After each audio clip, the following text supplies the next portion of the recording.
It's a beautiful day in London. Oh, wait, we're not there anymore.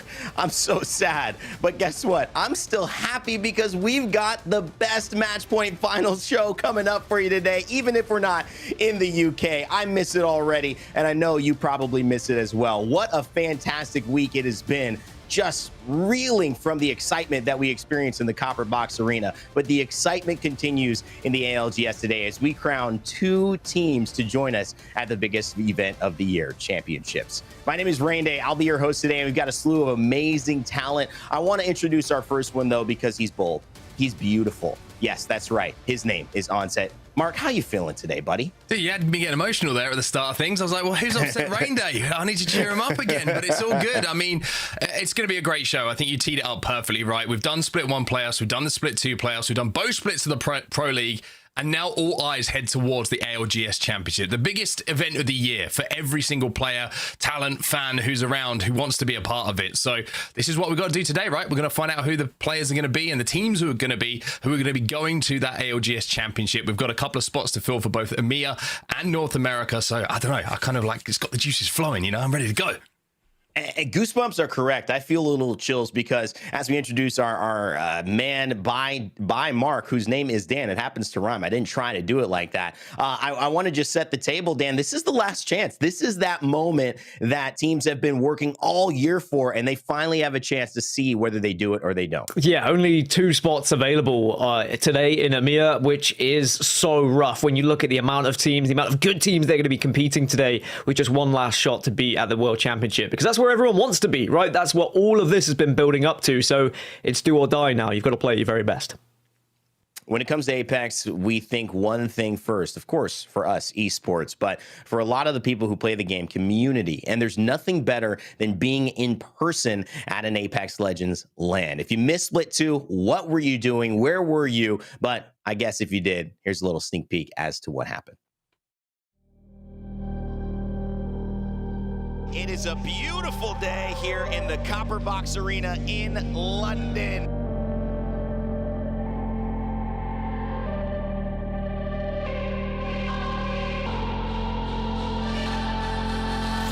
They get the first knock on the score, they get 2 on that slot, only 1 left on the D's, and Gambare on Dosan! If they gets 1, if Fans gets 2, he almost gets them all! With 1 player, within our feedback, Sweet has nothing, no weapons, no ammo, he's waiting for the Sheila to come back! Don't try to have the Sheila, bring it down! Oh my god!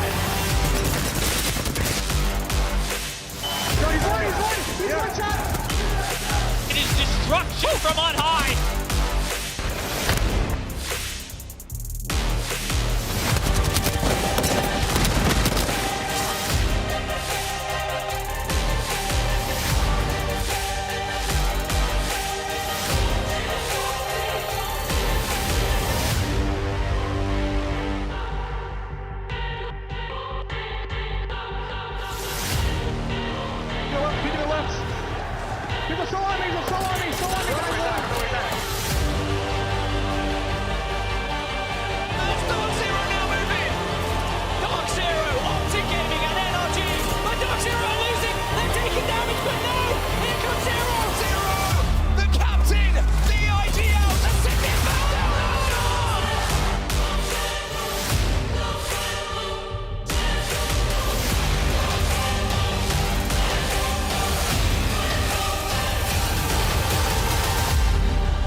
Great call, fellas, at the end. You know, casters, they shepherd that moment getting to culmination. You did a great job of calling Dark Zero winning. And Mark, I mean, the emotion that was in the building and probably still that a lot of players are feeling, it's something special. Yeah, I mean, it's something you can remember for the rest of your life, wherever you are. If you're the player yourself, if you're part of that team, you never forget those moments. You know, not many people who compete in anything in life, especially esports, get to lift the trophy. So for Dark Zero to be one of the only 2 teams to have lifted a trophy in the history of Apex Legends says a lot about how much that win meant to them. And you saw the pop-off from Zero. I mean, we talk about Jen, we talked about Zainu's amazing debut performance, by the way. Game's easy for him. He just turns up and wins championships. But I mean, for Zero to make that winning play, I think says everything about Dark Zero. They're a unit to be feared going into champs. Dan, I'll start with you as we take a look at the 30 teams, 30 plus teams here in a graphic who are already qualified to champs. Is Dark Zero the biggest story? Could they do it and cement their legacy as the best team in Apex? Undoubtedly, if they win. I think a victory at the World Championship should certify that, but you know full well TSM are going to want to have it right back in their hands, and there's plenty of other teams that are going to be so close who performed really well maybe in the group stages but let themselves down during the finals. I don't think it's going to be as simple as TSM or Dark Zero. Just look at the amount of powerhouses that we have at the championships already, and of course we're going to find even more today in this LCQ. I can't wait for championships. It's going to be one of the best weekends of the year, and everyone has something to play for. Man, that moment at Split 2 is indicative of the moment at Split 1, which is indicative of when you're live with a community that cares about a game that you love. That's what Apex is, and that's what championships are. And it was our pleasure on that final day, Sunday, just a week ago, to announce that championships has its confirmed dates. It is September 6th through 10th in the Resorts World Arena, Birmingham, UK. We are back in England, but we're at a different location for the very first time. And I cannot wait to revel in the experience in the moment at this beautiful location with all of you who need to get your tickets now. They are on sale, and you will be able to see that information at Play Apex Esports on Twitter very, very easily, and of course on our ALGS website. That's going to be a fun time for anyone who wants to join us. But here's the thing: if you aren't a fan in the building, that's okay. We've got plenty already representing. We'd love to see you there, but I also want to give a shout out to the fans who have made their ways to Split 1 and Split 2 already, and show you a little bit of the energy they bring to the stadiums wherever we are.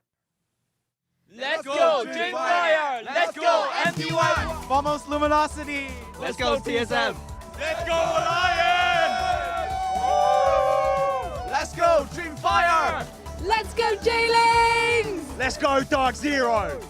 Let's go Dreamfire! Let's go Dreamfire! Let's go Dark Zero! Let's go, E6! Let's go! Let's go, E6! Let's go! Let's go Oxygen! Feeling Vex! Feeling Vex! Yeah!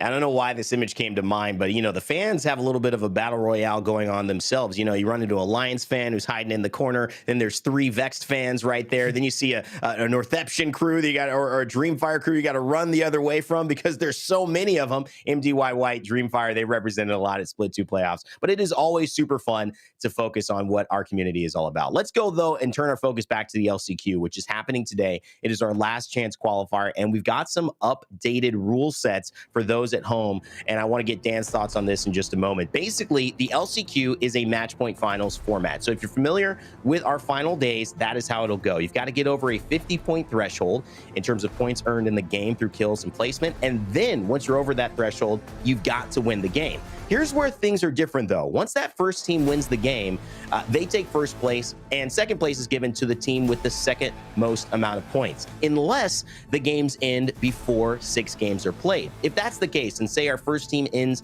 in 4, which TSM could have done at our Split 2 playoffs last week, we would play all the way until the 6 games and just remove that winning team already and let the other 19 teams compete and get to a finalist who would basically be our second points winner. I know that last part came out a little uncertain, but just to be clear, we'll play at least 6 games, and if we have a winner before then, our second most point total will also be qualified as we send 2 teams into the ALGS Year 3 Championship. Dan, the reason for it, obviously integrity, and obviously giving ourselves the best accurate representation of who is our best qualified team.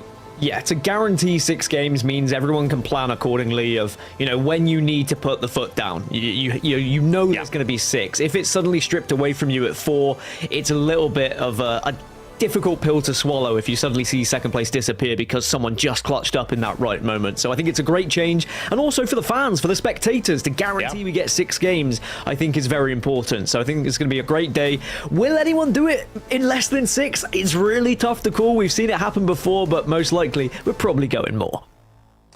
These teams right here, Mark, so many to look at. Big overview of the teams competing in EMEA's LCQ today. Yeah, I mean, there's so many names. I mean, this is a last chance qualifier. It almost seems like this could be, you know, a finals lobby in EMEA, to be honest with you. There's so many big names. You've got Vexed in there. Disappointing performance, of course, again at the Split 2 playoffs, but they have been a powerhouse when it's online, and they have made it a little bit of an adjustment. I'll let Dan touch on that a little bit later, but Phoenix Legacy in there as well. You got Foot Esports, you've got Intrepid, you got Aurora. I mean, take your pick. This is going to be a really, really tough lobby, and the fact that we've got just those 2 spots, remember, just 2 who are going to go to champs really does show how close this is going to be.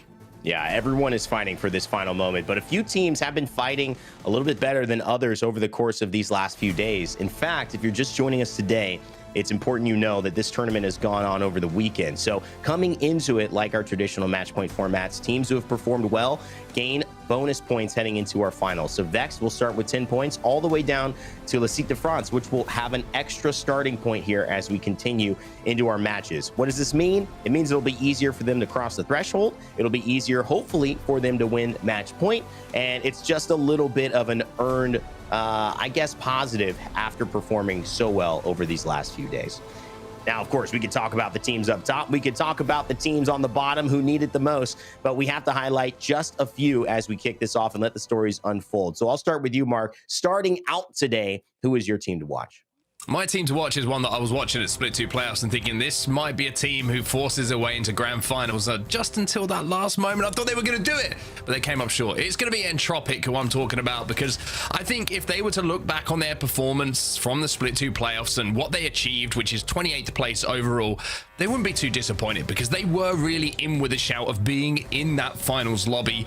But by not being in that finals lobby, of course, it means they're here today to entertain us. These are the stats from Entropic throughout the entire tournament as well. 81 kills, 7 assists, 40k damage between the 3 players. But most importantly, the 2 match wins is the thing that's really important to kind of take away from these stats, because of course we're playing match point format. You need to win a game if you want to be the team who wins on match point. So knowing that you can win games against the best in the world will give Entropic a little bit of confidence going into those big games.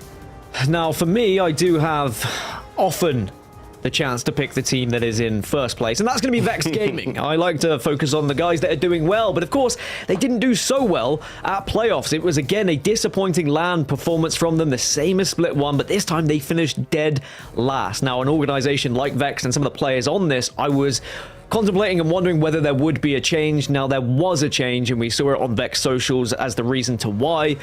Tyler decided that he was going to be stepping back and didn't want to compete in the LCQ, so the squad decided to make a quick move and a quick change so that they could compete in this LCQ and be fair to the remaining players. Now, this was important because we've seen the change and the addition of G Dolphin has done wonders for this squad. Yes, again, it is online, and it is Vex showing what they can do and how aggressive they can be in the lobby, but they have walked into this LCQ with a newfound confidence, and I think that they really will be a team who expect and want to be at that championships rain day. Dan, they have fans that will travel with them through thick and thin. So I think Vex will still have some representation, even if they don't make it to championships, to be honest. But I want to talk about teams that are on that side of maybe not making it, whereas Vex now looking pretty good with 10 points heading into it. It's Go Next and Aurora, who had disappointing performances, I think, for them at Split 2 playoffs. Aurora, a team coming in with so much history and this kind of redemption arc of not being able to make it due to issues outside of qualifying in Split 1. Split 2, it looks all good, but then they cannot get Sunset with them and have to go back to their former teammate who they cut for Sunset, Maliwan, to join them in the first few days. They both make it to the losers bracket, but Aurora would find their demise in losers bracket 1, where Go Next would find a way to get to the losers bracket 2 and just miss out on making it into that finals. They've also gone on and made a recent change, parting ways with DCTZR just a day after playoffs. So what holds in store for them? We will find out here in today's LCQ. Of course, we've got plenty of teams to highlight and plenty of talent behind the scenes helping us craft these stories to tell you watching at home. One of our talent who can't be with us today because he's in a place that's way better than where we are in our homes is, of course, Dia. And he's mentioning something special that's been happening in the Challenger circuit and a team to keep our eye on. Hello everyone, it's Dia jumping in for a quick update on our EMEA LCQ teams from the Challenger circuit. I'm out here on a vacation in Spain. I'm inside because it's super hot outside, and you know what that means? It means I'm going to be watching the LCQ. So, for our teams that have made it up here from the Challenger Circuit, Voltage and Blue Whites. What can we expect from both teams? Well, Voltage came in as a bit of a last-minute team. They got together during the course of this Challenger Circuit. They focused largely on placement. Now, Blue Whites, on the other hand, are a very interesting team. They started things off really strong in the Challenger Circuit, winning both Challenger Circuit 1 and 2 in order to make it here, and started off in the winner's bracket looking really good as well. Blue Whites thrive in chaos, whether it be at the beginning when everyone's figuring each other out, or at the end of the matches where people are really looking for those final points. Blue Whites control themselves like no other team, and we can expect them to be making really excellent plays that capitalize on other teams' rotations. So keep your eyes out, because if you're seeing a third party come in, a fourth party come in, the last team to enter should be Blue Whites. They end with high placement, often getting at least 1 or 2 first place finishes and a lot of kills. So keep your eyes out for Blue Whites and Voltage. You know, my brother, Dia, you know, I got love for you because you and I are both SEAL fans. You know, I love casting with you at playoffs. But, man, Pozuelo de Alarcón, and you're showing us white sheets behind you, man. Can we get some nice Spanish scenery? I mean, can we get something? I'm just kidding. I love you, Dia. It's always cool to see our talent traveling and living their lives, as well as being a part of the Apex community. And, of course, traveling is something we do in Apex as well. That's right. I'm talking about the maps. You got it. We travel from one to the other. It's Storm Point and World's Edge that we'll be playing today. But where do we start? World's Edge. That's right. We will rotate every 2 games, and that tends to make a difference here, because you might see a team like Vex pop off game 1, pop off game 2. They've got those extra 10 points. Maybe they cross the threshold. It's time to win. But then we switch to Storm Point. Can they keep it up? That tends to be the challenge and allows other teams to get back into it, which is why this format is so exciting. All right, that's enough from me. I have had a pleasure introducing all the scenes here, but I want to kick it over to our commentators to kick this off. It is the LCQ, the last chance qualifier, where 2 teams are going to be making it to our championships in September. Let's start to see who they are. Mark, Dan. Thank you very much, Evan. And I've got to be honest, Dan, I've got that feeling of trepidation today. You know what I mean? Because it's like, yes, we're going to send 2 people to champs. That's going to be amazing. But there's going to be 18 teams who, unfortunately, are going to have to watch from the stands. They're not allowed to watch at home, buy the tickets. That's what I'm going to say to them, and make sure you're there. But for 2 teams, with the format we have, it's about winning the games, or it's about getting those points on the board. And it gives you a little bit of a kind of an interesting dichotomy, right, about how you approach today. Because do you play for match point, or do you try and think about points, you know, in that second place? It's kind of that interesting thing, right? And I'm not sure how this lobby is going to play out. It could be a little bit frantic. It could be a little bit messy, or we could see some heavy zone play with teams looking for placement, looking for wins to try and take home that match point. It could mean we get even more matches, because you're completely right. When you're on match point, you may not want to play for it and play just to go for zone, because you might not pick up many points if you fail. So instead, people might still be aggressive, still might be looking for more points, and we could keep going. Maybe matches 8, 9, 10, who knows at this point. But everyone is dropping onto World's Edge, and Rain Day is quite right. It's very different when we look at these teams and what they're able to do on each map. I'll look at Vex to start with, just because they are the first place team. They were far better on Storm Point than they were World's Edge. Now, they've got Lava Siphon, of course, because they don't have to worry about TSM in these lobbies, so at least they are going to have a little bit better of a time here. Yeah, just keeping my eyes to see if there is going to be any contests going down. Looks like everybody has found a place to play. A couple of teams very close to each other, with Frag and Monument go next, and you aim right next to each other. We'll have to see if there's going to be any engagements, especially with that ring console in the middle. But for Vortex, I mean, the best start possible, right? You got a zone pulling right towards you.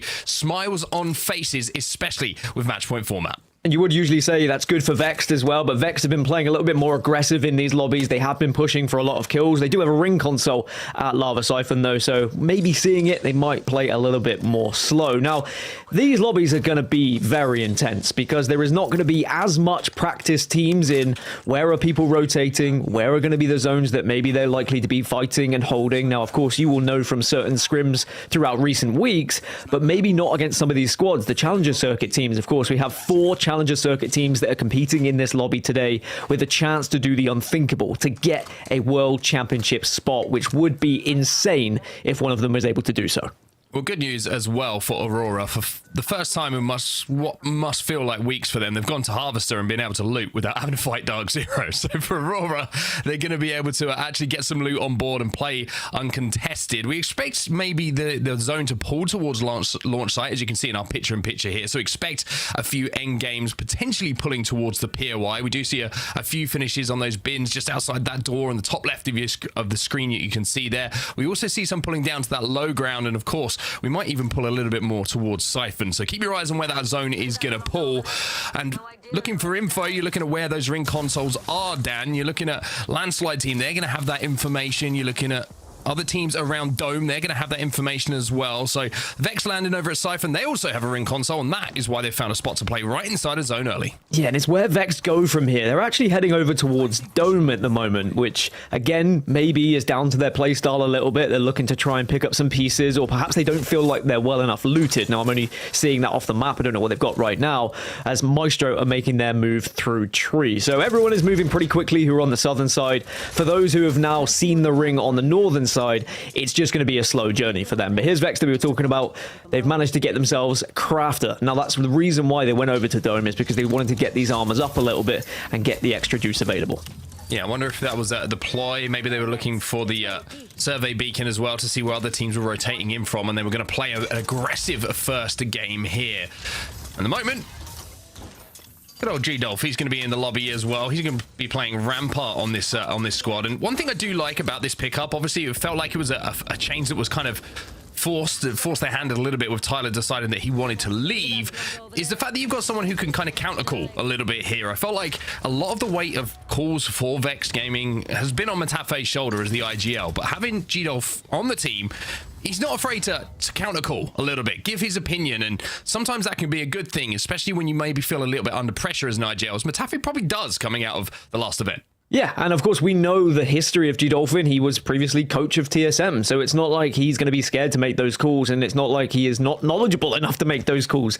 I think it could really help, and I think that we've seen that throughout the LCQ so far in winners round 1 and round 2. Dear. But, oh dear, you speak of G-Dolphin, he's just been ripped off the roof. Yeah, I mean, it's great on a rampart if you stood still behind a wall, but if the wall's in front of you and there's a team shooting you from the side, well, you go down pretty quickly, and that's going to be the end of G-Dolphin. Maybe not the first game he wanted to remember. For esports looking to push this advantage that they do have as well, and at the moment it's about finding them, but Taylor's going to go down. There is G-Dolphin re-knocked, and it's a 2v2 right now. Yeah, 2v2 means this is still very winnable for Vex, and this will be a huge fight for them to take down, because of course they have that 10-point head start, as now everyone's trying to dance around in the middle, as Foot are going huge, and making sure if you can get an armor swap, it could be massive here.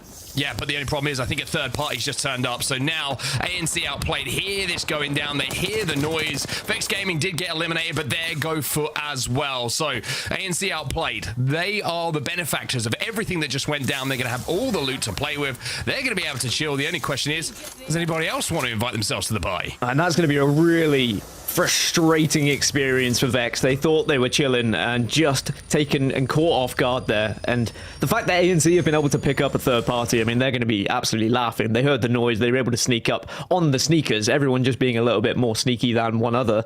And everyone who has already made their way to launch site would have heard that commotion, and they'll be expecting now someone to arrive from the southeast side of the map. So we've got quite a lot of teams that have made their way into the circle right now, but we're starting now with the ring closing, all the northern teams to begin making their journey down as well. So you don't want to get caught on a rotate. You don't want to force yourself through many chokes. I can't even say those words together. Through too many chokes is what I wanted to say, because otherwise you might just get caught out by some of the teams already waiting there. It's a full week off we've had. You've got to remember how to speak. We've just been sat in silence for a week, everybody, after screaming for 4 days. So you have to forgive us for remembering how to put words in a sentence, but I'm sure that we'll pick that flow back up, especially Dan. You're doing a great job. Don't worry about it. Horizon Union. They're making their way downtown, though.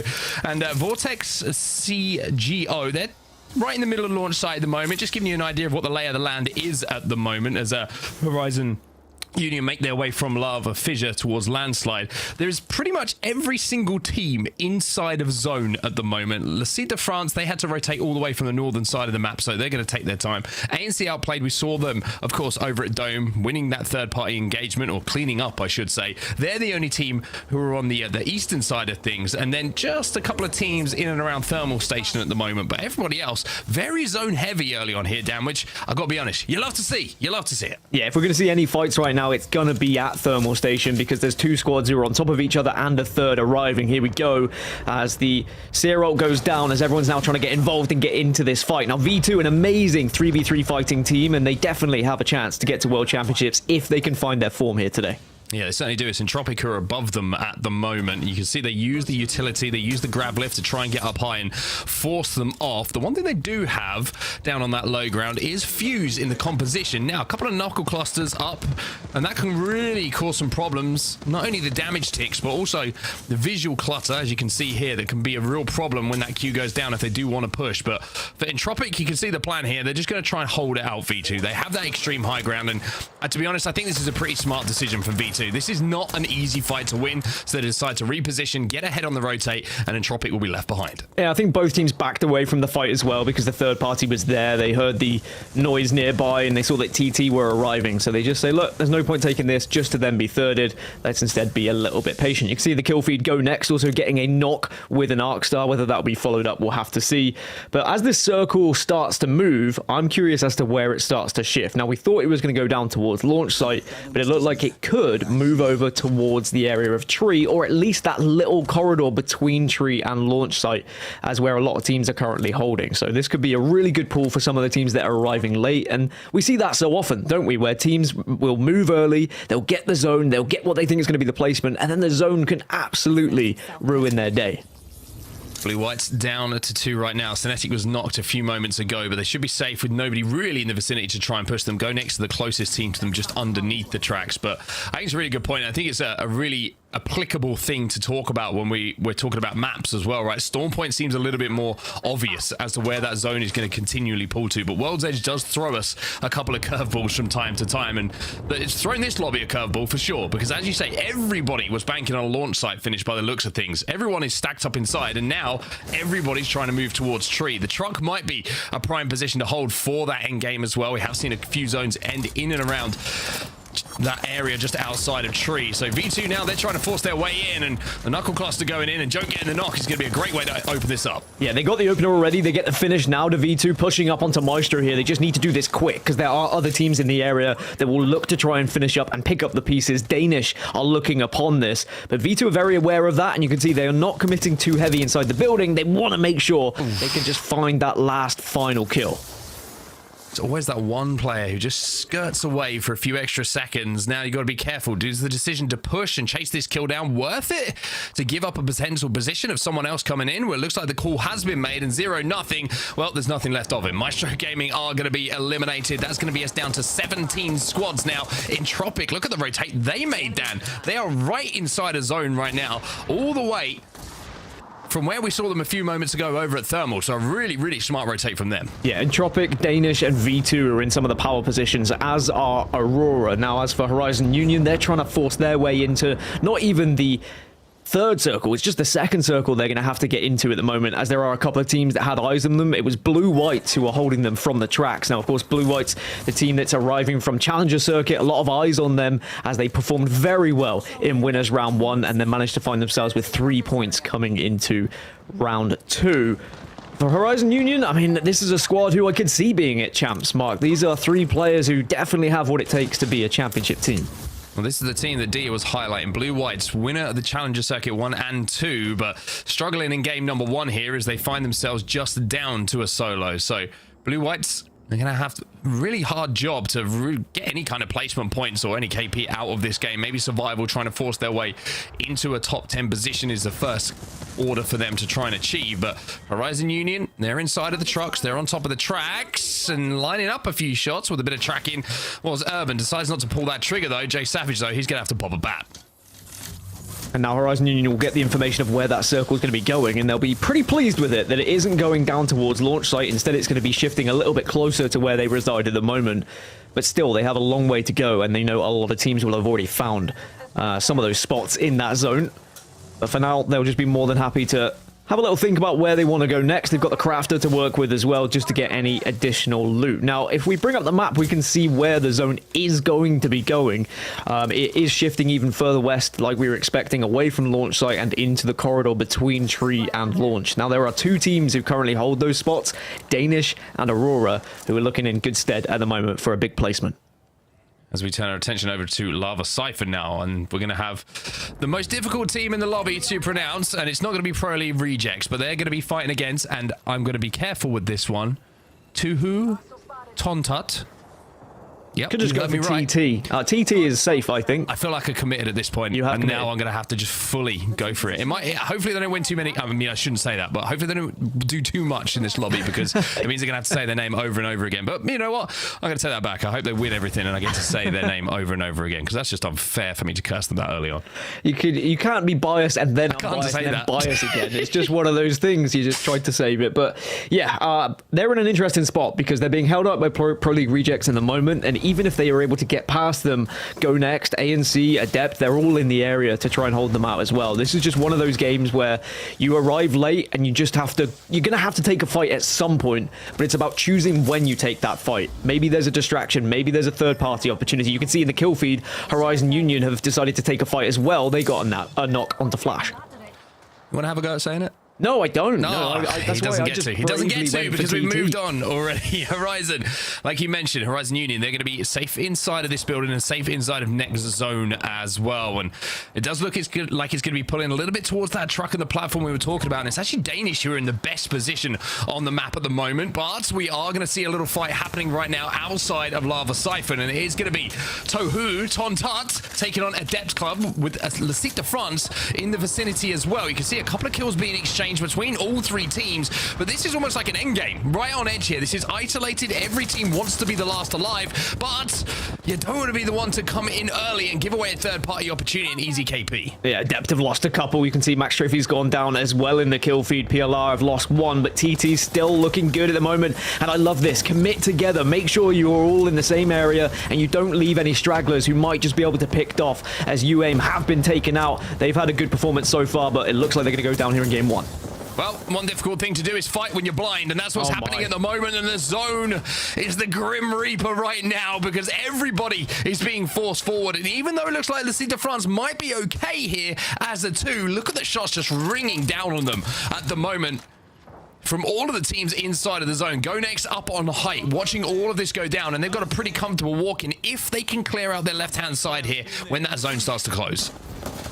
Well, we lost a few squads and we might lose a couple more as Vortex are taking on this engagement, and the Prowler is doing a job at the moment. It does everything, but is it going to do enough? Yes, it will. UTFT eliminated and Vortex will hold on, but I think there might be some sharks in the water. Aurora looking to push up.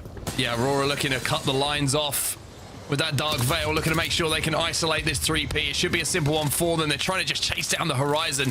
What a win that was, by the way. A lot of work done with the Prowler to get those kills on board, but Aurora can't quite find that kill. But one thing they can find is some loot. They've been holding down that choke you were talking about for so long in this game between tree and launch site, but I don't think they really had much utility to work with, much loot to work with, and certainly not an opportunity to put many shots down onto players and teams who were surrounding them. You can kind of get that idea from the blue armors they still found themselves with, but by giving up this position and looking for the third party, now they're going to have to fight their way back in. Yeah, the Voltage saw Aurora walking away from that spot and they said, you know what, that looks pretty nifty for us. We'll just slide on in, we'll take it, and we'll hold this spot for quite some time. So Aurora going to have to fight very hard to get back in, but you can understand it when sometimes you need that utility, you need a little bit of extra firepower, but at least they are going to be within the circle, so they don't have to worry too much, but certainly they're going to have a lot to do to get into the next one. Now, as this zone closes on set, we have 6 teams who are outside of this circle, so get ready for the kill feed to be lit up once more. Yeah, it's going to be very interesting. A lot of those teams on the north, as we see Aurora now trying to hold out Phoenix Legacy and Pro League Rejects at the moment. Phoenix Legacy might have an opportunity to pinch. Pro League Rejects, that was the solo player alive that the Aurora originally were trying to chase down. Horizon Union, though, they're going to hit a little bit of a redeploy here. And are they going to be safe? That's the question. They have lost Jay Savage on their way down.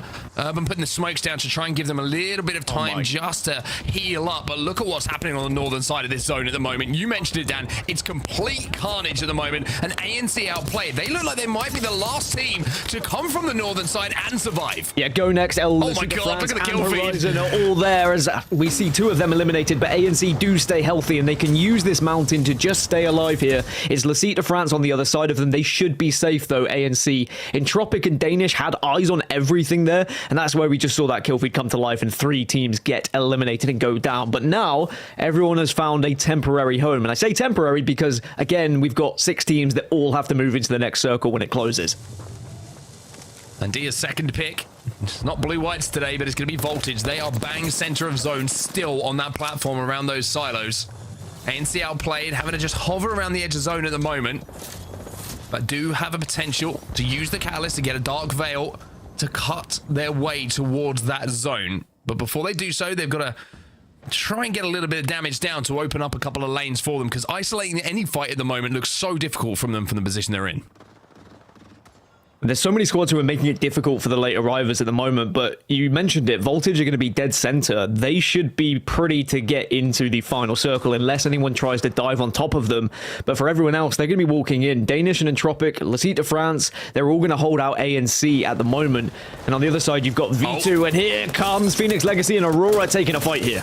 Yeah, they had to push this Phoenix Legacy. They had to try and take down Aurora, and they do! My word, what a Peacekeeper shot that was. And this will be enough time, you would imagine, for them to get a res, but no, there's going to be a Horizon queue that comes in. It's V2 who pull all the way from Tree to get involved with this fight. They get the re-knock onto Sabs. She will go down, and V2 looking hungry to clean up these pieces. Well, I love this, though. Just get out and try and get a little bit more placement, but you're getting singed on the backside and getting shot by several different players. Can you get into the top 5 here? You've got some kills. Now you just want a little bit of placement point. Can you find anywhere to call home? A little hidey hole that no one will be spotting you out. ANC outplayed, also eliminated, as now this circle is going to be closing in the next 20 seconds, and all these teams from the north have to move at the same time on set. Oh my goodness, using every single second, and you can see by doing so has got a couple of placement points as well as other teams have gone down. And Phoenix Legacy will survive with a solo player alive. V2 still on the southern side of this zone. You can see down at the bottom of your screen, you've also got Entropic involved in this endgame. Lacite France have been eliminated, so they're not able to route to any more placement points, but we're down to our last 5 now on V2 command zone. And one of the difficult situations for Voltage, who did have center zone, look at how little cover there is. Even though they were central zone, it looked good from the map. No cover to work with. They got pressured by several teams from every angle, and they've lost members because of it. And now V2 in one of the most commanding positions. Alongside Entropic, they are our healthiest squads who are left in this final circle, as eventually Phoenix Legacy will go down. Now, V2 have this head glitch to work with as well. They've got a great spot right now, but it's definitely Entropic who are their biggest concern. Voltage eliminated as well, as we find ourselves down to 3. It's a 3v3v2 between V2, Entropic, and Danish. Danish using that Dark Veil as well, just to try and buy themselves a little bit of time. But you can see Entropic, they know exactly where they are. They're just waiting for them to pop up, and Whack-A-Mole is going to be what they are playing. The ults are going to go down. The Black Hole followed by the Arc Star. The Wombo combo, but does it hit? It does, but not enough. And now, Xako's got to think about staying alive instead of picking up KP. I remember, Entropic started on 7 points after finishing 4th in the winner's bracket round 2, so they already have a good lead when it comes to trying to get to that threshold. A victory here would do them wonders for just edging even closer to that 50 points. As now, speaking of edging, the circle's starting to close in and forcing these teams together. Now, Danish can make a big impact on this final circle, and I think that's why we're seeing V2 just trying to eliminate them from the factor, saying, look, if we can get the damage, if we can just force them into EQ here, and maybe we can get the job done early. But this is just so tough when you're a 2 at deciding who you want to try and push. Entropic are going to be hit by all sorts of problems, one of them being the mother load coming in from Fuse. Yolu doing what he can with the ult to slow them down, and now the decision is made from V2. They want to try and push up. They want to try and command the high ground, and that's exactly what they are going to do. Zidane gets that first knock. There's the knuckle cluster. There's the spray coming in from Yolu. He's trying to finish this off himself. 2 squads remaining, and it will be V2 who control that zone from the final 5 teams who convert into their first win of the day. And several different things that V2 did so well, not just in that final circle, but prior to it as well, making sure that they cleaned up the pieces on that southeast side so that no one was going to be pushing them and they would hold the southern side to themselves. And then it was just about patience. I mean, I always say it, just try and be the last team to enter the fight, but it's how they forced the fight and forced Danish to maybe get involved. It's always tough when you know there's a 2, or if you are the 2, because you realize you're probably not going to get better than top 3 and you have to just ruin someone else's game. But it usually comes down to who has that utility, who has those ultimates to force those fights. Yeah, Fuse very, very influential in that final game as we welcome back Rain Day after game number 1 is done and dusted. And I got to say, it's good to see the Motherload having a big effect in those final moments. Yeah, I mean, finally, we're seeing what he's been carrying this entire time. You know, you say someone's got a mother load and you want to see what is in it. Well, now we finally see a few knuckle clusters and a win for V2. Congratulations on them, Mark. Go ahead, obviously, and Dan, take a little bit of a break. I want to bring on another special guest who will be joining us today. It is none other than, should I say, I mean, red hair tends to give it away. I don't have an easier way to do it, but Vicky, welcome back. I know you're not on too much sleep, but it's great to have you here, and you'll be with us all day long. I can't wait. First off, when it comes to Apex, I'm always awake for that, especially when we have games like that to start off the day. Are you kidding me? The Fusey coming out. I knew immediately seeing V2's position, which, by the way, that rotation from Skyhook, very nice to see how quickly they were able to get to the south side of the map. But the Fuse in the late game at that point, holding the space that they did, chef's kiss to see V2 take that game confidently. Well, I've always been a fan of V2. And by the way, let's intro this segment as a PlayStation Tournaments analysis. Thank you so much for PlayStation Tournaments and their support here in the ALGS. So excited to get into some analysis with you, Vicky. I agree. V2, Fuse, these are 2 teams that, like, there's particular points of interest for me. I want to go more on the Fuse right now, though, and bring it back to V2 in a second when we watch the final circle. What's the Fuse bringing to this lobby? Because we see teams go with a Fuse here and there, but it's not caught on the way that we've even seen Rampart this season used much more than a Fuse has. What's up with Fuse, and can he be utilized more? I feel like the Fuse pick is also a comfort pick there too. It controls so much. It's a lot of CC, and you have to think about the impact it has if we happen to have just more Watson make an appearance. If there's no Gen, imagine what those cluster grenades could do when you're tied up just basically in a corner. The Fuse is also great in these late games. World's Edge, you could see a lot more Fuse too, because sometimes these final circles end up being inside of these buildings where you want to capitalize. Since we're not really playing so much bunker down compositions, minus the Catalyst coming into play, the Rampart that we're also seeing. So I feel like, especially when it comes to the late game, once you see that Fuse out on the table, best believe that V2 is going to take advantage of something like that. All right, let's take a look at the final circle, too, and how they did it with that Fuse, Vicky. Because I agree with you. Fuse brings a lot to the table from a harass perspective. Also, the mother load, Mark mentioned it. Yes. You have vision inside of it. So a Catalyst meta where you block vision, Fuse adds vision to your squad in that case. But I want to focus on Zidane. I think that this player, look at him, 5 kills, 4 assists. Before they had a chance to qualify for our playoffs, when we were playing our final weeks of our pro league, this player stood out to me, Vicky. Zidane, just a menace when it comes to getting kills and being a threat on the battlefield. You can see Joke also with the Nemesis at 1.2. They were living off the sticks with the energy ammo that they were working with, even being able to shoot through that cat wall, catching the gravity lift off of the horizon. You talked about the mother load too. Able to get the knock originally off that mother load, also controlling that space. It's not just the knuckle cluster, but it is with that ult when you're forced to rotate in. Also having the high ground. V2 knew that they had this in the back here. This is nuts right there. Can a knuckle cluster get more value? I mean, that was one ability got 150 damage on 3 players. That was insane. And I think that's the beauty of V2. We talked about Aurora, Vex coming in with 10 and 9 points. I'm pretty sure that it's going to end up being V2 who are at least close to second, third, possibly overtaking, depending on how well Vex did, as well as we look forward bringing up our standings after 1. Vicky, when it comes to this marathon of a contest as well, you know, when you have a squad like Fuse being represented, which is maybe more of a win more character, does it start to get into your head that if things don't continue at this pace, do you switch off it? Do you try to change things up? Or is this such a comfort pick, like you had mentioned? Do you just stick with this even across maps? Well, I've talked to some teams before about why they bring out unorthodox compositions. Is Watson actually back in the day one of the players that I've actually mentioned this to? And some of these players, they like to settle for what they feel more comfortable with, even if it isn't exactly meta. We have 2 Fuses in this lobby. We have a Pathfinder in this lobby. So it's really important to highlight that if what the usual comp that is meta right now is not working for your team, what Apex Legends provides is to work into your comfort here, because Fuse does provide that strength.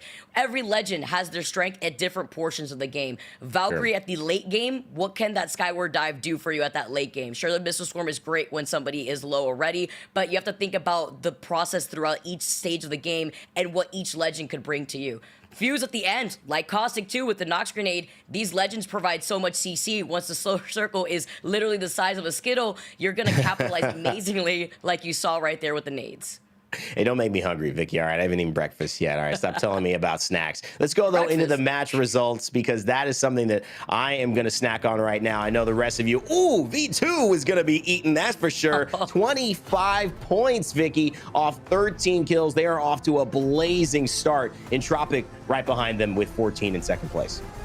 Insane. You talked about Zidane. Well, he made up 7 of those kills in total. So not only did they get that first place win with those 12 points, those 13 KP to match that. Huge. In general, though, look at the Cite de France being able to finish off with 5 KP. Phoenix Legacy, they're the type of team that plays very bunkered down, was able to tune into Sab's stream yesterday, was able to see how they were playing into their own racket run, being able to secure 4 KP at the very end when that final circle was closing in before they got third-partied. Even ANC outplayed here, too, with 5 KP. So first off, in this first page, we do see a good amount of teams here in this top 10 being able to secure the KP necessary. This is probably who I expected. I think Horizon Union, too, that story I always follow, because I've been friends with Phoenix for a while, and just that 10th, 11th place is what has been his kryptonite. Just getting out of that 10th place position. Can they climb to first? Keep an eye on that. Blue Whites as well, Dia had mentioned, they're in 11th right there. Another team, as you stroll all the way down to it, coming in with 10 points, now with 0 placement points and just 1 kill, sits Vexed in 20th position. They will not like that, because they were 40th in our previous playoffs. It's not fun to have that type of an experience. We're going to take a quick break and get ready, because more action comes up. Game 2 on your way here in your LCQ. We'll see you in just a second. Monster Energy, the official energy drink of the Apex Legends Global Series.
WD Black, the official storage partner of the Apex Legends Global Series.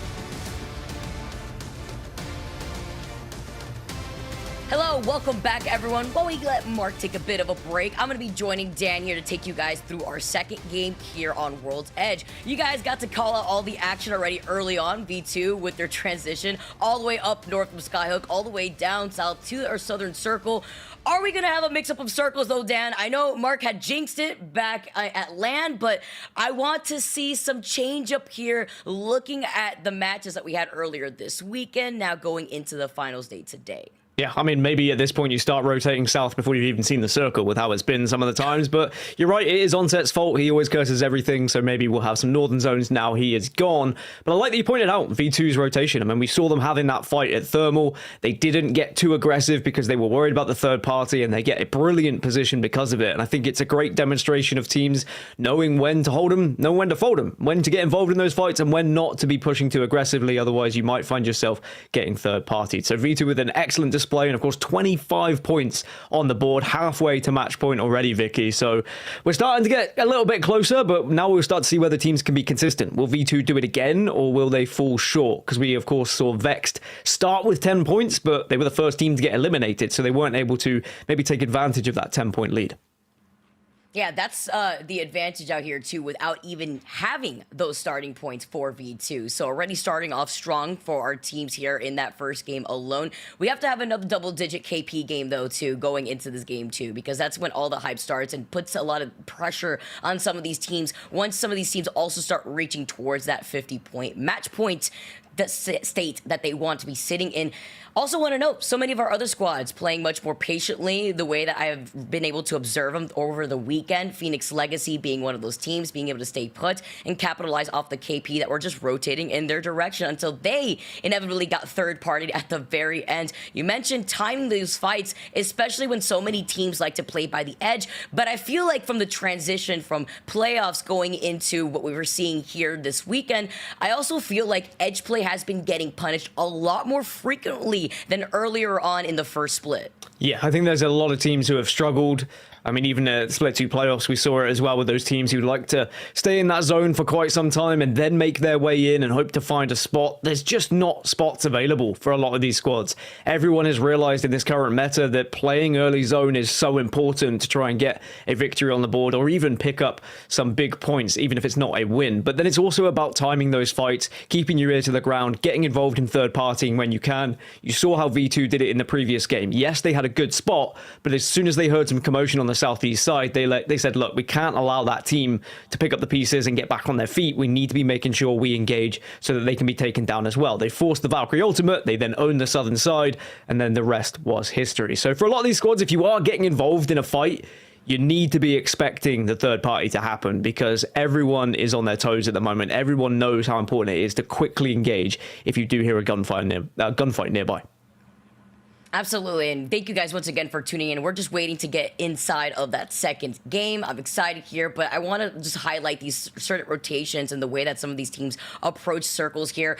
Some teams have the blessing of the ring console, and lately we actually have been able to find the ring console spawn rates here. And when you talk about some of these rotations, sometimes if you aren't blessed with that 59% of ring console rate in Skyhook West, or you're being contested by another team there, some of these rotations like Lava Fisher, you have Thermal Station, they have a much higher percentage rate for these ring consoles. And so in the middle of these rotations, once you do have that available to you, you're going to be able to know which of these teams land on that POI, may take their time to rotate in, or if they're a fast rotating squad that is already on their way to that next circle within less than a minute of rotating through that first circle. So it's really important to also kind of time that, or else you will inevitably meet another team in these certain chokes once you're rotating either to the south side that we see more commonly versus the north side of World's Edge. Yeah, and these lobbies have been evolving and been changing across the week as well as we've been getting through the LCQ, or the weekend, should I say.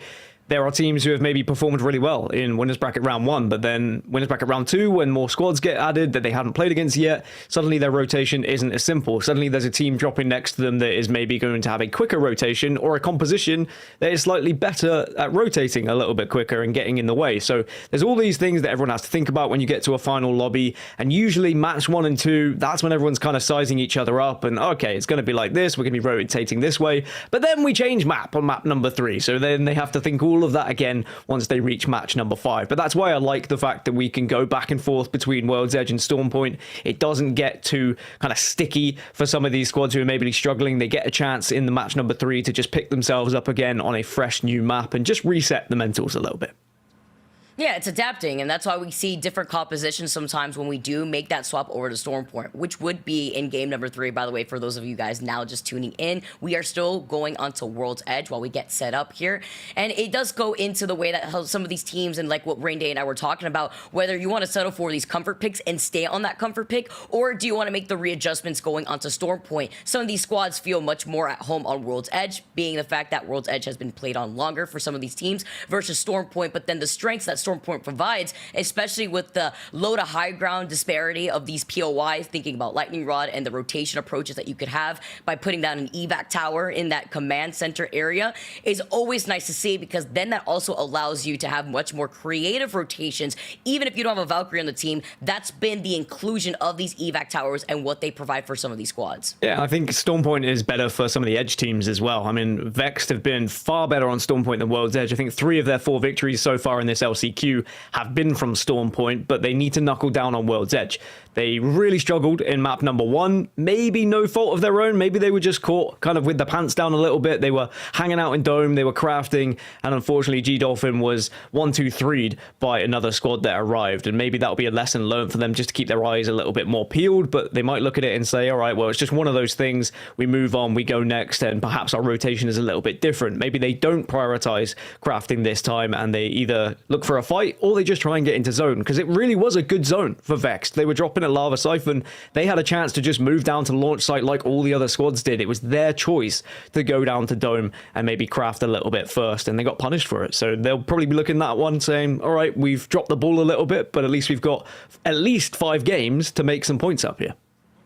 Yeah, and talking about Vex's journey, because this is the team that started off with 10 points, being the fact that they had the most points in that previous lobby there too. Looking at their journey throughout this weekend and G-Dolphin's inclusion into this roster, first off, despite even how that first game's progress went, I really do like the comms that are coming out from Vex. I feel like G-Dolphin adding his thoughts as like a co-IG out here of what these comms are sounding like for this team sounds a bit more cohesive compared to day number 1. That is natural as the synergy is going to be built up, but also what a time for G-Dolphin to be included in a roster when G-Dolphin has always been that one player to vouch for Rampart from day number 1. Rampart being in the meta now, at least used more frequently to deal with the catalyst, whether it be breaking down those reinforced walls or shooting through the cat wall or working into the Vex playstyle, playing by the edge that we keep highlighting that has been punished a lot more frequently now.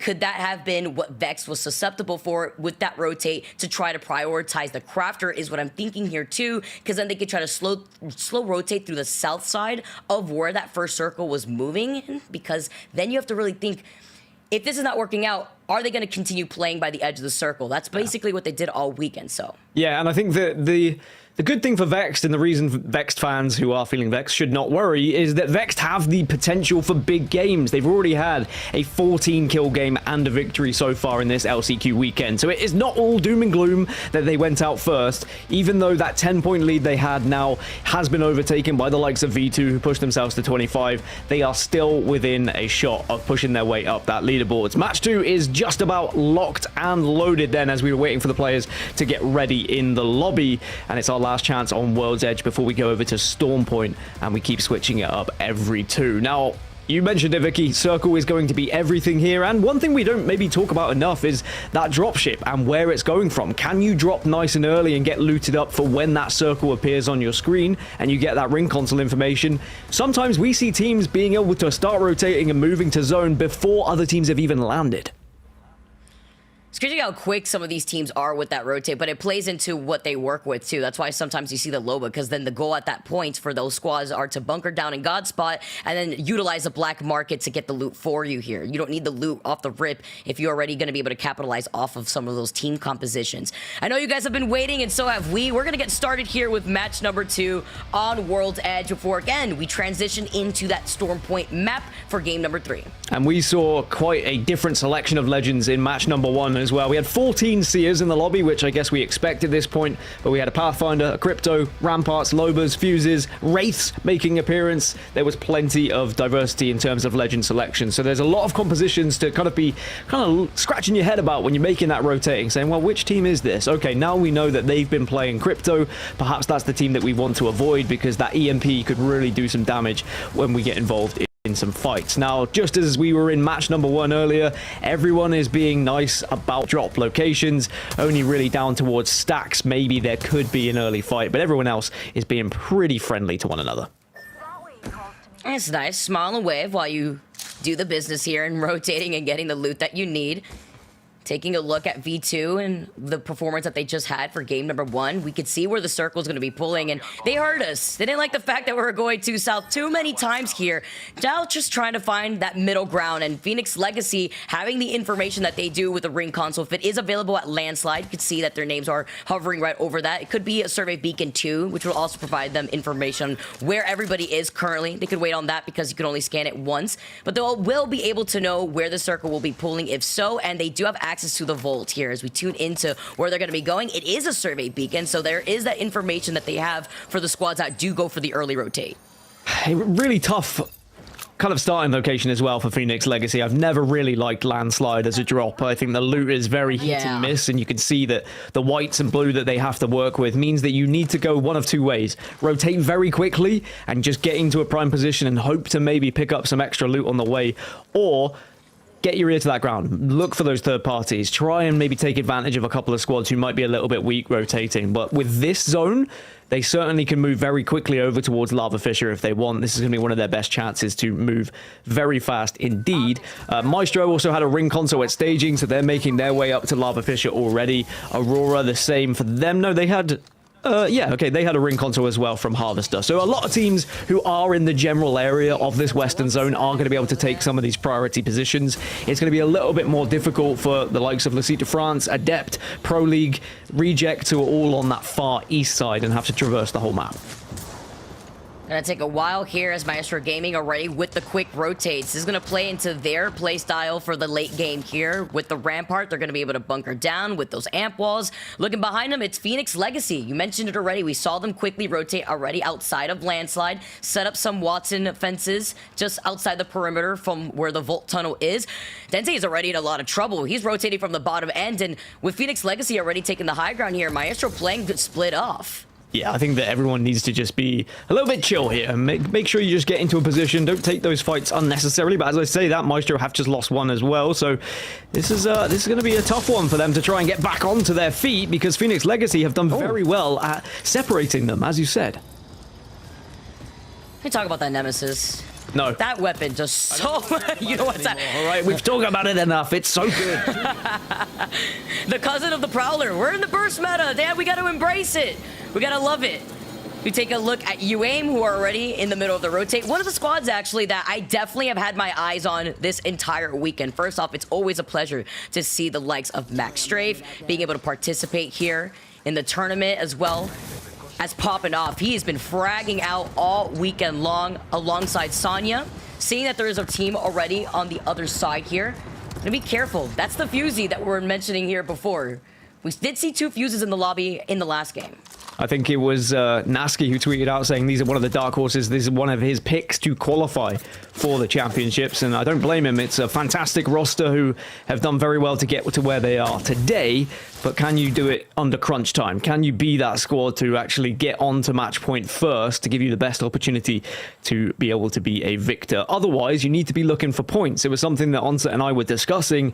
It's a slightly different dynamic when there's only one other spot available and it is via points. We might see some squads not play your traditional match point style when they get onto match point, and instead look for bigger point games and not necessarily go for just that victory. So it will be very interesting when we do see a couple of teams cross over that threshold. Getting to that KP area where you just see so many of these teams hold forward. Always very excited to see when the adjustment of playstyle comes through, especially when it comes to match point, because that's where it forces teams to play out of their usual playstyles. We take a look at the fight happening over to the south outside of the circle by Tree. It could have been a fight for the beacon over by Tree 2, Vortex versus Entropic. who have that slight high ground here, but where are they going to be rotating? Do they want to rotate north of tree? It does look like that is the direction that they're going to be going in. If they do take this rotational approach, some of the squads that have taken their time to rotate from the south side of the map, thinking about Foot, outplayed, they'll be by Harvester here. So with this rotation, if they're quick to avoid the choke point north of the thermal station where Vortex currently will be rotating, they won't get pinched. Yeah, most teams have moved very quickly, Vicky. It's about 5 squads who are only outside of this circle. Vortex being one of them that we're on board with, and they're just going to take their route through thermal. It's an interesting route going up through the choke because sometimes you can be held out by a team either on Mirage Etoile or near Mirage Etoile, so Vortex will maybe just be hoping that doesn't happen, but of course they have the bang smoke if they want to just get down and cover some of that visibility so that they can keep on moving. Now, we saw Vortex with a really good push and some incredible kills in the previous game, but when third parties happen, unfortunately, they were wiped out, as so many teams were previously. It was carnage in match number 1 as teams were all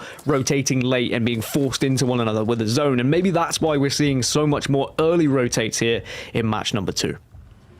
Taking some notes and going back to what you were saying before too, just being able to secure a high KP game already to start off the day where really you don't have nothing to risk. Playing off of just trying to get those 50 points is your goal here and trying to deny that from other teams. So many squads, as you could see in that side-by-side looking at the map. The team that has rotated by Mirage Etoile, it's going to be Vortex. Just about to meet up with UTFT, by the way, on the outside, playing off that low ground. That's going to be interesting to see how that plays out. Will Foot now finally make their rotation on top of Harvester? Outplayed is still taking their time on Harvester, picking at Bones perhaps, as Vex Gaming, another team that likes to play by the edge, like we mentioned before, also going to be already by Landslide. Taking a look at the overhead here and where we could be seeing some of these teams going. Do they want to take their time, take the balloon here, perhaps if they want to go through the tunnel? It looks like no, we're just going to be playing Goat Mountain Climbing. It's a great game. I like to play it as well. It keeps me entertained on a nice Sunday evening just to make sure I'm wide awake. But Countdown and Lava Fissure is where we're heading at the moment. And most of the primary positions have been taken by squads. There are a few gaps that can certainly be filled by the late arrivers, but they are not fun gaps to fill. They are tough positions, as we are going to have a little scrap over at Mirage Etoile as well. VC are going to be taking the fight against UTFT. We saw this play out already before with the rotation from UTFT from the low ground. No squads have fallen just yet with the patient play that we've been seeing thus far. This may be the first time here. Already bunkering down, though, in advantage with the Watson fences. Getting poked out already first, and they've already called off the fight. They do not like their position playing off this ledge, and they're going to be able to get inside. Yeah, just really didn't want to take it with Vortex, however. It looks like they want to get involved. They want to take this fight. And Vortex, we've already seen, are an impressive 3v3 fighting team. And when you see a squad run away, sometimes you've got to take advantage of that because you think they're scared. Here we go. Let's get involved with this fight. U2FT, though, already dropping down. Literally one, and they get taken out at the very end. Vortex, they were hungry. They were looking for blood, and they are able to find this squad being the first ones to exit out of the lobby. Yeah, UTFT just running away with their tails between their legs, almost encouraging that fight a little bit. I mean, when I'm playing matchmaking, if I see a team run away from me, I'm like, we need to send it. They are not feeling confident. They probably don't have good loot, and maybe we should take full advantage of this. And Vortex have done just that, and now they will be able to control Mirage Etoile. Now, there is another team in the area. Foot have heard this commotion and started to dawdle over, but they weren't quick enough to get involved in the fight, and Vortex also made it a very quick fight as well, so that's good. If you're going to have fights, make them quick. Foot, though, they don't even care. They want to get involved. They're also hungry. They're upset they didn't get invited to the party here. See, Amphi has the bow check in hand, the R9 with the purple extended light mag here as well, sending out that creeping barrage. On the outskirts of this, remember who was right alongside Foot, right by Harvester. It was outplayed, and they may be getting involved in this fight here too. Let's jump into a Foot listen-in by WD Black. Kill him. Just gotta tell them. Sip, ahead, sip. Can you scan out back? Yeah, I don't scan anything. Yeah, full team, I think. Yeah, I'm going top. Yeah, be careful. I might have a lesson, yeah. Yep. He's on roof, Tyler. See ya. Yeah. They can't shoot me in the back. The back apple a bit. Can we take space off them or not? Yeah. We need to be careful though, because this team is here. They're back up. Yep, they have a team behind them as well. Yeah, that's a duo. That's a duo. Yes. 7 on one of the duo. 7 on another one. Look around, I'm gonna loot real quick. I'm gonna see if there's a better bag for me. Probably doesn't. No, I'm good though. We're on evac. Nice. back. They backed all the way up.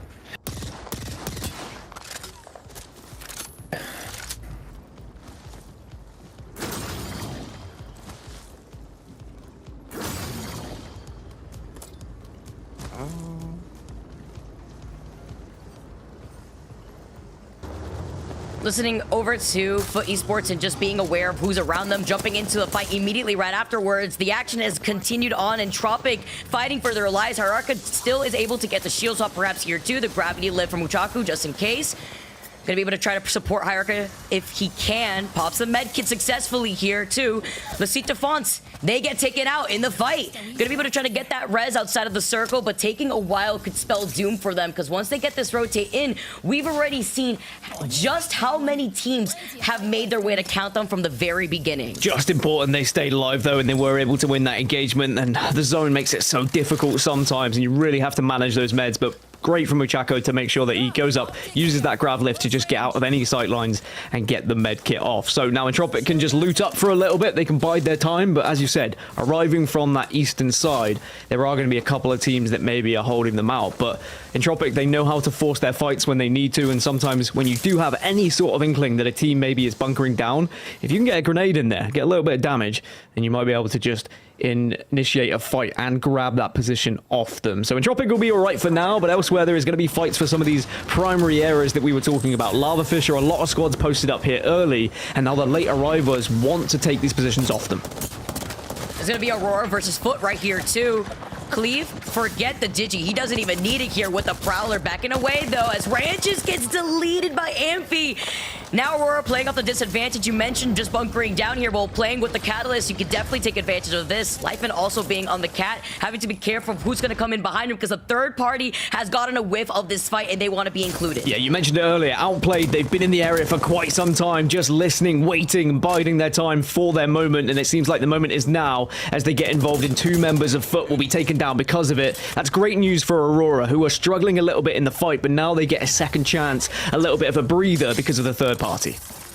The outplayed Guardian Angels here too. Gold R301 looking nice in Willem's kit. Tossing out the exhibit here to get all the information that they need, while also getting hit with this seer attack. Tossing out all the grenades that they could work with. There is no door to reinforce there. You could put the spikes there as well. The reinforce comes in just to get deleted by the nades here. Puts up the wall because they have to be careful. There's still a squad shooting at them from right behind. Having to watch out with just some of this extra pressure still.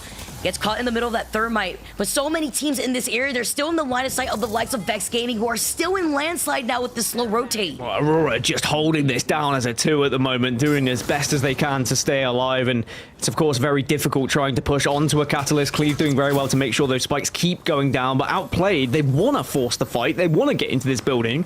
But they just keep getting griefed by a couple of the other squads who can see them from a distance. So I imagine they'll reset, they'll heal up, and then we'll probably see them go again to try and storm this castle that has been set up by Aurora. Very similarly to what they did earlier to Foot in this engagement here. Getting a little taste of that. Still not going to get contested fully, and this is what we were worried about before. Entropic now finally making their entrance inside the east side of Countdown, when Pro League rejects have been inside of that building for so long. Sharing that on the other side is going to be Adept Club here, as Entropic just look for an area that they could hold some safety in. Well, this was the eastern side I was talking about with Entropic as well. And maybe if they sense that Pro League rejects are weak on armor, if they were able to get any damage, they might just try and push and take that off of them. But oh, they actually go down to the low ground. They've seen where that circle's moving, and they say, look, we don't need to be just forcing our way into fights and maybe getting thirded. Perhaps we can just walk our way round. Now you can see where the circle is going to be going, so away slightly from Countdown and more towards the northern side of Lava Fissure, where at the moment Voltage are again holding down one of the best spots. That was the same in match number 1, but they didn't really have a building to work with in match number 1. This time they have something to play off. And this is off the rotate from Tree, if I recall correctly, too. So quick at predicting that, as outplayed, literally playing on the edge of the circle. Where can they go here? Just trying to climb over. This ring definitely takes a chunk out of you, taking this fight, immediately forcing their way in, and already getting the trade off of Aurora. They get taken out, and they finally put the flag down in the building. It took so long, and it was a little bit nervy at times, but outplayed, take down Aurora. who finish in 16th. V2 are winners from match number 1. They just got taken out as Entropic are still having their journey across Middle-earth at the moment, but there are so many different hobbitses they have to take down as they've already lost one, but everyone has eyes on them. So many nooks and crannies here too. Entropic now fighting for their life. Leaping one here as Vex Gaming looking to redeem themselves after that first game. With Matapi going down though, it's not a good look. G-Dolphin had to reload, get saved over on the other side. So many other teams now making their way in. Vex Gaming fighting for their life. Go Next tried to look for an opportunity to get engaged. It's Pro League Rejects getting engaged in this fight instead. And this is even going to get worse when round 4 closes as well in the next few seconds, as all these squads are going to be forced together again. Max Strafey taking a nice angle on the box at the moment. Might be able to get some good damage if he can just scoot his way around a little bit further east. But it's Pro League Rejects who are on the other side of it. And the micro drones are going to give a lot of information here. With Exhibit could potentially go down, does go down. And that might just allow them to back off slightly. Even though it's a very aggressive ultimate is Exhibit, it can also be an extremely helpful defensive one as well. Ooh, Maestro. Darkstar popping off, finishing off Young Hong Kong here too. Pro League Rejects in desperate need of help. They're getting rejected from the circle from right behind them, and it's UAIM who are cutting them off.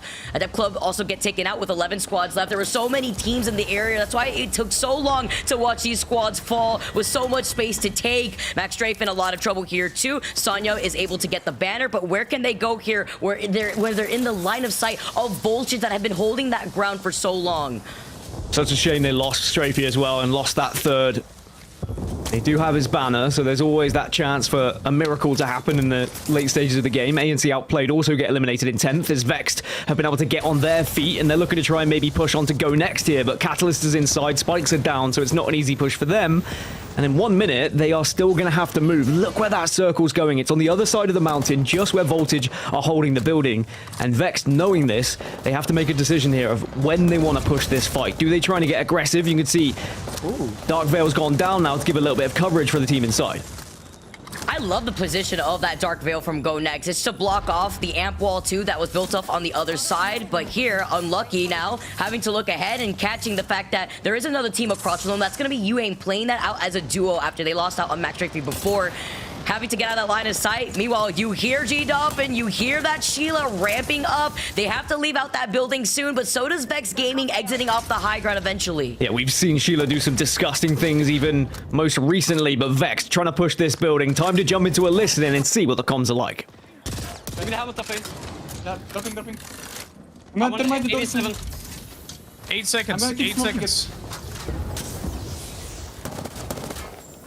Do you want to drop down? Do you want to drop down or not? We can drop down as well. Yes, we can. Go now. I bang with the other team. I'm termiting these guys and going down. Pop out of me, popping about me. I'm trying to survive. I'm to sell. I'm one shot. They went out. I'm dead. Okay. See if we can kill them all. I know. They come on your side. Use me. Open. No, you pop on me. Callus one. Dead. Let's shoot the last guy in the ult. There's one. Dead.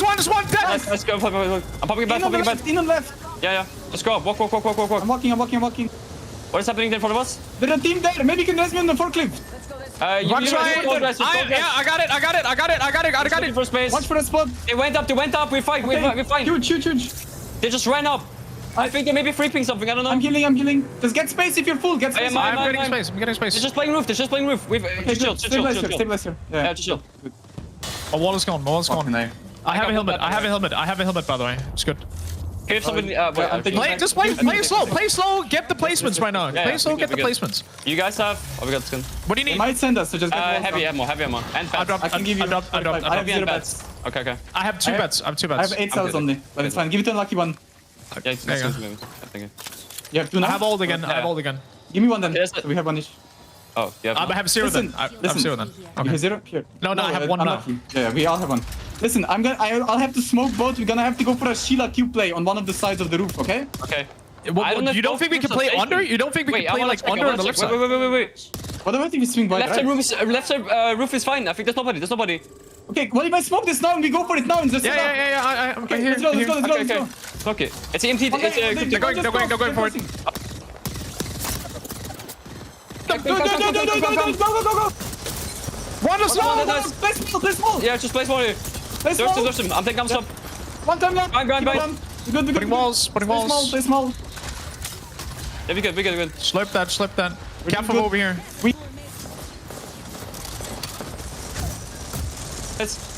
Don't focus too much. I'm gonna play other side. We're in the zone and we just...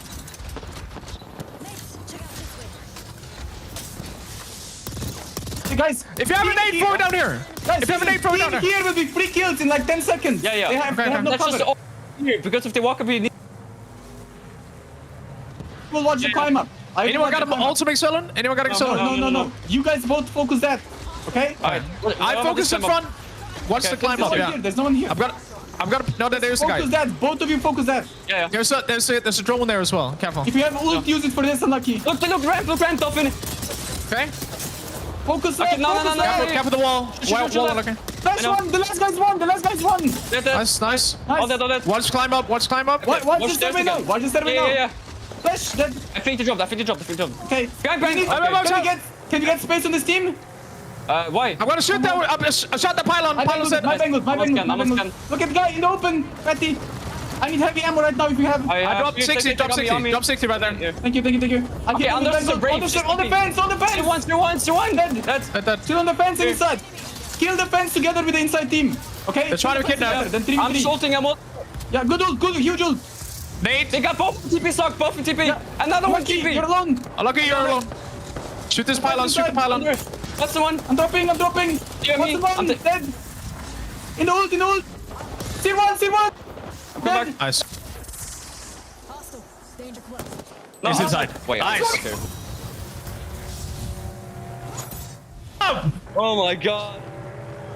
Vex Gaming, take game number 2. It's a bird, it's a plane. No, it's the Demon Rampart coming in with the Sheila and the dub on top of it. Lovely comms. Guys kind of exposed me and how hype I got at the end of that game. Whoa, Matafi coming through with 5 KP at the very end. But I just want to highlight the co-comms coming in from everybody from Vex and the vibes that are presented here in the squad. Yeah, I just love that there was discussion. There was trying to work out what was the best play. I mean, it was a very risky one as well when we jumped into that listening to drop to the low ground and then try and force the fight. And the Horizon ult, the black hole, was everything for them, which in the end pretty much won them the game. But of course, then it was the move on top of that building, and it was a risky one as well. The smoke off to try and stop any sort of sight lines, and then the Sheila out of the sky.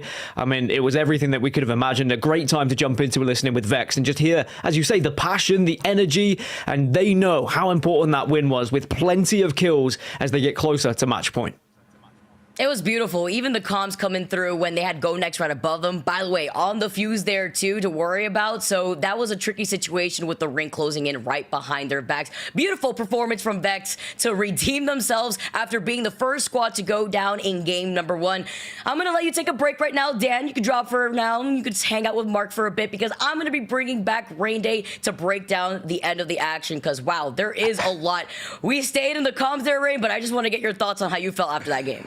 I mean, I'm still processing the Superman play that we saw with the Rampart, but I was cut off from processing the Superman play that we saw with the Horizon ultimate that allowed G Dolphin to even survive in the beginning.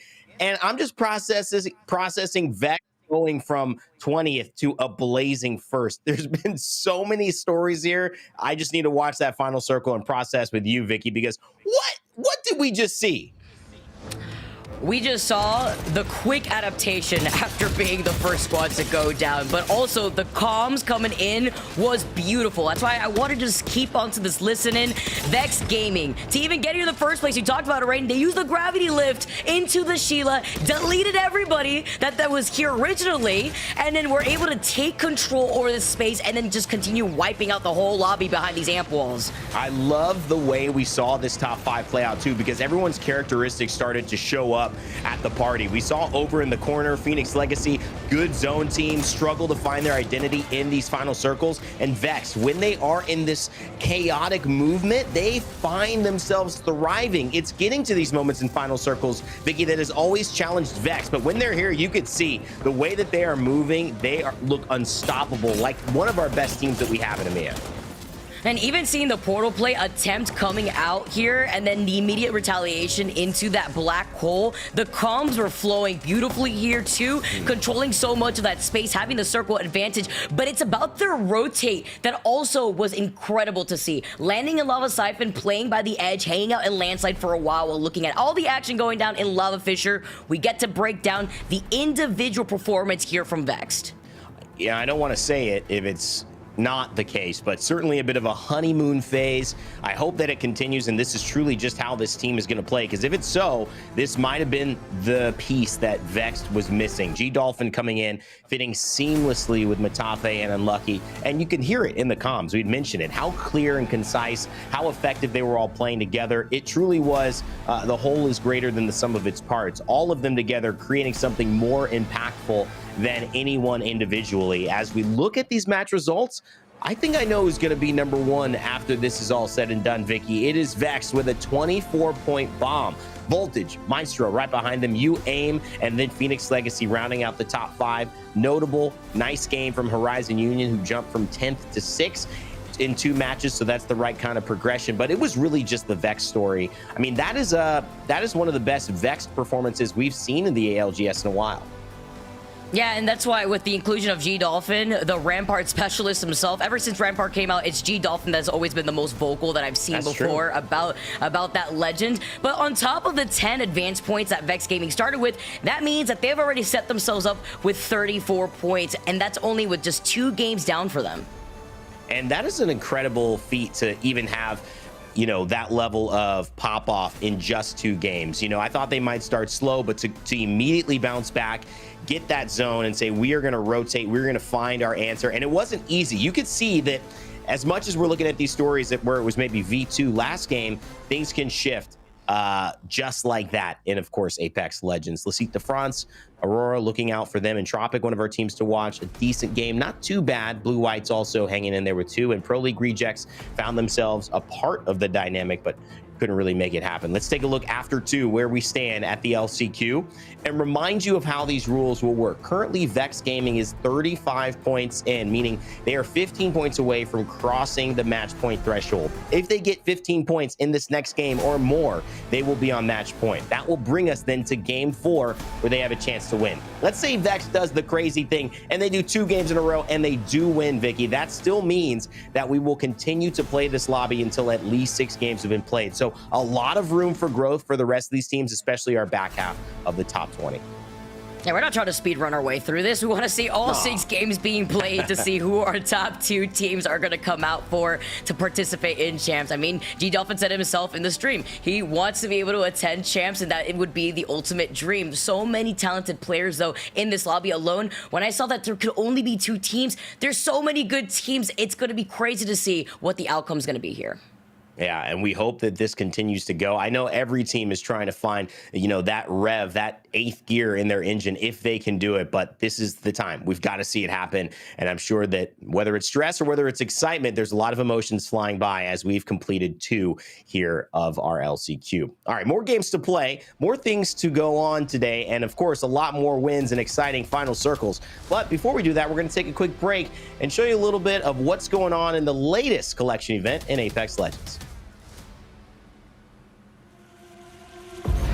The truth can only remain hidden for so long. The question is not, will you find it? Isn't this... It can't be. But will you allow the surge to consume you? I swore I'd never waste my life on a vendetta again. Coming at me is a bad move. If I have to, I'ma pop off. Ain't no looking back, I gotta hit him in the opposition getting chopped off. This is Big Maggie. Very big. What did you uncover? Thief's intuition. I don't lose playing by the rules. Now come out they shoot until they socks off. Your data, it's fragmented. This might require fieldwork. Let's see what we have over here.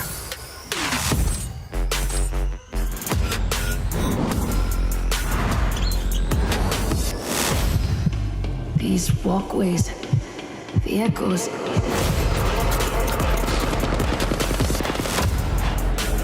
I know that look. You want revenge. Not Not a dragon worth chasing. Trust me.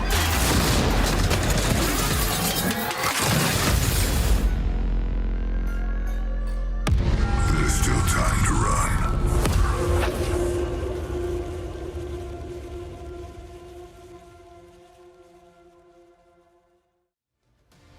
WD Black, the official storage partner of the Apex Legends Global Series.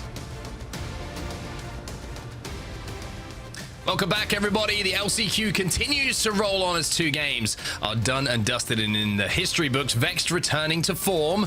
About time, we have to say, with a very impressive game number 2 and taking home that win, Dan. But I gotta say, it's very interesting to watch how World's Edge has played out. And just as we start to find any sort of pattern developing, guess what, everyone? It's time to move to Storm Point. Let's go to Storm Point, Dan. What are you thinking? Storm Point, very good for Vex. They found 3 of their 4 victories so far in the LCQ. Or, sorry, 3 of 5 now, should I say, on Storm Point. They have had some high kill games as well. There could be a chance that the likes of Vex could get onto match point into match 3 here if they play like they have been doing all weekend long in the LCQ. But of course, we've seen the ups, we've seen the downs. They had a game where they finished last, a game when they finished first. Maybe they'll just go somewhere in the middle here for match number 3. But it is now an opportunity for a lot of the teams who do prefer Storm Point to start to get rolling. Are we going to see some of these edge squads who love to get aggressive find some big kill games?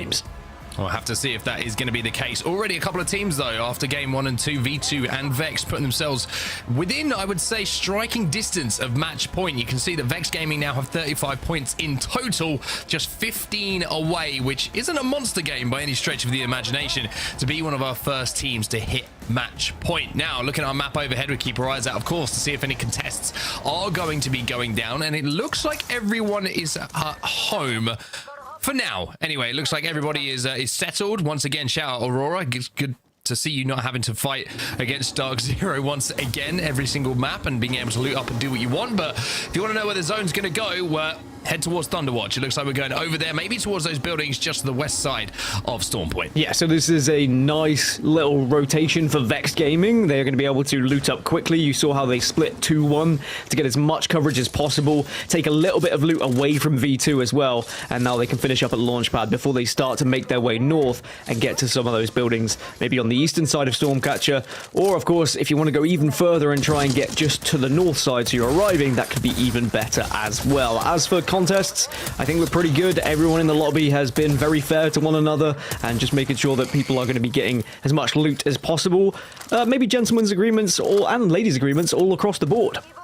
Yeah, I think it's a case of we can't afford to be contesting in an LCQ because this is our last chance to qualify for champs. So contesting is rolling the dice, as we all know. Even if you win it the majority of the times, there's always going to be that slight RNG factor in doing so. Weapons you find on the floor, or whatever happens, you know, all the craziness that goes down and contests. So I think the smartest thing to do for everyone, even if you don't have a designated drop spot, is just to find somewhere to loot and rotate off the back of that. Looking at where teams are rotating early, you can see you aim right at the top of your screens, heading over towards High Point nice and early. They won't obviously approach this zone from the north. Adept Club, they're going right into the center of zone as well. Maestro making their way as well. But Vex taking a little bit of time here to loot up. There's a large POI launchpad to make sure that you are picking up all the loot that you can. They do have a ring console as well. And if I'm Vex right now, I'm thinking, boys, we're on the timer. We need to get ourselves to zone. We need to move our butts, especially having that zone information available to us. Because, like I say, with a fairly decent performance here, just 15 points needed, they could be on match point. Yeah, it's whether they're a little bit worried about going through that choke on the northern side and maybe thinking that there may already be teams that have beaten them there. So that could be a concern for them, but I completely agree. They should be moving as fast as possible when they only need 15. But this was something we had to discuss earlier. Like, are we going to see teams maybe go for more kills when they get onto match point? But right now for Vexed, it's about getting there first. Now, we've seen two teams both taking this same route on the left-hand side to make their rotation from the northern side, get from High Point over towards Lightning Rod, and then get down towards the east side of Thunderwatch. And the Armory looks like where TT are going to reside for now. I thought you bailed at it again, man. I thought at one point, can you promise me at one point during the day you're going to give it a go? I'll give you one, yes. Okay. I won't tell you when, but it's going to happen. Okay. Well, the good thing is we've got a guaranteed 6 points, so you can't flake out on that one if the match point with the previous format. But Voltage, they found some really good positions, I would say, on the first 2 games within World's Edge. They got to zone very early. They found very good spots to play. The only issue is them holding down those spots. They've been run over a little bit when it has come to those fights, Dan. And you can see the plan is exactly the same again. Find somewhere to play early in zone. But this time they need to be a bit more successful. As Go Next are already scrapping and fighting and having to hold on.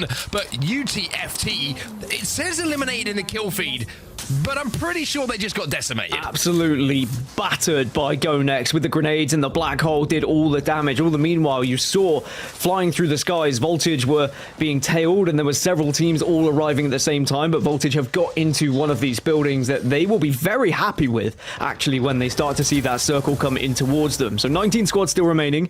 Everyone has started to make their way over to the east side of Stormcatcher, and we've got about 9 teams already within these buildings.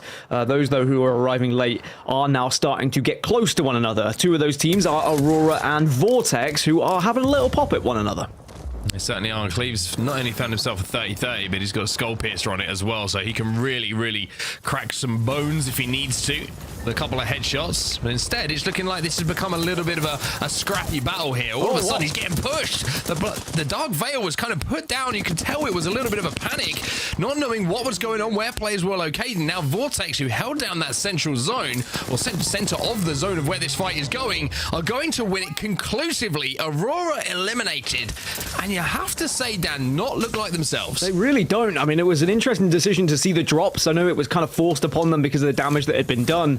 And then I think they got caught off guard a little bit, but you've got to give credit where it's due. Vortex playing that fight perfectly, poking out when they needed to, and as soon as they had found any sort of damage, they were making sure they dived onto their opposition. And Aurora, who came into this, second place, starting with 9 points, have not been able to get going. Now, the more games you have which are kind of whiffs and you start to fall further and further behind those teams at the top, the likelihood of you getting the championships starts to disappear in front of you. They're going to need a big game soon to start catching up the leaders.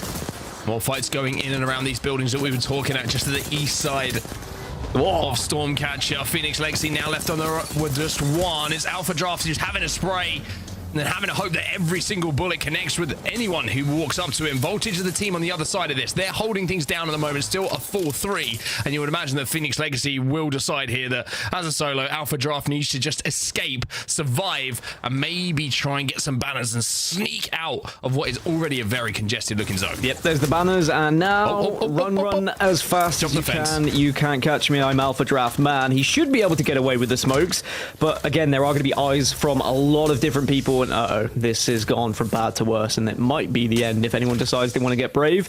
But even though there's some great shots in the building from Alpha Draft, when there's a team of 3 baiting and switching like that, you've got such little chance if you don't one-clip them all, and even with the good shots was not quite enough. But they're still alive for now, our Phoenix Legacy, so we never really know what could happen. If you get a couple of smokes down, you might be able to escape, but it's about where you go. There's so many teams that have found themselves in this area on set that there is going to be a lot of eyes.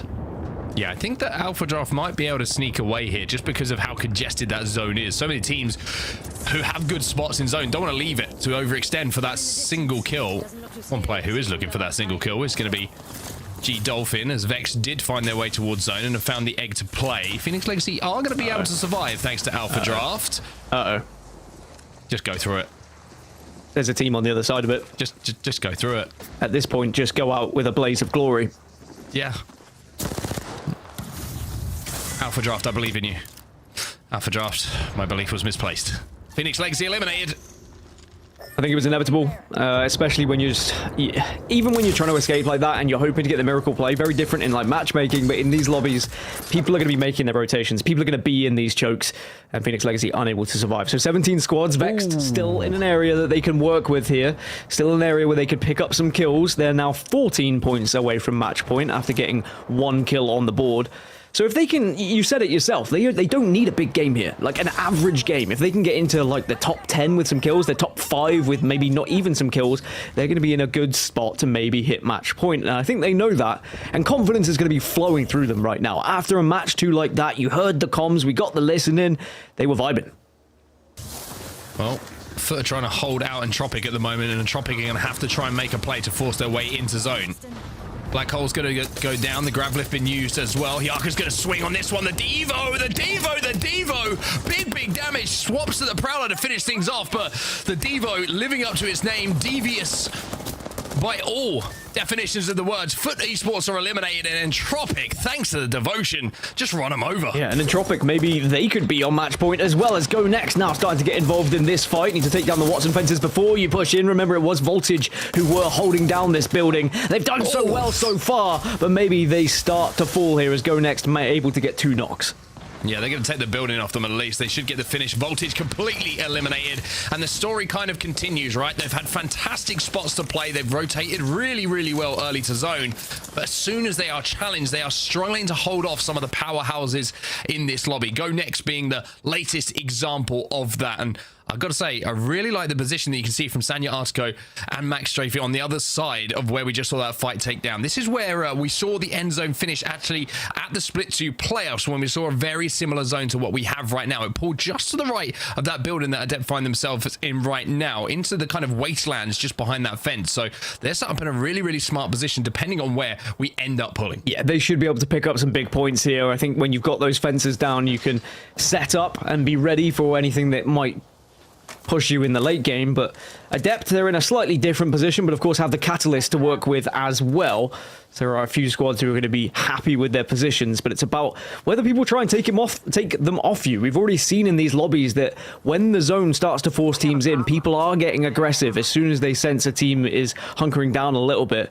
So we'll have to see whether that will be the same case, as we've got 15 squads remaining now. Everyone's got 1 placement point, which is good for the likes of Vexed, who are starting to get closer and closer towards match point. But there are a few teams with a big game that could get on match point here as well. So we might have one on after this match number 3. Yeah, Adept in a very good position at the moment, and also with the longbow in the hands, going to be able to really do some damage from distance, which is going to stop teams kind of threatening to cross, as 1 bullet from that longbow is certainly going to do enough damage to slow the push down, really kind of command the space that is surrounding them. One team who's in a really good position as well is going to be my boys on Tohu Tontat. They're going to be right at the northern side of where this zone is pulling. Entropic, who we did see win that big fight a few moments ago against Foot Esports, they're going to be making their way from the south side of Stormcatcher right now. It's a really difficult wrap for them to make, just from the rotate that they've been forced to make from where the zone is going. A long way away from their drop spot. But they have picked up some KP. 3 already in the bag. And with 29 points already secured for them as well, then this game could be really important for them. If they can hit a smart rotate here, led by the Devo, of course, they could clear a path. By the way, Blue Whites are still at checkpoint. I'm just going to put that out there. I don't know how they're still alive. They might die to the zone eventually, but they are arriving as late as you possibly can in Fire Beavers-esque form. And here they go. They've managed to find a Trident at the very least, so they've got a better chance of getting into this circle. But they have been taking their sweet time. I mean, I know as a 2, you've got to, but... Well, maybe there's a little bit of a bump in the road there. You've got to just make sure it's poor driving. This is a 1-star Uber rating. Wait a minute. I said, let me drive. He didn't really, of course. They were just swapping so that he could pop the med kit. But I like the idea. They was like, that's enough. Let me drive. That's enough from you. Blue Whites are going to continue their way to zone. They're going to try and wrap to the north. They've still got a long way to go, but they should have the meds to at least get to zone. The problem is, Dan, when they get there, there's so many teams to the north of where this zone is going to be pulling, because that's where the end game's going to be. Entropic involved in another fight, though, as Xako hits some beautiful shots again with that Prowler. This is perfect from Entropic to make sure they push their advantages when it's presented to them. They were able to get the 1 kill, but now there's pressure from other teams here, and this is going to be the problem. As soon as there's any sort of sound of gunshots, people are going to start making their way over and looking to see if they can pick up some KP. Danish are making their move through. They were also on the other side of it. So it's V2, Entropic, and Danish, who are all in the same kind of area. 3 very dangerous squads when it comes to these fights. They don't often miss their shots, so you better believe that if they start to engage in one another, this could be a battle of the ages, as now Entropic have lost 1. Yeah, and it's going to be V2 who are in the area, and I'm pretty sure that that's a very weak-looking V2. Thorfinn going to try and move in. They're kind of trapped on the other side of this mountainous area. They're going to have to step through zone to try and finish this one off. Joke will go down. I'm pretty sure there's one player still alive. They should be safe, as Zidane will be that final player alive. And to be honest, the position he's in is a very, very, very, very, very horrible. It's a lot of berries. I'm pretty sure. Yeah, I mean, have you seen how far he's got to go? I think I made my point. Very, very, very, very long, but at least he is still alive. Now for V2, I mean, they had that victory. It was looking all good, fine, cushy, but now they are down to just one, and they might see a couple of other teams get to match point as Danish finally made their way into the circle, and it's for VCGO again who are going to be on the receiving end of things here. Danish are doing very well to just take as much space as possible. Yeah, they're going to have to force their way towards zone, though, and they're going to try and go to the north here and wrap. With 41 seconds left, they will probably be expecting a fight once they do get to this northern side. V2 are eliminated, by the way. Zidane has just gone down, so as a solo wasn't able to wrap their way towards any more placement points, but this is going to be a really interesting rotate to actually watch. Danish, 20 points at the moment, wrapping to the north. Pro League rejects are going to be forced in towards zone, who are currently set up in Thunderwatch, but there's blue whites in the area. There's LCQ de France. There's also ANC outplayed. Everyone is gatekeeping this area. It could be perfect timing for Danish if they are able to arrive as some of the damage is done, but it really is going to be a matter of timing. It could go terribly for them if they arrive a little bit too late, as Entropic have just been able to find the slitherest of zones to work with here, but it's where you go off of this. But for now, they are safe, as Danish, who are trying to arrive at the perfect time, do get involved in the fight and are hitting their shot. Yeah, getting some good knocks as well. Need to finish this quickly and get the armor swaps. That's Pro League Rejects, the team who was holding down the build and forced to move by that zone. They are going to be eliminated. Is there a third party trying to push this, though? ANC outplayed, having a think about it, Dan, but Danish have got healthy here. Yeah, Danish have done really well to quickly shield swap, and of course, having the gen down meant that they could quickly get those shields back up as well, and the fences, I think, just kept outplayed away and stopped them from being able to push up. Vortex are eliminated in 12th spot, so we're almost to our top 10. And remember that we've seen a couple of teams being able to push up, and one team that is still alive is Vexed Gaming, who are starting to get closer and closer to match point. If they can get into that top 10, maybe start to look towards top 5, the placement points are going to do them wonders, and if kills go alongside as it, maybe they would be on match point after match number 3, as now we see Vex taking that fight, and it is going to be against Adept, and I tell you what, it's not going well. No, it's not going well at all. Good spray from Matafe. The problem is he just doesn't have the bodies around him in the form of teammates to survive here. They tried to assault Adept, who have been holding down this spot for so long, and they quite simply do not have the firepower to win that one. Adept will hold it down, but look at the rotate they have to make now. 25 seconds left. Do they have an evac tower? Do they have something to make it a little bit more comfortable? Well, at the moment, it's looking like a treacherous path, because you can see UAIM are up on this high ground, just raining down arc stars on everyone below them. Yeah. Oh, was that a stick? Get the stick. Might have been, will be, and now you're going to be able to get that slow and get that damage, but you can see they are reluctant to push up on it at the moment because they know other teams are going to be ahead of them, but maybe now they'll get the call to use the Dark Veil to their advantage just to create a little bit of cover here. Because the position they hold at the moment, they could pick up quite a few kills with all the teams rotating from the southern side. The ring is going to take down Hyaka. This is going to be bad news for Entropic. They did try and put down I think they used the evac tower to rotate down to the south, but the zone is just closing in behind them, so expect the kill feed to show Entropic pretty soon as well. Go next are going to be the team who's trying to hold them out. There is Entropic eliminated, and now it's just a race up the hill. The red, it just seems to get quicker and quicker, and Maizy's going to find that out for himself. Slab and Bambino trying to survive here as the zone is just collapsing in on them, and UAIM now have to think about, instead of holding out, they have to think about forcing their way in. Look how many kills the ring just got, as it is currently gobbling up the kill feeders. UAIM also trying to make their way through. They're struggling. Artico, the last remaining player, as ANC get eliminated, as do UAIM. We're down to 7 squads. Dark Veil's going down to give as much cover as possible. Adept have lost 1 as well, but Go Next still doing the job here as a 2. LCQ de France, they're going to be eliminated as well. Go Next trying to hold on. The Prowler once again doing great damage, but there is that Bangalore ult coming down and really slowing down the rotate. Bambino's going to tank a little bit of that damage. He's going to find his vision slightly impaired as well, and now there's a wombo combo behind him as well. Danish eliminated in the meantime. Go Next holding on for dear life here, but still holding on. Still holding on as 3 squads are all on this southern side, and at the moment they're just being very careful. They don't want to step out because there's just so many guns that are pointed towards them. Go Next still have a chance to do some real damage to this team because the team is very weak, and here we go. They're going to full send it. Black Hole comes down, but unfortunately one of them's already fallen, and it's going to be the end for Go Next, but not without going down with a fight.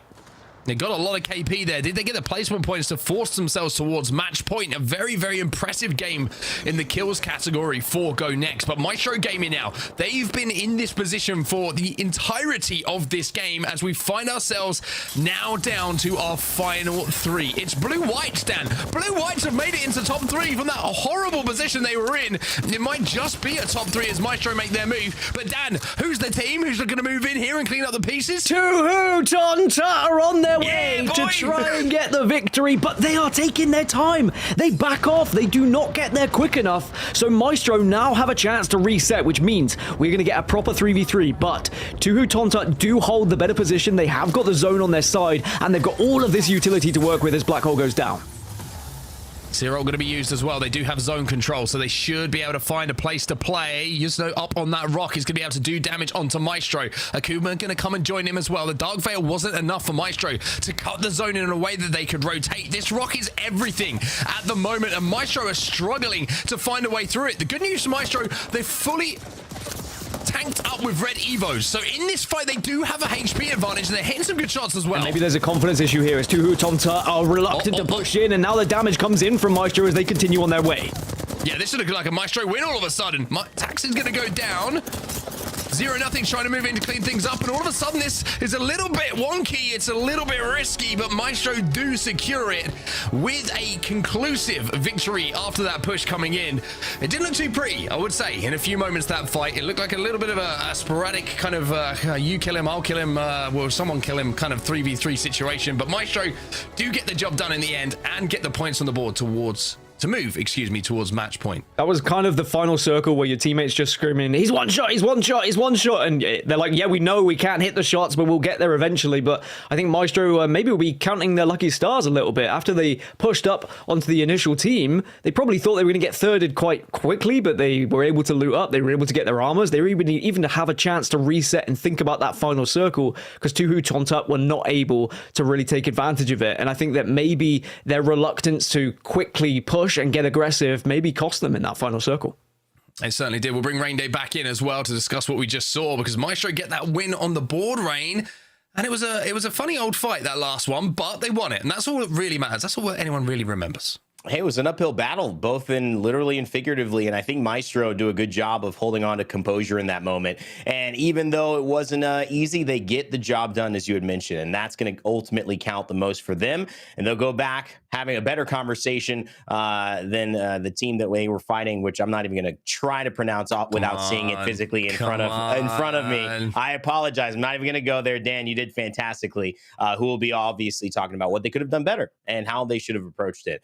But you know, we've got a lot that we need to break down and a lot to go over. I have a special guest, fellas, that we're going to have a chance to talk to as well. I want both of you to lean in some thoughts too, because we didn't get a chance to talk about this person after the playoffs. We had to interview our winners, but this team, this individual, they did quite well and they deserve their spotlight. So let's bring in one of Amia's favorites here, one of our Apex favorites, Nasky, and talk to the man who is out of the kitchen right now. Thank goodness, Nasky. I don't want, a fire in the house. Okay. Good to have you, man. Listen, I want to start with your performance, 6th place in our Split 2 playoffs. Congratulations. How does it feel? And what was your takeaway from that event? And obviously, a new KCP at that playoffs than the playoffs previous, and how well you guys did. Well, we started the tournament pretty rough. I do want to say it was our first tournament as a full roster. We weren't actually with a sub or anything like that. So I was feeling really, really confident. And then, we start playing group stages. We get like 19th or something. Then we lose out in the winner bracket. So we had a pretty bad performance. But during the entire time, I was feeling really, really confident. I was really certain we would do good. Miraculously, we made it to finals, and we actually did pretty well in the finals. Not super happy about the result, but I'm complacent with it, because considering how bad of a start we had and scrims leading up, we weren't performing that well. But I'd say it was good. It was really nice to not have like a sub and that pressure relieved, because I'm super confident in my teammates and stuff like that. So going into it, I was feeling really well. All right, I'm going to jump in here, Rain. I've got a question, because I've been waiting for this moment to speak to you, Nasky, because real talk, right? In the build up to the event, I was so worried about you guys. I was like, it doesn't look like KCP can find their feet right now. Seems like everything you're trying didn't seem to be coming off. And I know it's just scrims. I get it. It's online. but then you did manage to pull it together. Talk to me about how the mentality for you guys kind of shifted from pre-event going through the bracket as the stages went through and you got closer and closer, and then you got to that grand final. Well, it was we were playing scrims after like a long break since Pro League. So we started playing pretty bad in scrims because we were doing our old stuff, playing zone, stuff like that. And we were like, hey, we're doing really bad. Let's not contest anyone. We're doing bad, so we need to start working on our fundamentals if something's up. Then we started changing it. We started playing Edge, and we were like finding success in playing Edge. LAN comes around. We start playing Edge. We're doing like okay. And then I spoke with Zane about it, and we were like, you know, F it. Let's go play zone. Let's go back to what usually works for us. And then the final game in the lower loser bracket, where we were like 12th going into it or something like that, we were playing zone, and we ended up getting third with like 7 kills, so a good game. And then in finals, we decided, hey, let's play zone, and that's when we actually stepped up. And I think I just had a bad read on the meta due to being influenced by the bad results in scrims. But the meta right now is just completely zone. You see it on every team winning. TSM was doing bad in the start of the Pro League because they were still playing the Edge from last playoffs. And then they started playing zone, and they started doing good. And every team that did good was playing zone. It's just a zone meta right now. I didn't read that because I was like persuaded by the bad results. But yeah, if we were playing zone the entire time, it would have been a completely different showing in group stages and stuff like that. Well, Nasky, we're in the LCQ, right? I saw your tweet earlier with 2 teams you were predicting to get through. We've seen 3 games. Are you going to stick with said prediction? I'll give you a chance to change your predictions now with how you've seen teams perform in the first 3. Who do you think is going to get through today? Well, my predictions are FUT and UAIM with my boy Max Strafe, of course. It's not looking too good for at least FUT right now. I do want to stick on them though, because Amphi is like, he's one of the best controller players in the world, and Sane thinks he is the best in the world. So I put faith in them because it's like it's a solid team. You know, Lippin is a strong controller fragger. Taylor, super experienced IGL. So I'm sure they'll pull it back. It's looking rough right now, but if they just find their confidence, they'll come back. And UAIM with Max, one of the best in the world. My previous teammate. I'm sure they're gonna do great. I'm gonna stick in I'm gonna double down. I'm gonna double down on my predictions. I really want to see those 2 teams in first and second though. I want to get your thoughts in the final circle, but it just stuck to me to talk a little bit about your teammate Max. Obviously, he was a big part of KCP. He's a big part of your story, Nasky, but he hasn't been able to get there, and you're rooting for him on the sidelines. What's the emotion of just seeing Max having that chance of maybe in his own way joining you guys at championships, and just the emotion of his partnership and your journey together? It makes me proud to see Max back. Obviously, his competition his reign was held to a stop because of the war in Ukraine, and unfortunately meant he couldn't get visas or permissions to travel anywhere or anything like that.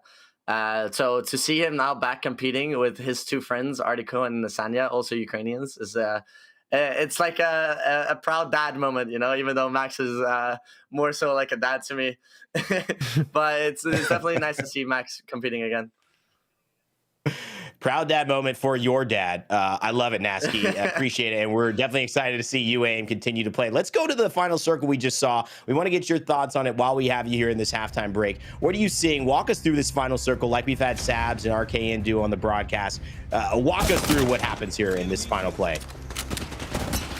Well, the zone you see here is a very predictable zone. I'd say everyone should be able to predict this zone. It's a very macro-oriented end zone, which is just means that it's out-of-game preparation. Your rotation is the determining factor for this zone. Usually it's the high ground team that sits there the entire game that wins this game. Usually the lightning rod team. So it's a pretty straightforward end zone we see here that just plays out like it's expected to do. It's not like a very chaotic end zone or something like that, and you even see now that it's just a straight 3v3. Maestro at a disadvantage because they have to go uphill and they have to push into the final zone. But yeah, it's a straightforward end zone. I didn't manage to catch it just live just a second ago, but well, you're catching it now. Yeah, pressure's on. I'm catching it now. Come on, baby, do our job. That's my casting skills. Yeah, come on. I mean, I'm impressed that Maestro was able to cross the gap. Not so easy. True. Maestro crossing the gap and winning this fight is actually really impressive. I can't lie, especially because of it being Mizzy and I didn't catch the other name, but it's 2 controller players. So you know, controller is better than mouse and key for sure. They push up high, like from low ground to high ground, and win the fight. That's pretty damn good. Well, Nasky, thanks for obviously walking us through that. I know we caught you. We are delayed on our broadcast, so you hadn't caught that final circle, but great to hear your insights on that zone. Talk to me a little bit, though, about these players, Bambino, Mizzy, Oslab, and Go Next. They were there with you guys in Split 2 playoffs in London. They've obviously taken out DC, TZR, and had Mizzy come in, and they've had a pretty strong performance so far after a few.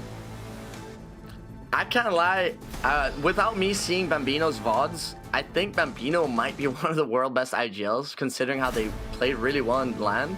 They didn't quite make it to finals, but they were playing from Jurassic and Geyser, the 2 worst PYs in the game. And they played really well with 2 unexperienced fraggers on his side, and I don't know, insane macro, I guess. Pretty amazing stuff. Let's go to the match results, too. Hey, we're watching. I mean, I think they are in a pretty good position. Maestro obviously win that game with 18. Go Next, though, look at that. 2nd place overall in terms of points because of their kills. Oslab pops off for an 8-kill game. Pretty impressive there for them. Tuat Tunat Tut and Blue White's Adept Club, they round out our top 5. Danish LCDF, You Aim, ANC outplayed, and Entropic, our final top 10. As we go to the backside, though, Nasky, quick thought, who needs to perform a little bit more? Any team out here standing out? Obviously, Foot, you mentioned. Anyone else? Well, yeah, obviously Foot, also Aurora. It's a tough zone for Aurora because they go shipfall. Yeah. The rotation is very tough for them. They have to go past like 6 teams. So it's not surprising you see them do bad in a zone like this. But Aurora, for sure, probably the best, most experienced team in this lobby. So yeah, Aurora and FUT, I'm keeping an eye out for the upcoming game. Horizon Union also surprising, considering they had a really good pro league. They did bad in the final 2 days, I think it was, but strong team, really strong IGL and Phoenix. Yeah, and you know, I really appreciate you mentioning that too. I mentioned Phoenix a lot on this broadcast. I know our series results are ready for us as well, so we can bring that up. And it's Vexed out in the lead. Maestro with that win, go right behind it.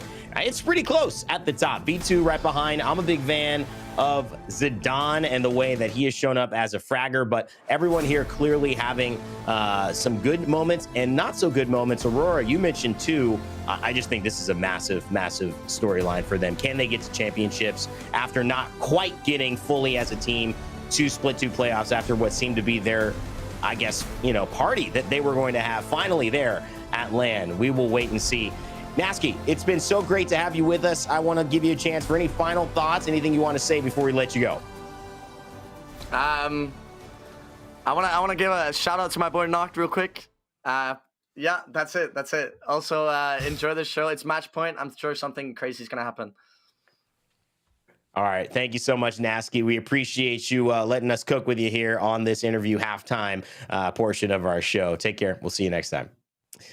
Always fun to talk to KCP Nasky. You'll see him alongside many other famous faces in our Apex scene at Championships. So make sure to grab your tickets. They're on sale now. Play Apex Esports. You can find all of those details. We're going to go on a quick break. When we come back, Game 4 is here of our Match Point Finals. We're going at least 6 today, so buckle up. Get ready.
WD Black, the official storage partner of the Apex Legends Global Series. Welcome back, everybody. It's time for us to keep this thing rolling as the LCQ starts to pick up energy and things start to kind of settle down a little bit when the scoring. Vicky is joining me, by the way. Vicky, this is the first time we've casted in ages, and I was thinking in my head there, I was like, what's like our cool duo name? And then I kind of put the first part of mine and the last part of yours together and came up with Oniki, and that doesn't sound very good, so I'm going to let you work on it. There's two different types of people. There's onset, and then I'm thinking about Vicky set, I guess. Like, or it's better. We'll go with that one. Honestly, it couldn't get worse. Listen, it's a tongue twister, just like what Dan was saying. To who tongue tut? I don't know. That black hole made me wonder, to who was that for? I don't know. Game number 3, going in favor for Maestro as we go onto Storm Point now for game number 4. It was very enjoyable to see. A lot of chaos happening in that hilltop that so many teams were claimed by the ring. Honestly, I feel like the ring was kill leader by the end of that. It certainly was. A lot of teams had a really rough time rotating from the south side all the way up to where we finished near Lightning Rod or on the little compound just outside of it. But for Maestro, they won that important 3v3, Vicky. And I feel like when you're in a disadvantage in a straight 3v3 and you win it to win the game, the next game, all of a sudden, you are so full of confidence. Not only was their macro pretty good on that one, like Nasky was saying for that zone, to call where that zone was going to be going fairly early on, but to execute in those final moments and put yourself within striking distance of match point, they're going to be all smiles right now, surely. Absolutely, especially now that skyrocketed him all the way up into that second place for Maestro Gaming, claiming that with a good amount of KP to their name, right behind Vex, who still hold those 38 points, but it's pretty close for these top 5 teams, rather top 4. There is a slight gap between GoNext and V2. Now taking a look at the circle and where it's going to be taking us for this game number 4, and Tropic are having a field day. They're going to be able to not only take all the loot and down Beast, hold the high ground for a little bit, but they will also have the circle advantage, as well as looking at Phoenix Legacy, who do have that survey beacon right there to let them know which teams have already gone for the quick rotate, as well as Horizon Union that lands in Mill. A good zone this for esports as well. You heard Nasky talking about them. It's a really good mix of players. You've got experience, you've got good controller fraggers as well on that squad, and they not only have a ring console to play with, they've also got good prio to this zone. So keep your eyes on Foot Esports for how they rotate towards this zone and how quickly they try and make that decision. They do also have the Trident, which is going to help them maybe get there a little bit quicker if they wanted to, but only 8 points so far in 3 games for them. They were some pretty rough zones for them, you have to say, so far today with where they land, but this is one that they need to convert on. That's why they haven't been doing too hot here too, but at least they could take advantage of the Crafter being right here. You do see the pings coming out, probably just to let them know that there is a team that may be rotating away from Barometer that could be Danish, that have already made their moves here, perhaps to try to get the ring. Yes, it is. They're already low here. Foot already taking some shots at them, taking some chunks. They wanted the ring and have been denied. Time to rotate around Cenote Caves and maybe try to prioritize the circle on where you know it's already going to be going. Maybe even trying to take the ring console and Mill if they want. Yeah, they could well do that if they wanted to. They could also steal a Trident on their way past and kind of double ride in like full baller style if they wanted to really slow down. Maybe for esports rotate even more. But looking at down Beast, where we're expecting the zone to be involved, and Tropic, like you mentioned, dropping over here, we're going to have a really good time playing this height. Height is such a difference maker in Apex Legends, any FPS shooter game. But when you've got the extreme elevation that you do here on down Beast, you would expect in Tropic with the confidence and also the experience that they have now, Vicky, to be looking at a minimum of a top 5 here from this position. This team really surprised me at LAN. I knew that this team was comprised of just different high-level players, but their performance at LAN was beautiful, and now seeing how they're going to be doing here, holding on to this high ground, they already see where Danis is going to be flying to. Fricks desperately landing on the other side. This is a good spot once you could slow rotate into that next circle, but this does mean that Danis would be forced to play off the low ground here, while we did see the positional advantage that Entropic was already holding. Like you mentioned, a position here that usually in shooters you definitely want to secure, especially when it comes to sometimes these teams utilizing the gravity lift. If they have the Horizon, it can be difficult to shoot vertically in an FPS. Yeah, it's very, very true. The one problem I think you highlighted beautifully there, or kind of segued into it, is yeah, it's great to have the hype, but there's so much of it on the top of Down Beast. Yes. Actually prioritizing holding down all of the zip lines and anyone who's going to grab lift up and making sure they can't take that away does take some really clear and concise communication. So Entropic got the tools to have a good game here, but they're going to have to work extremely well as a unit to keep themselves in that position for the long game. Danish now, they're going to take down one of these buildings, but also they're going to have a little bit of a problem here because the black hole has got some pull to it. The gravity is a problem. However, Frick deals well with it. The distance on that black hole and how it pulls you is from miles away. Horizon Union just backing off for now, calling out the fight here because they see another team trying to get involved. Already 4 to 5 teams in the Down Beast area. You mentioned how much space that high ground provides, and you know that there could be an opportunity where a creeping barrage could try to grief that squad from the high ground here. We're going to have to see how Horizon Union also play this into their team composition. Running the Catalyst, they are going to play much more bunkered down, but it does look like they're starving a little bit when you take a look at the attachments on their weapons. At G7, not looking very pretty. Well, Blue Whites, who somehow got into a top 3, or was it, in the last game after we saw them rotating in so late as a duo through zone from the north side, all the way in the red on the Trident. Well, they've got another Trident at least, and they will be pretty happy, I would imagine, to take away another top 3 place with a few more KP this time around, but they're going to be under pressure at the moment. You can see they're trying to hold down this kind of, I would say, in-between position in the rocks. Up on that sort of hill, which teams are going to struggle to push, and Vortex are the team who are trying to, and by not having that little peak to look over, they've decided this isn't a smart fight to take early on. 20 squads still alive here, Vicky. This is where you're starting to see the teams really value points, because no one is taking an early fight. Everyone is trying to hit a quick rotate, and more importantly, I think there's no teams trying to force God spot early like we might have seen a little bit earlier on. Yeah, it could be because of the way that this circle is in general. You talked about it earlier, but with so much space being on the high ground of Down Beast, and this circle could be pulling towards the fence line of Down Beast, that means end circle is going to be in a much more open area. Love the fact that we get to see this right now side by side of where the circle is going to be pulling, and the positioning of our squads that we're currently watching right now in Mill. You could also expect a lot of the teams that will be playing on the edge of circle much more passively will probably try to take priority over getting that ring beacon over by Mill. So with Aurora being right there now, with the rotate north and Foot trying to take some shots at them, you could see here that Mill's going to get heated with more of these edge teams as they make their way over.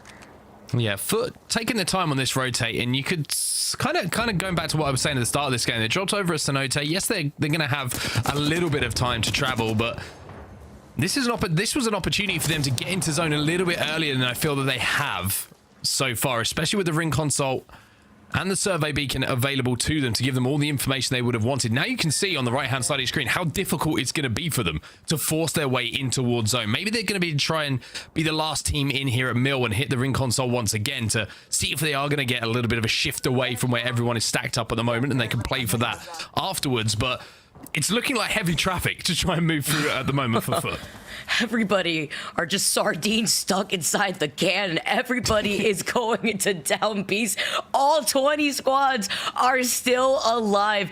This is crazy. Again, not surprising with the way that this circle is going to be pulling, but still there's half of that circle is a good amount of open area where you really have to rely on the natural terrain to get out of the line of sight for so many of these teams like Foot that have the high ground. It can be scary when you want to go for a rotate outside of Mill. At the moment, we saw earlier that there are no teams that are currently rotating from that south side just yet. It could be V2 since they are taking their time, but Vortex have not moved from this spot. Probably trying to slow rotate from the south side, but then when you take a look at Vortex, Blue Whites that we saw earlier, those squads will be funneled outside of that south side of zone where there is a lot of that open area. Taking a look at already our early fight, this may be the first team to go down in the lobby finally. And this is another team trying to force their way in towards zone early. It's going to be UTFT. However, the shots are raining down from above, from the sides, from wherever they try and look at the moment. They're going to have to retreat to inside of the Down Beast and into the belly of the beast, so to speak. Not only in game, but with the position they find themselves in. One player will be finished. That's going to be Genji, who does go down as we now swap over to LCQ de France. Phoenix Legacy are going to be wiped out of this lobby as they try and force their way in from the northern side of this zone. LCQ de France, one good thing about how that fight went, Vicky, is how quickly it was over. You saw on your screen no opportunity for anyone to close the gap on them, and now they can control this donut building and they can plan their next move accordingly. Well, it's Phoenix Legacy having to exit out of their POI of checkpoint. We saw how congested that north side is, and it could be very risky coming in from that north side just in case that circle continuously pulls south. Where are you going to go? You're going to be forced to go through that choke point where Maestro is going to be able to approach from eventually from checkpoint, or even that area where Lucita France is currently holding. You see some shots getting taken at them, but also leaving from this area puts you in the line of sight of the squads that do have the position advantage on top of the down beast. Now looking elsewhere, Vex are the only team really outside of zone by any considerable amount at the moment. Pro League rejects, well, they've lost a player as well inside of down beast, and this is what happens when there's nowhere to play, when you arrive late in towards a congested zone like we find ourselves in right now. ANC outplayed, now looking for the final kill. The final player, Pro League rejects. They are ejected out of this lobby, but Shex has gone down, so they have to be careful here, expend a few resources to make sure that they can get this res in. The res will come in and they should be safe here, but look at Sanya. Sanya's creeping up here. Vicky's having a little look at things. Oh, on the other side, it was Datashed also taking a chunk out of them here too. Aurora now getting engaged in a fight over here on the other side. This is part of the teams that are going to slowly rotate and play by the edge of the circle. I believe it's Maestro Gaming that are right in front of them, and right behind them by checkpoint is going to be Adept Club. So 3 squads right now in this area that are going to be exiting out of this checkpoint, choke point, and it's Maestro that could gatekeep these squads, because if you do want to leave to the north side of checkpoint, we already saw the likes of Lucita France holding that spot. Vex now slowly making their way in towards zone. They should be safe on their rotate, so not too much to worry about for them. Of course, Vex are closing in on match point, and our leaderboards overall as well. You can see at the top of your screen how many points all the teams have at the moment, and we are getting into the position now, Vicky, where one win for any of those teams, I would say in the top 5 or 6, could put them onto match point and within one game of qualification to the ALGS Championship. And I mean, that's what everyone wants, right? That's why everyone is here. That is what the whole season of work has been for, is to get to that ALGS Championship, as Aurora want to be that team. They're trying to force their way onto Maestro here, who are stuck inside this choke. Have to redeem themselves for right now in their performance here. They are sitting in 17th overall. They get the first knock, and this is where they want to try to fully send it without trying to put themselves in a disadvantage. The catwall helping to block themselves from the squad that is hanging out by checkpoint. Once again, that is Adept Club that has not moved from that spot. Now with some safety in the insurance policy of the catwall, they can finally solidify their KP and also look out to see which of the squads are still hanging out beyond that choke point. Oh, Densei's still alive here for Maestro, just hiding in the crevice. Yeah, this is going to be rough, though. I don't know how he's going to try and escape this one, because wherever he goes with 17 squads remaining, you get the feeling that someone must have a line of sight onto him, especially approaching the height of down beast. But for now, he's doing all right. He's surviving for now. 17 squads still remaining, of course. And when in doubt, Vicky, when in doubt, I was going to say hit the cannon, but he knows better than me. I thought you were going to say rat it out. Hit the cannon. Oh no, you're just trying to grief out here. Grief yourself, Maestro Gaming. Don't want to do that, but this is what I mean. There's a lot of open area in this circle, which is why early rotate could literally spell your doom. He's getting hit from left to right. He tries to run away, but there's nowhere to go. Go next, pick up on that free KP before their eyes, served on a silver platter. Hey, when in doubt, hit the cannon. That should have been the play. Probably not. However, Entropic still up on top of down B, still looking very, very comfortable as well. You can see that Hyaka and Thorfinn up to purple Evo shields as well. Xako trying to force his way towards that as well. The only problem is resource, right? When you are early rotating, when you are in, you know, the priority position for zone, sometimes you have to sacrifice a little bit of loot time on your loot path to make sure that you are going to get that priority position and not have it taken away from you. So keep your eyes on the backpacks. In the bottom right of your screen, you can see 6 cells, 2 bats. Hyaka looking all right for now, and to be honest, Thorfinn looking pretty strong as well. Downbeat does offer a fair bit of loot for teams, so if they did, you know, a really good job on their loot path and managed to scoop everything up quickly, they should be okay for the long game and not have to drop for any loot. They look fantastic, especially being a team that holds that final circle position early on in the game without a Loba, which is usually why we see the Loba. Vex Gaming now getting engaged in this fight. You can see the other team looking on while this is happening. That's going to be Aurora now as Vex Gaming take B2. Look at G-Dolphin taking out the Sheila. Black Hole, though, it's going to be Trey. Let's see if Patafik could get unlucky back up. V2 also trying to get a res themselves as they try and force their way in towards zone. Zidane should be able to get that battery off. Over to the Vex Gaming now, who are looking to finish off this fight. They've managed to get back to a full 3. The 16 squads still remain. They aren't safe for now, though, Vex Game. You can see they have to keep moving forward. They have to keep putting pressure on, and they're going to have to force their way through a choke, which is extremely busy to their north as well. Aurora holding it down right now. Maestro were in that fight a few moments ago, but we saw those eliminated. So the gatekeepers are Aurora. They've taken that position away, and now they have to deal with Vexed. Look at the other squad on the other side of this choke, on the other side of V2. It's going to be Vortex, who want to prioritize this rotation to make sure that no other team takes the bridge that they've been trying to hold for so long in this rotation. This gives space now for V2 to maybe try to restabilize, approach from the side. Vex Gaming now having to force their way into that next circle in that difficult choke that you had mentioned against Aurora. But Aurora may find themselves sandwiched here with this early rotation. Adept Club that was waiting at checkpoint have now the time to take advantage and now move in. Aurora getting pinched potentially if they don't quickly rotate through this choke between Vex Gaming and Adept Club. Aurora did a really good job there of actually resetting, and I think that Adept might have actually helped them in that situation by putting the pressure onto Vexed. If they had have just all focused on that choke, they maybe could have had a straight 3v4. Vortex are going to be eliminated themselves. Adept now find themselves in a horrible, horrible position. V2 eliminated in the meantime as well. The French squad will go down, and Vex down to just 2 now. Unlucky and G Dolphin. The meme's right itself at the moment, but for now it's Unlucky who has to go in with that R99 in his hands. The Dep Club are eliminated. Wow, AC had to have known that Aurora was there. They didn't even turn their backs to them. Going on the other side of the catwalk where they're in the line of sight of Aurora. Now Aurora just going to be able to capitalize. Cleve having a pop-off moment. Maybe he could get the shield swap. Yes, he does at his feet. Thanks to AC dropping that for them. Arancha's getting on top of the high ground. He's got the creeping barrage just in case here. Vexed in a lot of trouble. Backs literally against the ring here, working with some limited LOS cover as well. No more rampart barriers here, as Matafe is the first one to get knocked here too. Nowhere to run, nowhere to hide here. Ranch is continuing to do damage to Vex, but they can't quite finish this fight. 50 seconds left until that zone starts to move, and you get the feeling that now is the time to go here for Ranches. He knows needs to get the job done. He knows they need to move on from here. Vex will be eliminated with 11 squads now remaining. Aurora will have a walk into zone. They completely control that choke we were seeing battles fiercely break out for what felt like 5 minutes or so. Crazy. G-Dolphin also not going down without the fight. Taking out the Sheila with his last breath. Gets deleted as Aurora now could clear out. Entropic, this is their POI, having this high ground advantage. This Trident is zooming its way all over here. Really, Mr. Worldwide himself being able to go all around Storm Point, but it's a good spot for the Trident to be because you mentioned that high to low ground altitude here on this high ground. They are going to have to move forward, put themselves in the line of sight of the squads right below them, but that Trident could act as some makeshift cover. I'm telling you, there's a play set up here for the end game. Trident off of the top of Down Beach with a boost into zone. I'm telling you, I need to stand behind one of these teams at LAN. I can get the job done. But for now, for esports, Coach on set. I would describe as more traditional methods, which is holding down a really good spot in zone and trying to damage anyone walking in from them. Lifein's got that nemesis in his hands, and we've written enough stories, we've told enough, we've seen it with our own eyes about what that weapon can do. Makes you cry, especially at the beginning. That burst meta coming in clutch between the Nemesis and the Prowler that really put on the showcase for us back in the Split 2 playoffs the other week.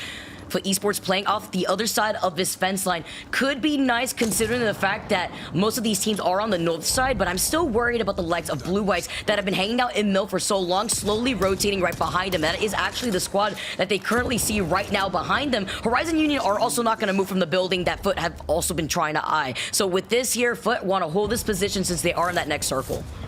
Blue Whites get the knock onto Aurora as well. Go next down to just 2. Entropic now, this is an interesting position for them to have to play because the zone is going to force them down off of this height and they aren't going to have the cover that they've had for the majority of this game. So Entropic have got some decisions to make here. 14 points away from match point. Aurora eliminated. Shots like that will certainly help. Q up in the air, maybe set them up to knock them out the park, but nobody's showing. Hello, hello, knock, knock. Chaku is knocking here. Senti wants to find another friend. 9 squads left. Still holding on to the high ground. I know Go Next is still playing right underneath them. UAIM has managed to stay alive despite having so much trouble at the beginning of this game. But still the best position here for Entropic before they eventually have to drop down to that low ground. Go Next still playing for their lives. Go next with the L-Star and back up to a full 3 as well. And I'm going to steal it from you, Vicky. It's the meatball slinger. And I'm hungry right now on the receiving end of it. It is doing so much damage across that open ground, but cannot get that knock. Danish now inside of the building themselves. They have been here for what has felt like, and it might well be the entire game, Vicky. We saw them take this spot so early in the game. You would think that they're the ones with the L-Star out here because there's spaghetti all over the floor for some of these teams, whiffing their shots. Foot, again, still hugging that fence line. They are not going to be moving forward anytime soon into that open ground. Thinking about how many squads that are sharing that low ground right below down B's. Outplayed us out here. The cat walls go up. This is going to be crucial for this rotation for Go Next. Oh, they managed to get into a position that's safe as well. I'm pretty sure they're safe in this corner. However, they're taking a little bit more damage than they would have wanted from here. Go Next in a tight spot. Let's jump into a listening now and see what the comms are like. Wait, let me Let's do that. You ready? Yep. Yeah, ready. Hit the sky. Horizon dead. Cat one. I'm dead. Died. I'm shooting for you. No, bro. Well, how? I can't play. I've no idea. It was short-lived, Vicky. Go Next eliminated. We heard the disappointment in their voices as Danish still stay alive in zone here. We're not trying to speed run out here. Some of these comms want to hear the thought process, but the rotations have just been so difficult for a circle like this, ending up on top of the buildings, right outside that fence line that Foot has been holding this whole time. Entropic playing with their backs against a circle right behind them. Outplayed, maybe trying to go for a play. You can see Entropic get eliminated, outplayed, successfully booting them off that high ground that they've been holding this whole time. Sonya also playing off that low ground here, while the Citafons are sharing some of that real estate with Danish. For esports, still playing that fence line as well. You can see they're trying to command as much space as they can here. Danish still inside of this building, but they will be forced out as the zone starts to close behind them. 15 seconds until these squads are forced to fight. Who's got utility available? Who's used all of their resources to get to the position they find themselves in? Davis still has the ultimate available here on Bangalore as well, so it can really cause some problems to the lobby by just throwing that down, letting that do the tick damage while they wait, they bait, and they almost kind of just let everybody else take care of each other before they burst out and try and commit to some of these KP. I guess it's good news that Danish has that Watson with Fricks being there, possibly holding on to a Jenny, ready to put down if that's the case. Some fireworks for the sky as a double evac tower is called in. Just a distraction here too. None of these teams want to possibly take this unless they want to try to reposition off the zipline, carrying that jump momentum forward. These are going to take their time as you finally get called out as the solo. We saw Sonya live for as long as he can. OP now starting the engagement while Foot now take onto the roof. Bang does go down. Everybody just trying to wait it out. Foot's still alive as well, and like you're saying, I think their play is to take the roof. The problem is everyone's going to see them, so they're trying to leave it as late as possible to show presence. Leifin has to jump up there now alongside his two teammates as they have no other option. Now they try and cut the zone in half. This is so smart from For Esports. Take the majority of players out of your eyesight. Now you can focus on one target in front of you. It's a brilliant play call, but they have to be aware of Horizon behind them. They know that they're right there, so they want to try to fully send this here, but the Rolling Thunder, rather the barrage coming in here for them to worry about. Leifin literally tries to duke it out, gets eliminated. Horizon now make their way. The green light has been activated. Young Hong Kong is out of this lobby. We got Outplayed now playing from underneath down B's. Horizon Union in a great position, while the Citafons are still fighting for their lives. Danish eliminated as well as we're down to just 3, and ANC Outplayed try to hold on. Let's see the France will go down, and Horizon Union, who were using the Dark Veil to survive the longest, look like they might be the last team standing, but no, Horizon Union suddenly on the back foot. Can they? No way. Up? Are they going to throw this one away? It's Annie Jackson goes in here for ANC Outplayed. They will win it from what looked like an unwinnable position at one point. Are you kidding me? Playing around the knockdown into having the Prowler, which by the way had limited ammo for him to work with already. Outplayed with the dub when they were so low originally. Horizon Union had not only just the health advantage, but the positioning advantage too there. I felt like whoever was in the air stayed there for far longer than they should have when they were trying to deal with him. And then as the attention was taken away, all of a sudden it just opened up and everyone else could move in and just do damage while I can't name who was in the air, but someone took a grab lift, someone came off a fight and just hung there for what felt like an eternity. And I mean, congratulations to them to take home that win, but whew, I say, well, some pretty crazy end games, and that end game in general from down. I do love a down B zone because there's so much room to play for all the teams on Storm Point. It almost feels like a World's Edge zone at some points, and I mean, converting from positions like that, I felt like they weren't in the advantageous position there to win that game. So to turn it on their heads once again, congratulations to them, a big win. Yeah, huge. And there was two favorite circles that I love that I usually see in down B. Sometimes it pulls towards those north buildings of down B. This time around, we saw it pull towards the south. Both sides are very chaotic because half the circle is still out in the open that hugs the fence line. But Outplayed made that rotation, I believe, from Antenna and still was able to bully Entropic from the high ground at the very end. So they cleaned up a good amount of KP on top of the dub there. The question is, how many points are on the board now for the teams, right? Because that's what it's all about today. The story of today is who's going to champs. It's as simple as that for me. We've got 2 spots to give away. Has anyone hit match point? We'll find out in just a few moments' time as we look back on what was an insane final circle there, Vicky. I want to see this one again because I feel like there was a player who hung in the air for so long. Like, for so long. Having to replay this, especially with all... Look at these catwalls from each side right here. See Psychop just trying to restabilize, literally playing this out as a duo, but it was the extra pressure before they wrapped around and took out Lecito Fonts. Looking on the side, if the cat walls didn't disrupt your vision, these Bangalore smokes definitely will if you don't have a Digi ready. Well, the Digi was ready. Lecito Fonts do go down. 4 kills, by the way. You could see. And this just right here, at the top of the grab list for so long, distracted them all, and it just opened up for Andy Jax to come in and clutch here. The damage had already been done with a little scuffle that went down. A pretty simple job just to navigate around the knockdown shield to finish it out. But ANC outplayed.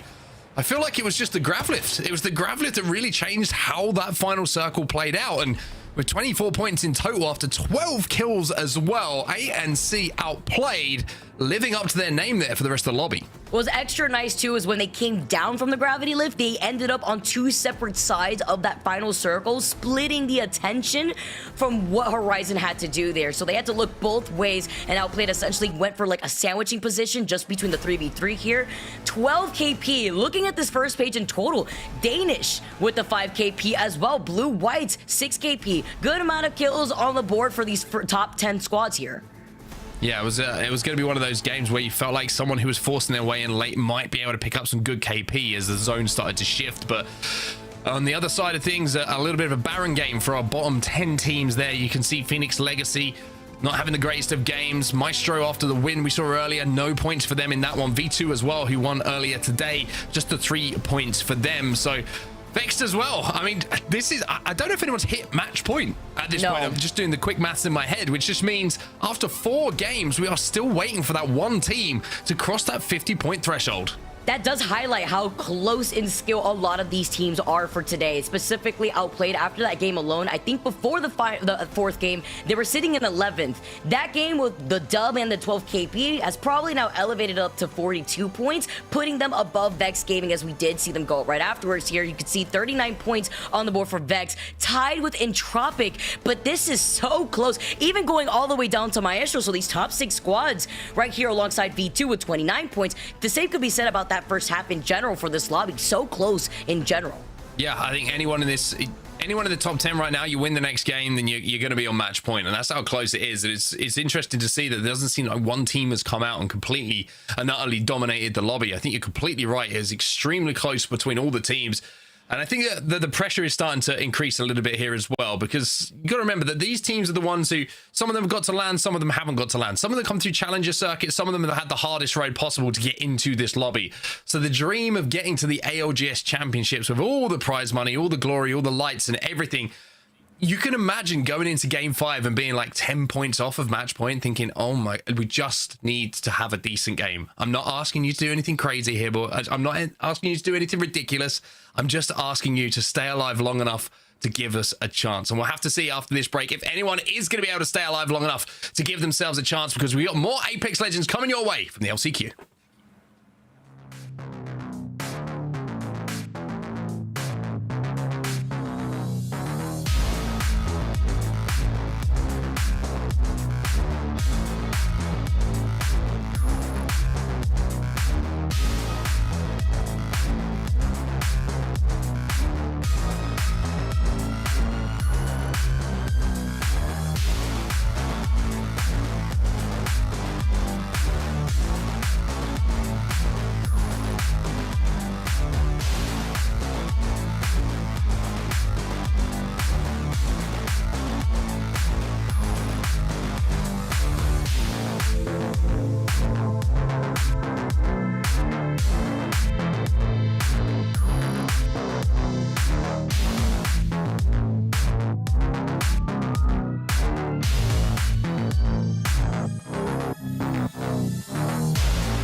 All right, we are back, and I am here with a beautifully frozen Rain Day. He will be back soon. Surprised to see your lovely faces just as quickly as we just came back from the break.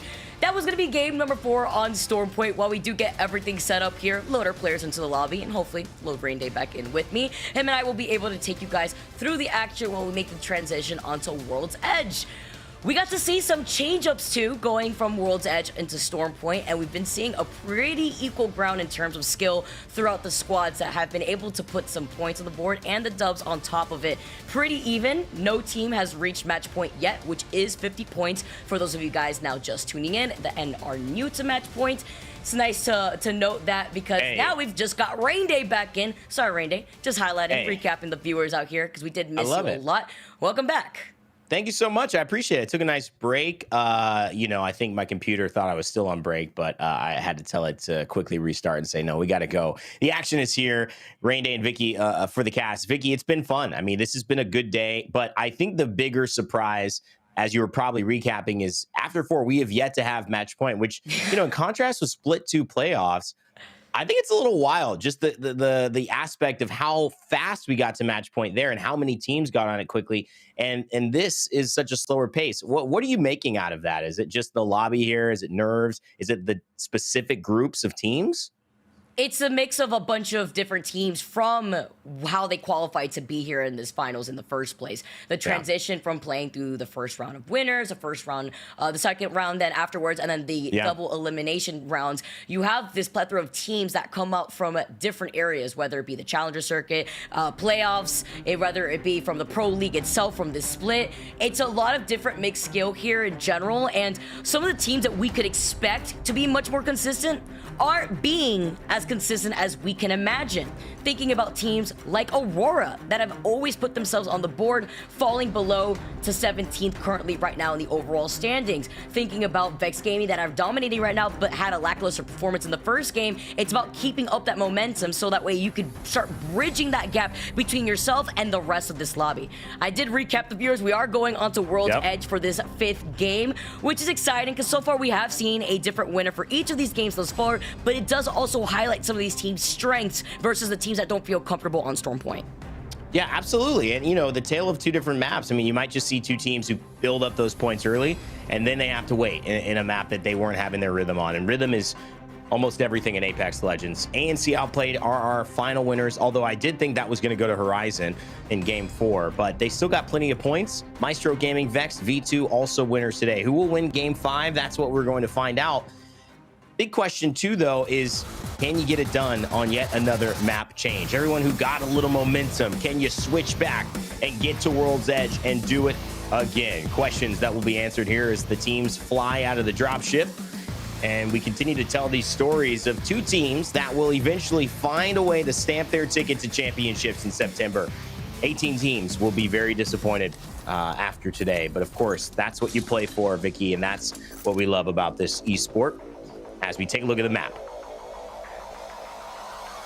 Brutal out here. It's crazy. With this insane lobby, we can only call out 2 that can move up. 2A are definitely going to be able to capitalize off the nice hotspot that is provided with their POI in Countdown.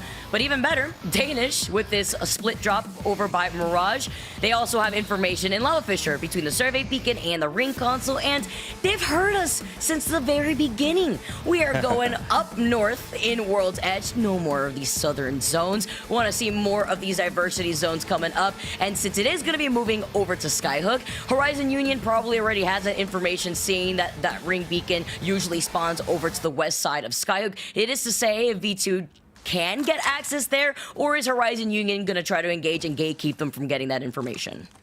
Also up north, you could see just a big part of that conversation is, you know, how difficult sometimes it can be when you see these zeros. It's not teams disappearing and having the inability to fight. Sometimes it's just knowing they've got to go through 6 teams from the south all the way up to the north, and running across any one of them could spell an early end to their game. So I think this is, when you look at it, not something to be overly critical for teams, but it's something that definitely rubs you the wrong way if you continue to have maybe what you feel is an uphill battle going up to zones that are far away from your point. As Nasky had said, and I think this was interesting, Vicky, previous metas we had seen Edge play have the same level of success or more than zone play. But in this meta, it does feel that those teams rotating on edge, rotating late, are being punished more often than not, which is probably why having a zone far away from you has ruffled as many feathers as it has in the pro scene, because it is truly not as advantageous as it used to be.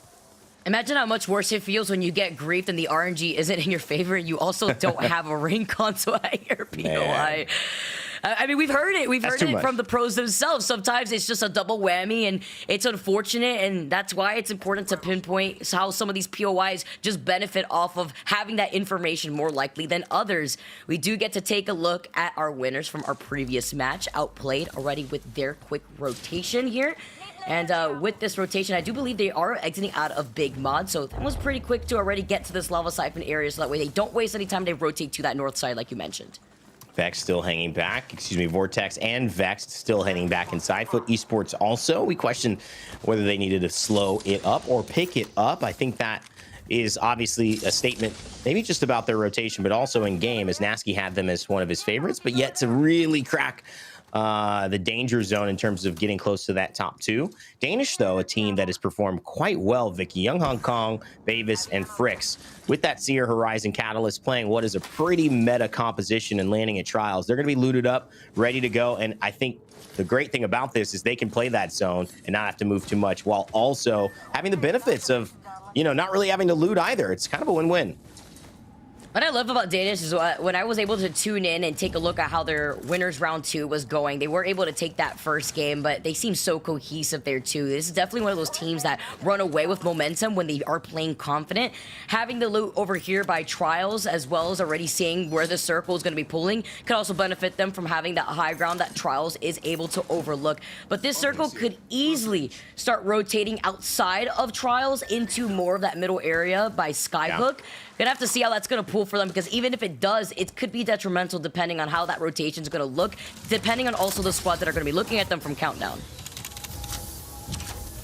Extremely good point. You can't guarantee it all, and you can't get it all in Apex. You gotta split with what you think is best for your position and go with it. Foot Esports, 14 points in the bottom half. They'll have to step it up, looking to get some action into the Crafter and get those shields leveled up as well, especially on the side of Liffen. As we continue with round 1 closing. Slow and steady pace, Vicky. That's how we're going to see, I think, for the first part of this game, as teams start to know that we will be very close to reaching that 6-point game threshold, which means if someone wins, it definitely is over. Entropic, though, our second place team, 11 points away from match point, but under duress here, and now they're silenced. They do not have an ultimate to fight with. This could be the end of Entropic, Vicky. Oh, Danish are out here eating a buffet right now as Entropic with just Hierarcha alive, fighting for their lives. Ooh, nice nade tick here. Nice nade. You love that. See if he can try to capitalize here with Fricks getting the finish, though. They are also able to get his shields up easily. Oh, Hierarcha with these wingman shots. Nade coming in. He's doing it. I cannot believe this. Can he get the shield swap? Can he get the shield swap? Got it. Oh, he gets the blue. No way behind him. And the slow. Danish counter blessing. He almost did it, and the third party rolls in. Wow, Vicky. That third party saved Danish's life. It was the Seat de France who got involved, and they'll be happy because they stopped the number 2 team here from crossing the match point threshold, which they desperately want because they need more time to build up points. But it is Danish who are just a few points behind them who survive with 1. Young Hong Kong, a rat, hiding behind the rock, looking at the fallen remnants of his team and thanking his lucky stars that Seat de France interfered, because Hierarcha was popping off. Isn't even gonna pop the med kit just in case. Isn't gonna use the heartbeat sensor. It makes just a tad bit too much noise in case the Seat de France are really hungry for some Danishes themselves. But they'll hold back for a little bit, you know, just restabilize. There's probably a team right above them. I'd be surprised if there isn't, being on the high ground and having that height advantage where you can just farm your Evo shields. But still, great timing on the Seat de France to move in for that third party. Wonderful initial fight there. I really enjoyed both the elements of it. I mean, just from the last player standing as well, when you can see, you know, it's a catalyst, it almost changes the game. We didn't get a chance to kind of watch any of the piercing spikes play, but it was a great grenade, and it's one of the characters that I think as an anchor role, you would want to have alive last. So it almost works out in their favor.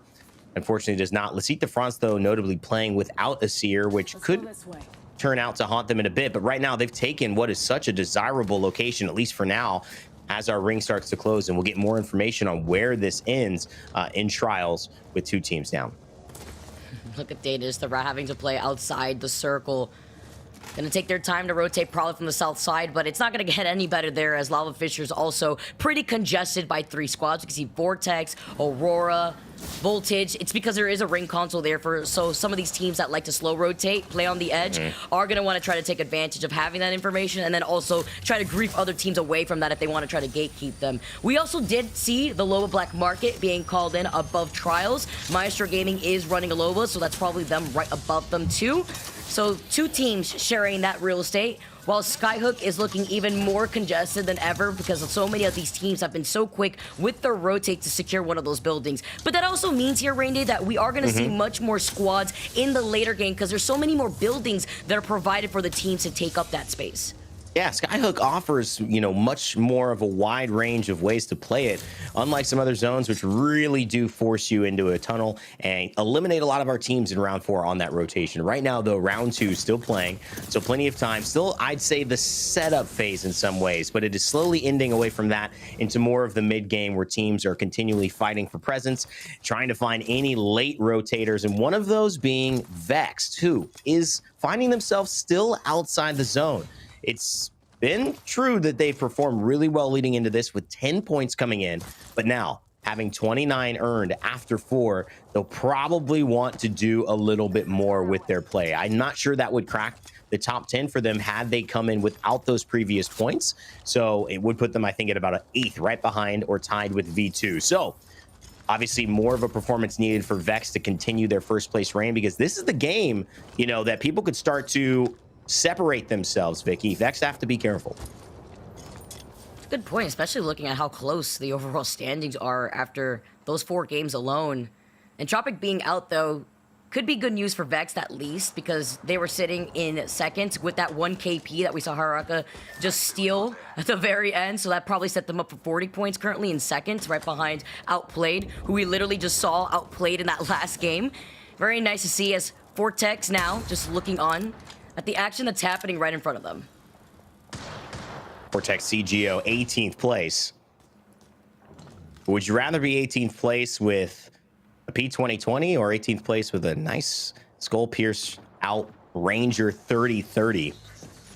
I'd rather be neither. I think I'd rather be first, but hypotheticals indeed. I do love that 3030 and the hands of our team holding it down. Sanka, Libre as well for Voltage on a gold shield and a fully leveled up Wingman. We'll see what they can do as we transition over to where we expect the zone to end. In Skyhook, lots of buildings to play. Blue White's Challenger Circuit team, they've won 2 of the Challenger Circuits that have been available. That's pretty impressive, Vicky. This is a team that definitely, whether they do well today to make championships or not, we're going to see a lot of in Apex. They definitely got some crazy aim, that's for sure. It's really impressive to see how far they've been able to come. And who is trying to contest Maestro Gaming on this zip line? Vax Gaming playing right underneath them. Danish do get called out. It was Young Hong Kong. The solo that we saw at the very beginning gets cleaned up. Vex Gaming going to be able to definitely capitalize here. And I do like this call to rotate around this rock. It is early circle. They're just getting a little bit of that chip damage here, while Maestro Gaming are not going to be moving from that spot on the top of Trials. And this next circle is going to still protect them. So it's going to be Vex just rotating from this north side onto Skyhook. Yeah, you know, it's worth it because trying to do that any later, they've got to deal with Maestro. But now Vex, they maybe have a clear path. They've rotated late, but they are on the precipice of being one of our first teams to reach match point, coming in as the #1 team with 10 points already. Let's go in with a listen in with Vex to see how the new addition of G Dolphin with Matafe and Unlucky navigate this one. It is with Rampart, bro. Okay. Down below it's... I see no one. Let's go. Just see where we can play next zone as well, yeah? This is not exactly... I'm talking in front. Yeah, I'm not in here. The right side is too It's really open. bad. It's really bad. Yeah. But okay. Market what is free. about? Market is What free. about? Okay. I can bang ult left and we go. Yeah. Go earlier. Wait for his smokes, maybe. Wait for his smokes if you don't have them. I have one There's smoke. more. Yeah. But the fuse will fuck us. Yeah. De-stress. Yeah. I'm gonna syringe and then I'm bang ult, okay? I'll have What one about? smoke. Okay. Watch out, Lucky. Yeah. Okay. No, we have to move. We can't win. Yeah. I'm bang ulting now. Yeah. I'm smoking them once, and then coming to bat, and then we go. I need to bet. I need to bet. There's a good fuse crew on us. I'll make good. Come. We have to go now, though. As my bang ult's gonna pop. stop. Let's go. Okay. Let's. I won't survive this. I won't survive this, guys. I might die, boys. This is so bad. Yep, I am proof. But I can't really. I will stay here. I will stay here. Just get in. If you can. I can't. I can't fuse hard. Are they pushing you? Yeah, they are. Popping a bend. I cracked the fuse really close. They are pushing, actually. 101. I know. They might back off. I am probably irresistible if they back off. I got just Q from your team. I probably can't help you. Oh. Yeah, they're just on me. Let's go back. Go Maybe next. you can hug them on. Play the villains here. They were the heroes in another shot, but this time they play spoiler to the rotation of Vex, as we said, was late, and it proved to be a little too late for 2 of 3 members to survive. They still have G Dolphin, who's pulled out some incredible plays. We'll see if he can do it again, but he is going against a very crowded Skyhook squad, lobby right now. Man, between Go Next on one side with the fuse and getting griefed by the Seer Tech on the other side, there's no catching a break. You lose out on the gravity lift on top of the fact that you have to just try to run out into the open. Is a very tough situation to be, but Go Next playing outside the market here, have that slight low ground. It could play off the lip of this cliffside to get out of the line of sight of some of these other teams that could be poking at them from afar. Thinking about LCQ France that are still playing off the low ground of Trials. Maestro could actually help them out being on the high ground because they could keep them in their own line of sight. So many teams are also going to be funneled outside of Skyhook, which means for this next circle closing in, it's going to be a bloodbath. Several teams still on that southern side as well. Wow. And there's a lot of teams that are going to have to move into this zone, Vicky. Nearly no one is in it, as we've just kind of set ourselves up for chaos. Bloodbath is a good, very appropriate word here. And they've got to move quickly. Obviously, as you can see, that central zone, it's going to pull. That zone... The Rocks win. The Rocks are in God's supply. The Rocks are the champion? Is that what it is? This is so difficult for the squads that have to rotate through Sky. You're going to be navigating through open ground. Maestro are going to 100% be capitalizing off of this. Even LCQ France are going to have to exit out of the bunker from Trials into the line of sight of the squads that are going to be holding building until the circles are going to close in behind them. Then they're going to be the ones that are going to be easy pickings for those squads that are just going to be looking up at Trials. Yeah. 2A is going to be in a lot of trouble there. The gold knockdown, is it going to come out? Is it going to happen as V2 are going to be able to get involved here? Ulu getting right back into concession, rocking the white napkin here. Could break very easily at this point of the game. I would say the white tissue, just in case, he knows that anybody who sneezes on him will actually end up getting a KP. Got to be careful about that one. Yulo switches it up with a purple that fast. V2 now in a good position, but can they hold on to it? Alternator in hand. You can tell they're working with early equipment that they picked up, or just barely picked up in these last engagements. But a C or Q can solve everything. Immediately delete the Horizon ultimate. The black hole will not pull anyone this time around, and they're getting rid of their ordinances. Arc Stars dropped out. Now it's just a gunfight. And an alternator can do decently well here, Vicky, but it's not the gun you would want in terms of speed. So they've got to find an opening somehow, and I think they're looking for Joke to maybe in a focus of attention. That's a desperate times call for desert measures here. Zidane is some trouble. Just try to distract them here off to the other side. Yeah, it does also have the information on their health too. While they do drop down and reposition, you already see Joke popping that ultimate accelerant. Wants to get the exhibition online just as quickly as he can, because there's another fight happening right in front of them that they could get third party from. Nemesis from afar, always a good weapon, even with the iron sights. Joke doing a lot with not much. And Go Next also in the building. on height in terms of those stairs. This is getting real contested here as 13 of our teams are still looking to get into that zone. I would say maybe 11 of them are out of it, and only Maestro and Lecite de France close enough to say that they're playing zone right now. Go Next in trouble, 11 points away, sitting in 4th place. Can they come out of this fight and somehow make it into that match point? Oh, we have to see here. 11 squads left. Let's go into a listening with Go Next to see what they plan next. Okay, I can throw the nades in the corner there. I can fuck them hard. Just wait. Block the door so we don't get shot. I got nades. Block the door. Yes. Ready? Nading them.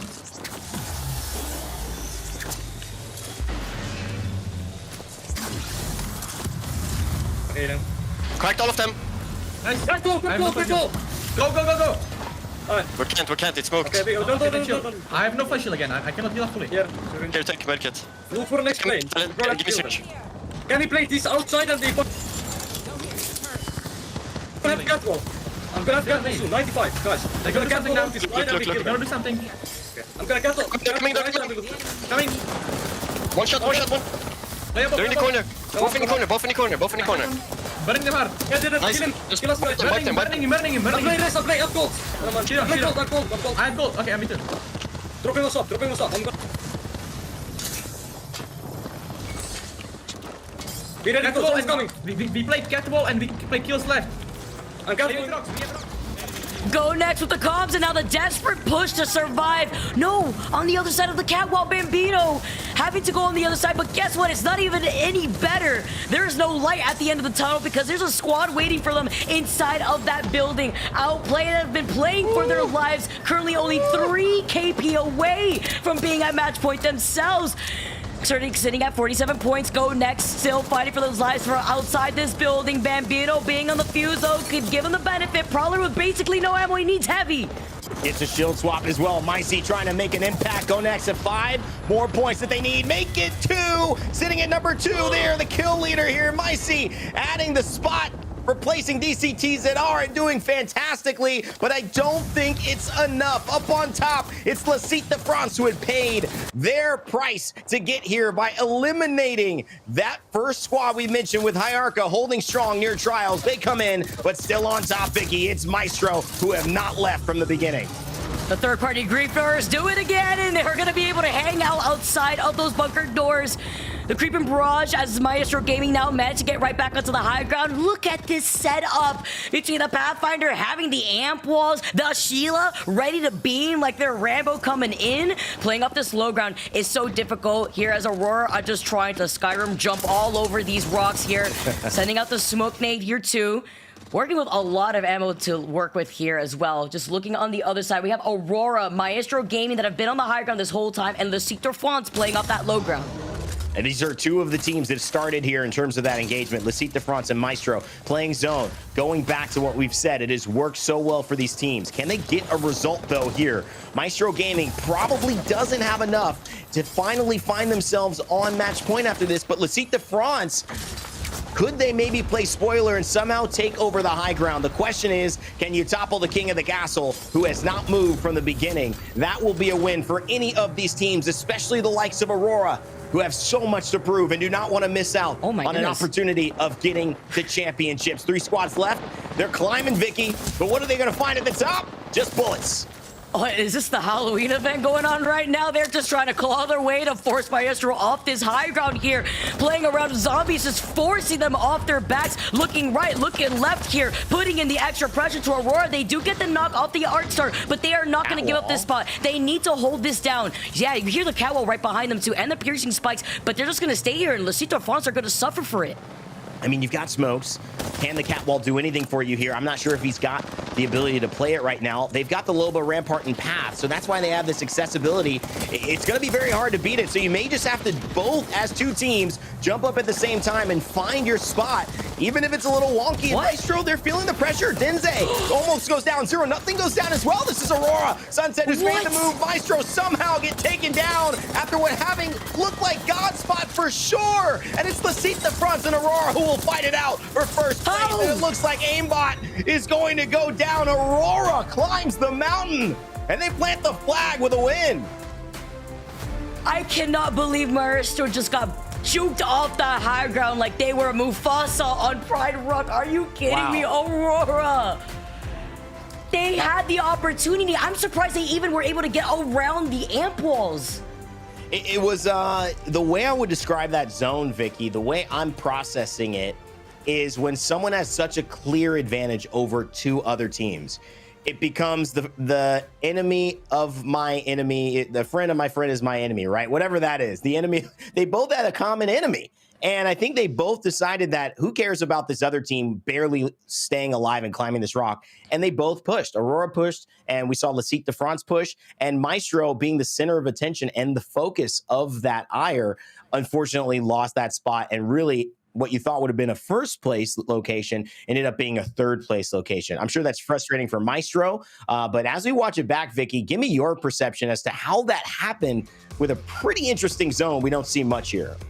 Well, first off, I feel like they're running the script because we said that Aurora desperately needed to put themselves on the board, even maybe trying to go for a cheeky evac tower placement. Look at where they're standing here with 9th overall with 32 points. Hanging out on the end, this probably has elevated them to top 3 at the very least. But looking at the way that they found this opportunity, it looked like Maestro was so busy dealing with the pests that were behind them between the smoke nades. They found some opportunity here to get around the rocks, still adding the pressure, and it looks like maybe when they got the crack, that was the green light for them to go. I think that's totally true. And the fact that they have the smokes, this is really the benefit. And Ranches gets up and he just has information. But I think on the other side as well, you can just see that there was already damage being taken by Denze. And I think that it was just a double whammy. I love the way that they approached this. R99s up close in the smoke with digi threats. You know, Aurora came to play once they got up top. It was just Maestro maybe needed to do more to recognize the threat earlier from Aurora on that side with the smokes, because I'll tell you what, they were the only one who actually could occlude the vision of Maestro in that position. And so I think maybe more attention needed to be paid to them, but credit to Maestro for just getting to that spot. I mean, that was hard for the entire team to play around.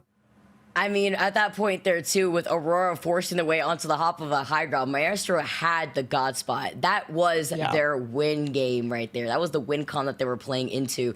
Denze being left alone on one side of those pillboxes, allowing both Tax and 0-0 on the other side to focus on the Lecite de France. It's like what you said, basically allowing the other team on the other side to have the perfect timing to climb up, distract Maestro Gaming, and then 3-2-1 Denze so he doesn't have a chance. I'm laughing at Dan had mentioned what I actually said, which is the friend of my friend is my enemy, which I just find very funny.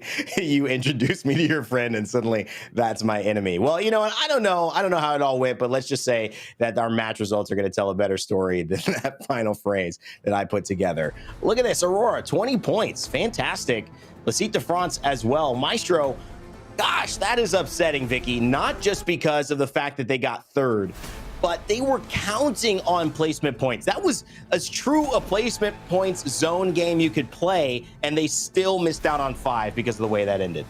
Happens when you're playing the Loba, you're playing for that end circle positioning, and you have the information off of staging. I believe they had a rain console off the very beginning, so that's their POI, and that's where they immediately rotated to the top of trials when they had that opportunity. Stayed there for so long, denied themselves the opportunity from picking up any KP, even with the Sheila setup behind the amp walls. Unfortunate, but you gotta come back from that as Lecite de France and Aurora finish off this game specifically with 8 KP in the pocket, and go next too, having a great game. Yeah. They had a great game. You know, V2 for me too. I always stand out V2. Who gets those 4s, those 5s, those 3s?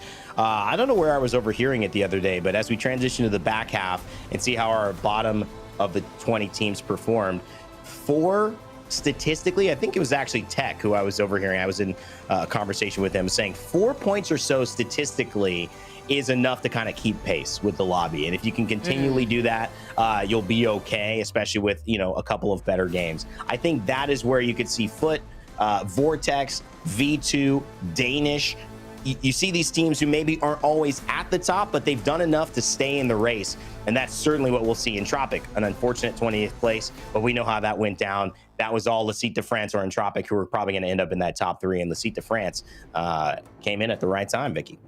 Yeah, picking up the points, like, they're just crumbs that they could feast on if they can, because at this moment, with the way that Outplayed played on that first page, as well as Go Next with that 8KP, you can currently see where we're sitting at. No match point yet, but with just one extra inch forward, Outplayed will be definitely sitting there. Go Next, 48 points. Nonetheless, though, it still highlights now how this top 8 alone, just going all the way down to Danish, how close in points it is. It takes one pop-off game to just completely throw this overall standings into shambles.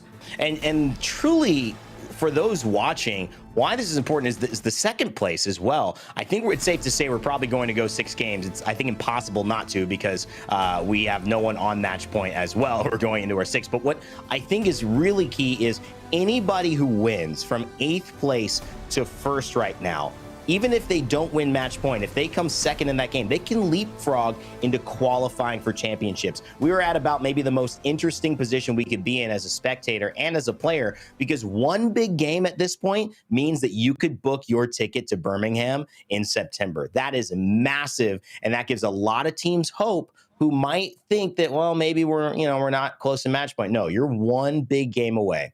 We will see what happens, of course, as we've got another one coming up. I'm going to take a break, but excited to see how Game 6 unfolds as we go to break. We'll be right back with more LCQ.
Welcome back, everybody, and I tell you what, we thought we might be in for some prizes today in the LCQ. Well, that zone certainly was one, Dan.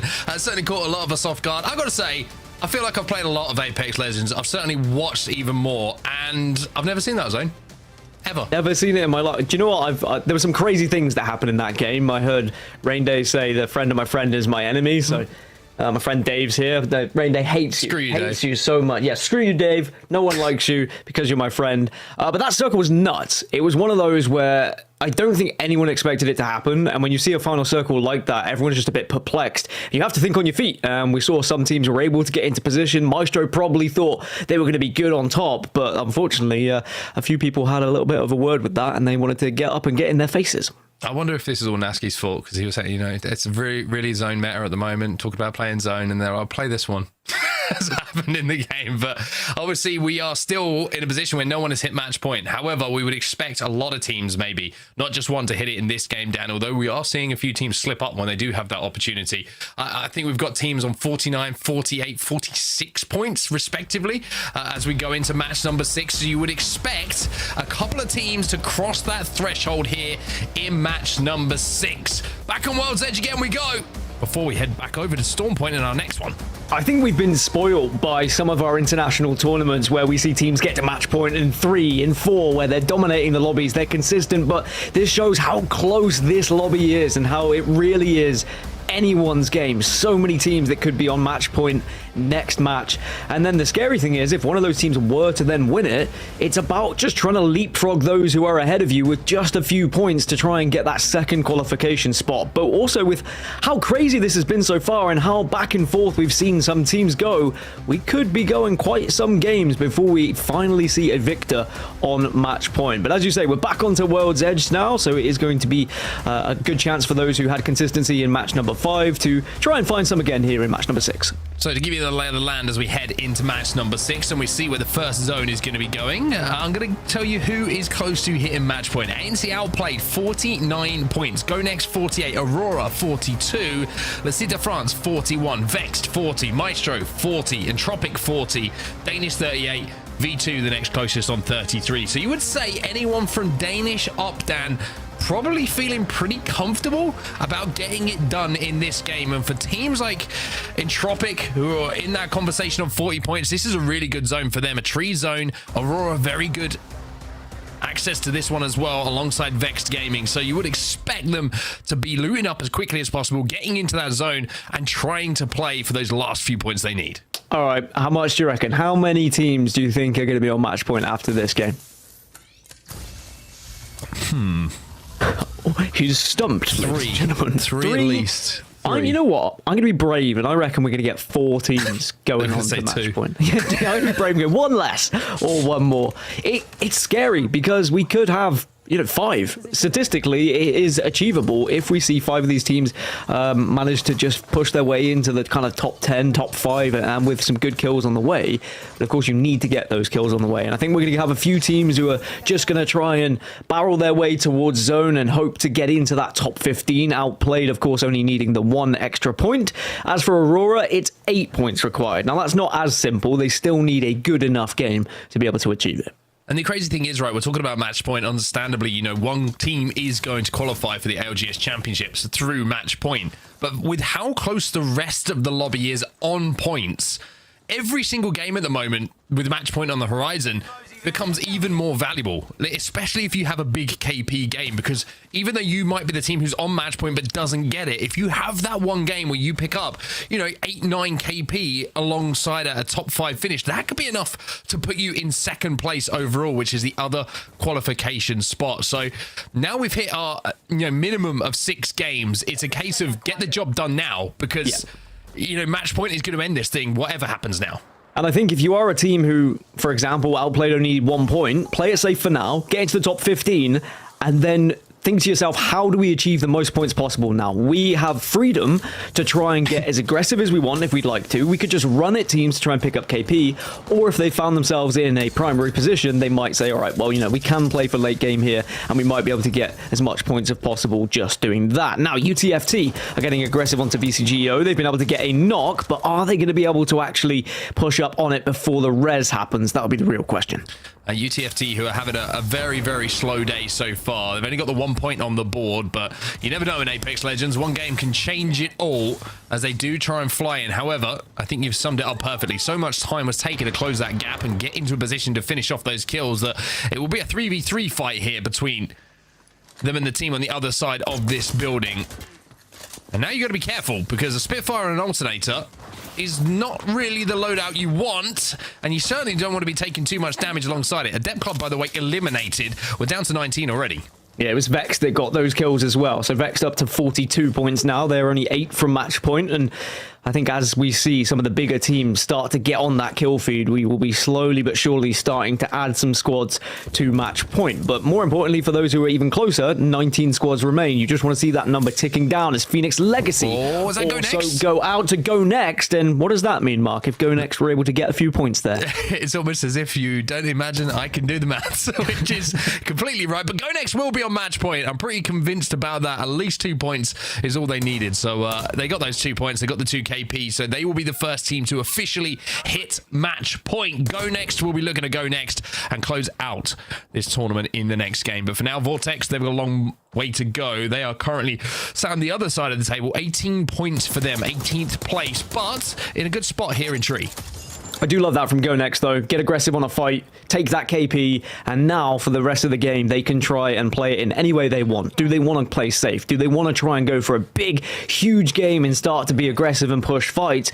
You can even start to ruin people's games now at this point. If you know, I don't know, where Outplayed are going to be rotating, you might say, all right, well, why don't we go and try and hold them out, for example? So there is a lot of different ways Go Next can approach this one if they would like.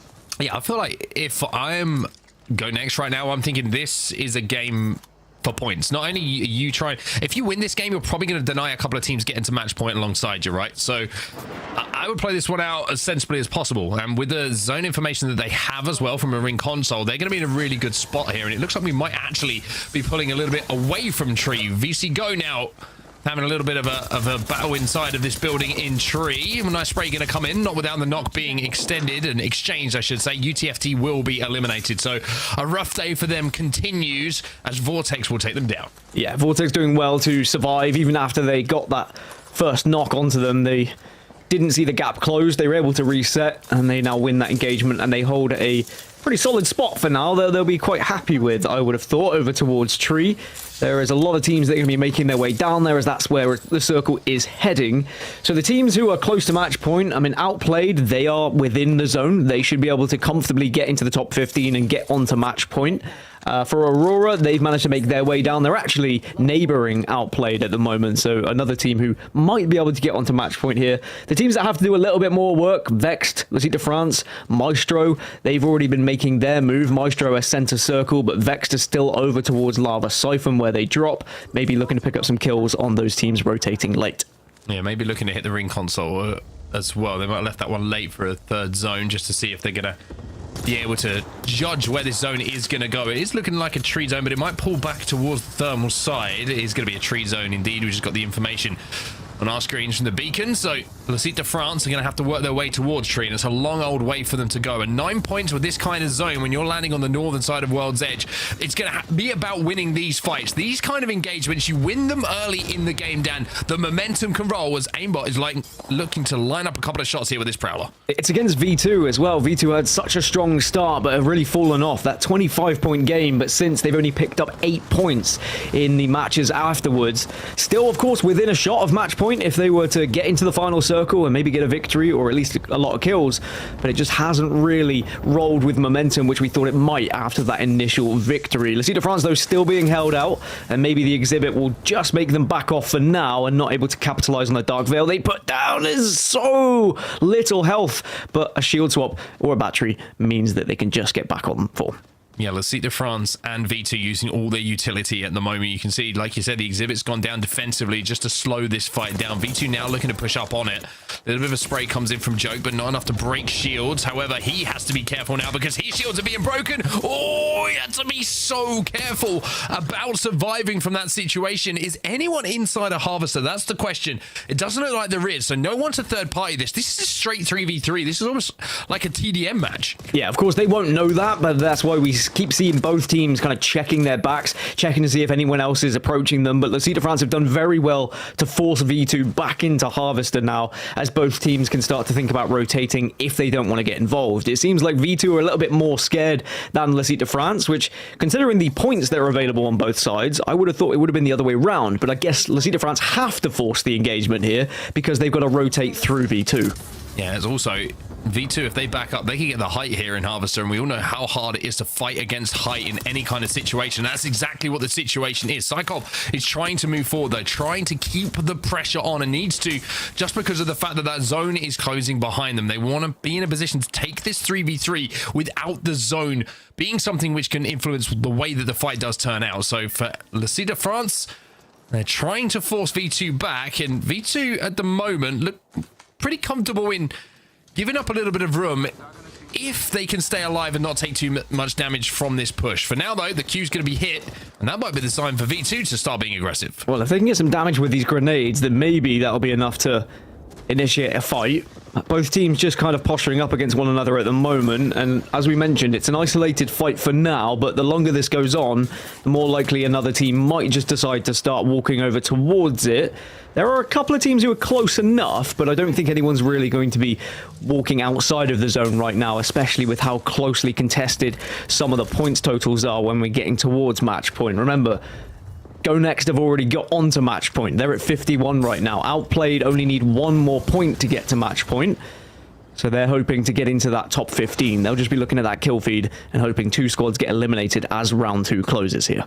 Does seem like V2 have kind of decided that they aren't winning this fight at the moment. They've taken a lot of damage every single time they've engaged, so they've decided to try and play the long game here, try and hit a different kind of rotate away from the Cid de France, who are looking to be aggressive, tank a little bit of zone damage and wrap through towards Thermal Station, which isn't the worst idea in the world. Horizon Union might have something to say about them, say about that rotate, however, as they might be able to hold them out in this choke, but they should be safe unless Horizon Union take their eyes, turn their attention towards where that zone is closing. Do they have an evac tower to play with? That's another question to be answered, and certainly not from the POV of Yolu right now, but this wrap is a little bit risky. It's smart in some ways, but they've got to hope that Horizon Union don't watch it for too long. I'll try and do the math as well and work out how likely it is and how many teams we could have on match point. And I think there is a world where we could end up with 7 and 8 after this match if it was to work out that the teams who are close to match point are in that top 8 and do get kills along their way. We might have quite a bit of teams on match point, which will make match 7 very interesting indeed. I know we're usually spoiled and big teams are able to get there early, but we might see a lot of teams all get there at the same time as Horizon Union are able to get some good damage with grenades as they're currently holding out a squad. Yeah, this is going to be the wrap that we were talking about, right? This is V2 on the receiving end of this, and this is what they were worried about. Horizon watching their backs, making sure they were paying attention and making sure this zone wrap was something that they weren't going to be able caught off guard by. V2 now taking the height, and V2 might get that first knock, but still V2 not able to get any knock whatsoever in fights. I mean, Joke's got 475 damage already, but still has no KP alongside it. Yeah, and every single time they get involved in these fights and then back off, they're using resources, they're using ammo, and they need to be saving some of it if they want to get into this late game and have a chance of winning. So that's why they're kind of backing off at the moment. They're not committing to any of these fights just yet. They've not done enough, as Horizon Union are backed into this tunnel, and now they'll make their rotation out and around, and they'll probably end up facing against LCQ de France, who were previously going up against V2, so it's a ring around the roses at the moment. The merry old dance between these 3 teams at the moment, just consistently swapping positions, and one taking the position of perilous away from the other at any one time. However, there's a little bit of a surprise. Some nice shots coming in from Phoenix, so we're going to make that a little bit different. The LCQ de France all of a sudden finds Psycho, but he's back. But the LCQ de France, who are thinking about match point, might be thinking about having to do it in the next game, because here comes Phoenix with the spray. LCQ de France get back to the lobby, but Horizon Union still under duress. Yeah, I think it's going to be Blue Whites who are in the area to potentially try and third party this one. Actually, there's only one member of Blue Whites who has eyes on this, so it's probably going to be okay for Horizon Union. They should be able to loop back up, get those shield swaps, and still comfortably be on the northern side of this zone. But that circle is very much arriving behind them here, so they're going to have to make a move very quickly, and it's not just Blue Whites they've got to get through. There are about 5 teams that are going to be on that northern side, so yes, they can fly in with an evac tower if they want to, but it's not going to be pretty either way. Yeah, you wonder if that's just a distraction, because taking that evac tower in the open with so many teams inside the zone is a death sentence waiting to happen. Horizon Union do use it as a distraction. Phoenix now going to move under the bridge. Have to be careful of that huge tree root, though, which is such a common place for teams to try and hold down. They're going to smoke it off, try and force the team off. And you have to say Horizon Union, who have been in pretty horrid-looking positions with tough rotates, are making the most of this at the moment, but now they lose one. Phoenix will fall as Blue Whites finally strike. Yeah, Blue Whites were aware of where they were going to be pushing from, and they just posted up, set themselves for the ambush, and now they should be able to clean up, you'd think. And remember, if one more team is eliminated here, it will be enough for Outplayed to get onto match point. And there we go, Horizon Union out. That means Outplayed are now on 50 points. They have achieved the match point threshold, and they will have the chance to win the LCQ in the next game. Really, really impressive that from Blue Whites, taking no damage. But here come Aurora now. Aurora are looking for these KP as well. Have they had time to get that reset in? But they do have Digis by the looks of things, and Ranches is going to find that out just in time to back off his teammates on that push. They reinforce the doors, and Blue Whites will hold strong once again. We do have a listening available with Blue Whites, and this is going to be a really interesting move for them. So let's jump into the comms and see what the play call is. No, we need to loot. I need to pop out Excel. Chill. Please, I have no cells. Just make sure that team doesn't do anything stupid again. One is far. No, but 2 of them are far. I'm so good this. I'm so good this. All 3. You need to come height. You need to come height, bro. You need to come height ASAP after you hit. I'm looking over you. Oh, in the open. Flash. Flash on horizon. Can we kill that for no chill? Yes, we can. I knocked one. Okay. Cracked another one. 40 seconds though. I think we get loot. I get loot. Just right side is pushing up. Right side is pushing up. Right side is pushing up. Can we like? I need help. I'm coming to you, Senator. Come to us. I'm bringing you heals. We're good. We need to focus on rotation, by the way. We should play for kills, maybe. We should just play for kills, man. We should go kill. Can you kill that team right now? I can. With a wall. Yeah. I want it. Yeah. Go for it. Do I have a Q? Scanning. I'm pushing on the right side. The wall's gonna come down. I'll pick a right side. I got killed. In the open. I'm coming left side. I'm coming left. They're all behind this. Just push. I don't have nades. Zone's closing, There's a score, so we need to go right. Go back. I need heal. I cannot look for you. We need to go under tree somehow. Can we go from right side to truck, maybe? I'm going left. Nobody in house. No, on the opposite side of house. Other side of house. I'm just come. Just walk up this. I think we walk this. I think we walk up this. Open. Front of us. Crack one. Seriously. Just walk up. Walk up with me. I stand on the wall. I know. Not on top. Come to me. Just come to me.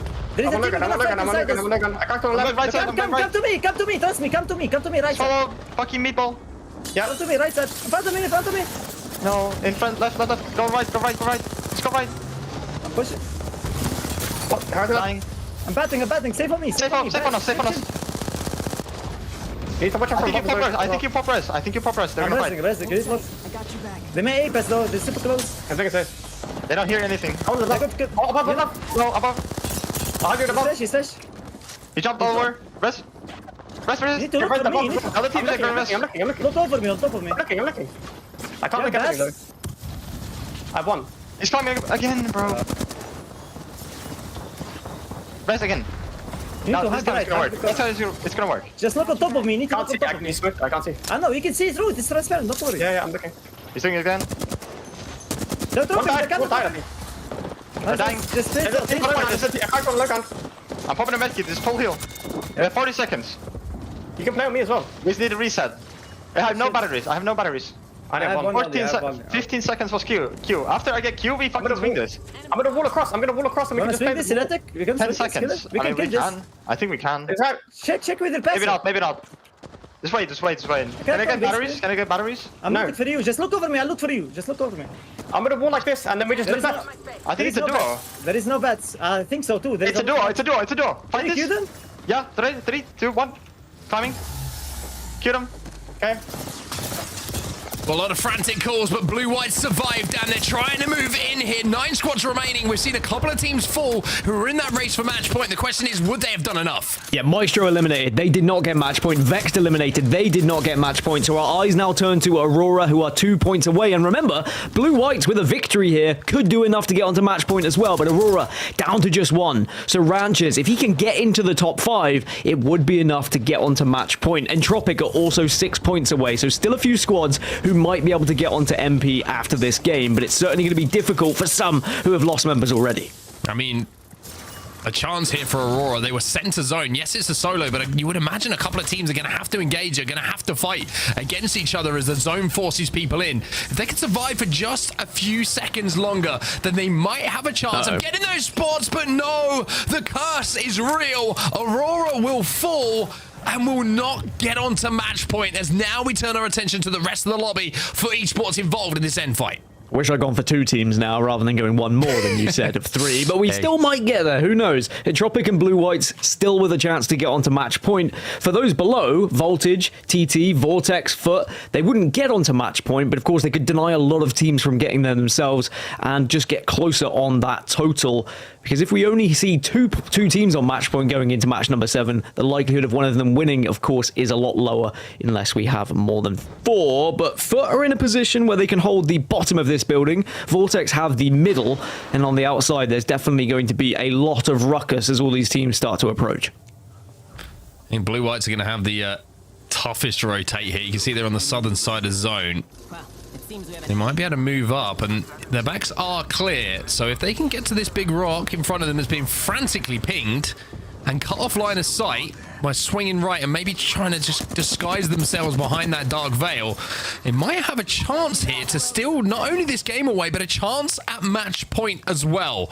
So really, really interesting moments for the team who has dominated the Challenger circuit to try and prove here that they can do it on the biggest of stages. In Tropic, though, they need 6 points here, Dan, but my goodness, this is looking like a horrid position to be in. They've got ultimates, they've got nades, they've got everything being thrown at them. Yeah, Blue Whites have got eyes on them. Everyone seems to have eyes on them. On that west side, in Tropic are getting absolutely demolished by grenades, by ultimates, and by bullets, as now the zone starts to force all these squads together. Whether you've got room in a building, on top of a building, or under a building, you need to at least cut off some of those sight lines so you are not being kind of griefed by several teams, as we're going to see another member of Entropic go down, and Blue Whites are starting to push up.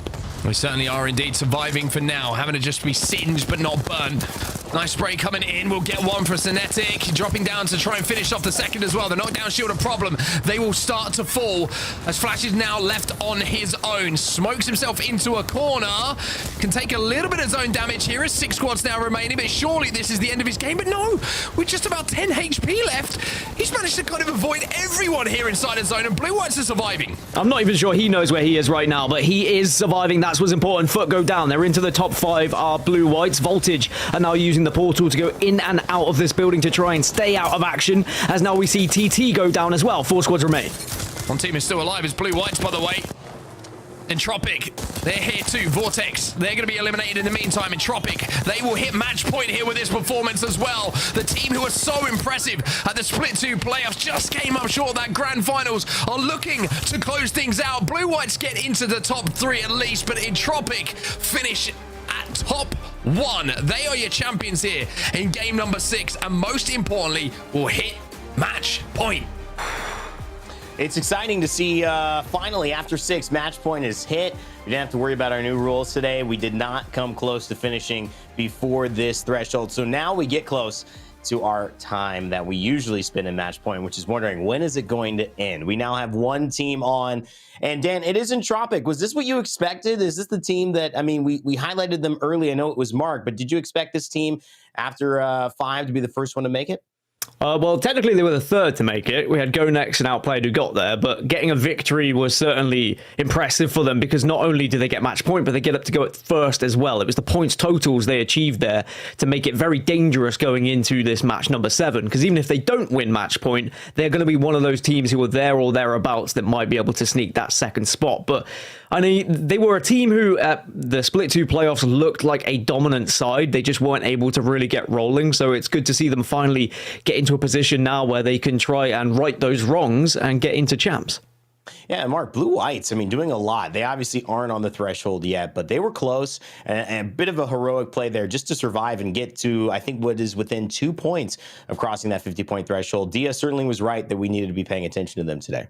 Yeah, certainly proving why as well. Good fighting, good rotates, even though they're a little bit risky. You know, you could see the play call when we went for the listening. It was a really good time to hit that listening as well, because they didn't think that they were going to have any kind of priority to that zone in the end game. They were just playing for kills. You heard the call. We're going to dark veil here. We're going to try and isolate this fight. Didn't work out, but then they fought their way into zone, and they were a little bit lucky to pick up a few free KP on their way forward as teams were kind of scrapping in front of them. But to get into the end game is one thing, right? To survive and get a few more placement points just by avoiding the damage that's going down and avoiding the fights puts them in a really good position here. If someone doesn't get it done in this next game, then you would imagine Blue Whites will be one of those teams on match point as well. Absolutely. Anything can happen, but let's take a look at what did happen in the final zone of that last fight. Kind of walk us through this, Dan. Just Entropic, they have a better spot, but they definitely do utilize the chaos to their advantage.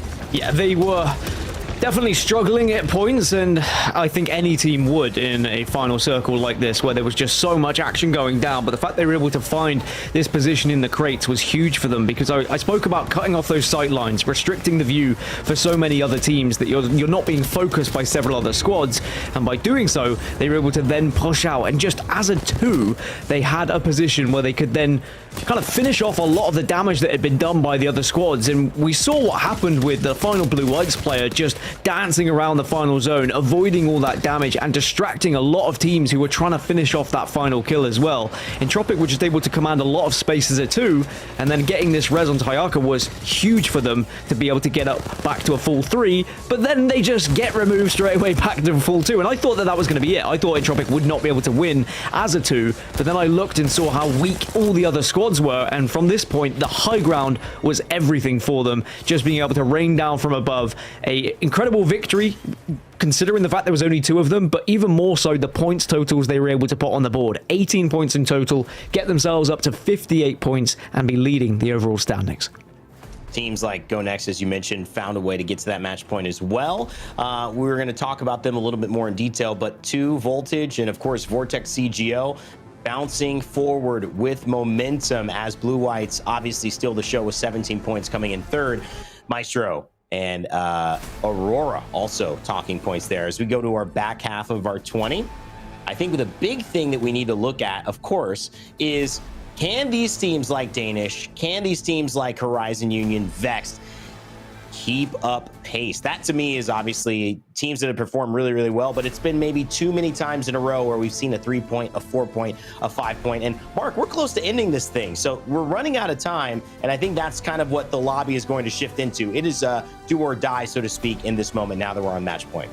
Yeah, it certainly is. Match point's active, and not just for one team as well. Sometimes it's easy to spot out that one team, right? You know the comp, you know the skims, a lot of the lobby's going to be looking for it. But when there's 3 or 4, you can't focus those teams so easily because there's different teams shooting at you trying to get on a match point. There's different teams who are thinking about points for qualification for champs as well. So I don't think we're going to see teams trying to focus those match point teams. I don't think you can afford to at this point. Yeah. So it just opens the lobby up once again, and you feel like if you're one of the teams right now who is on match point, this is the one game you need to get it done. We swap maps again. We go over to Storm Point, which again completely changes the dynamic. But I feel like if you are one of the few right now, it's as good a chance as any. It's almost a better chance than if you're the only team. So you got to get it done now. I feel like the more busy it comes, the more tough it comes to predict. Entropic, Go Next, and ANC outplay. They are on match point. Aurora so close.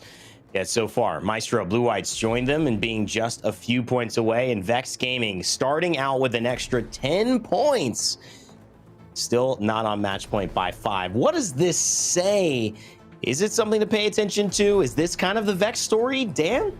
I mean, they definitely have had struggles. I don't think they should be hitting the panic button just yet because they are close enough, and historically it's very rare we see a team get onto match point and win it straight after, unless we look at Dark Zero and what Dark Zero have been able to do.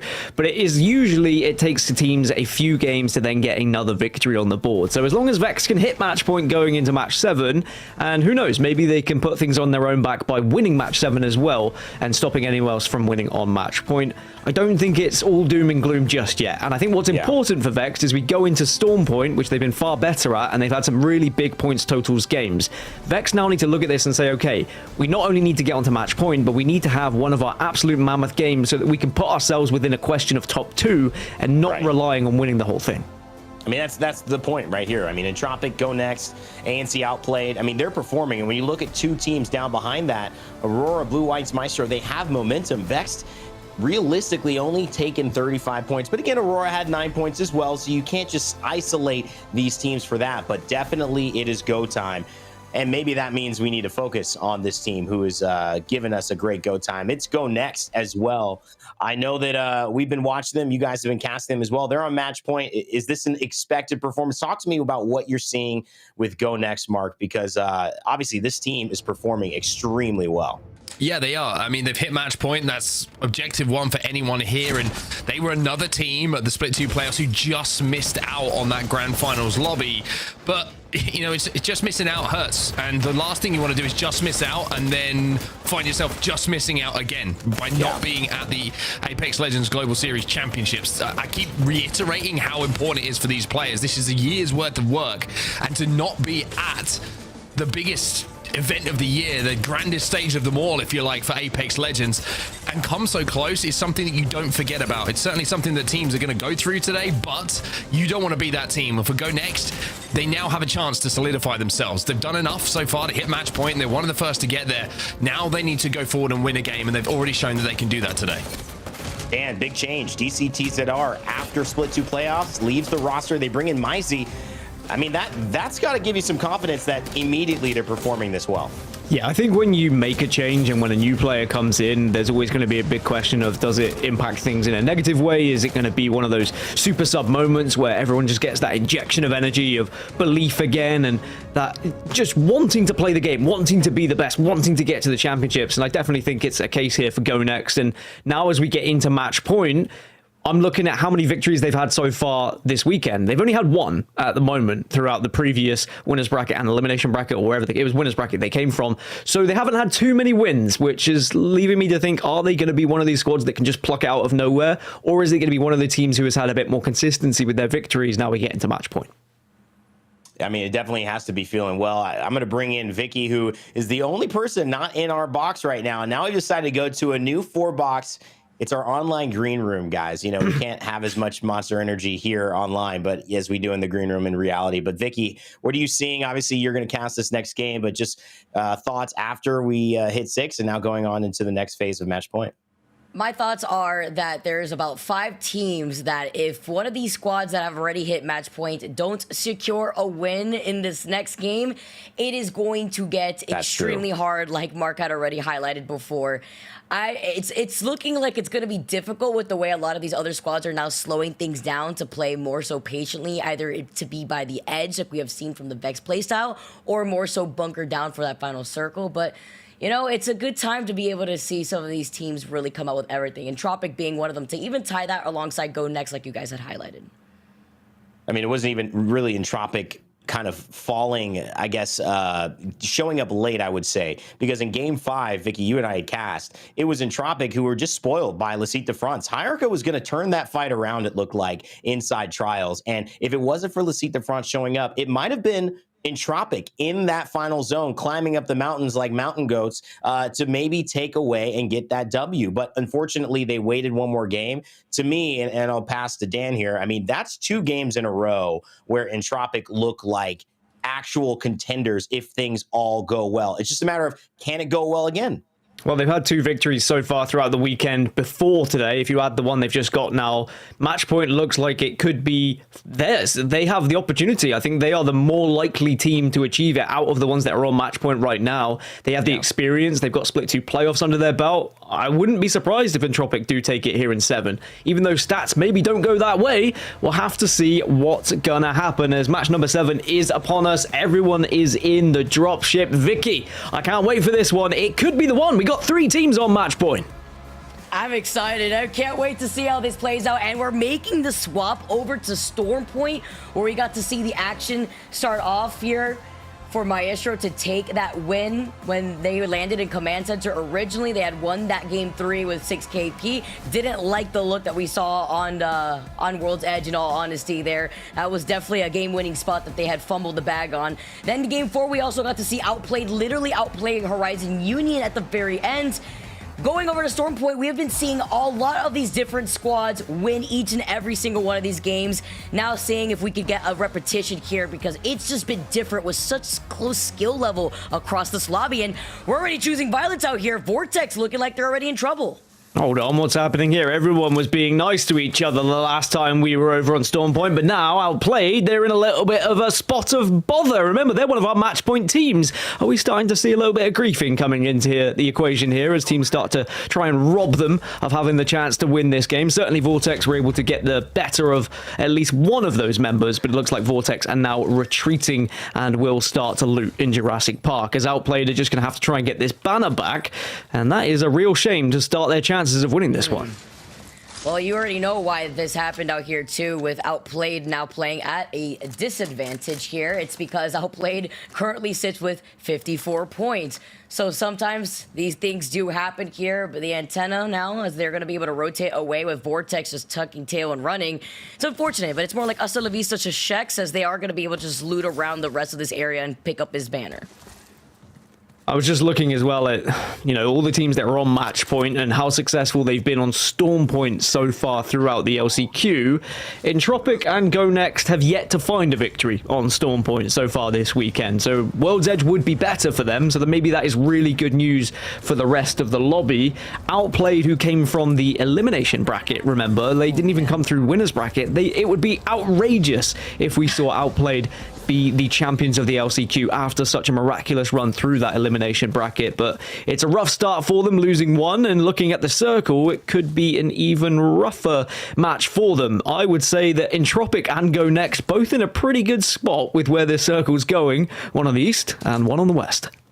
Vortex really griefed Outplayed just to immediately dip and then try to enable Aurora. The team who's currently with 48 points to maybe sneak in and take one from OP, but they're quick with it. You saw the pings originally before they made this quick rotate, noting already Aurora has made the rotation from Shipfall, so they do want to try to prioritize this rotation, as we could see right here, pulling all the way over to the west side like you had mentioned before. This is going to mean that Outplayed is going to inevitably reach out and meet up with Vex Gaming when they do wrap around here too. They're also lacking that information on where that next circle could be pooling afterwards, where so many more of these teams that could be landing in Checkpoint here, looking at Phoenix Legacy, Horizon Union, will be able to capitalize off of that next rotation. Yeah, maybe Aurora can hit the beacon and get at least information of where teams are, if it's not the ring console, and that might give them a rough idea of where we're heading. It could be, if they hit it right now, then it might give them a bit of false information with all the teams kind of heading very far northwest, whereas this is going to be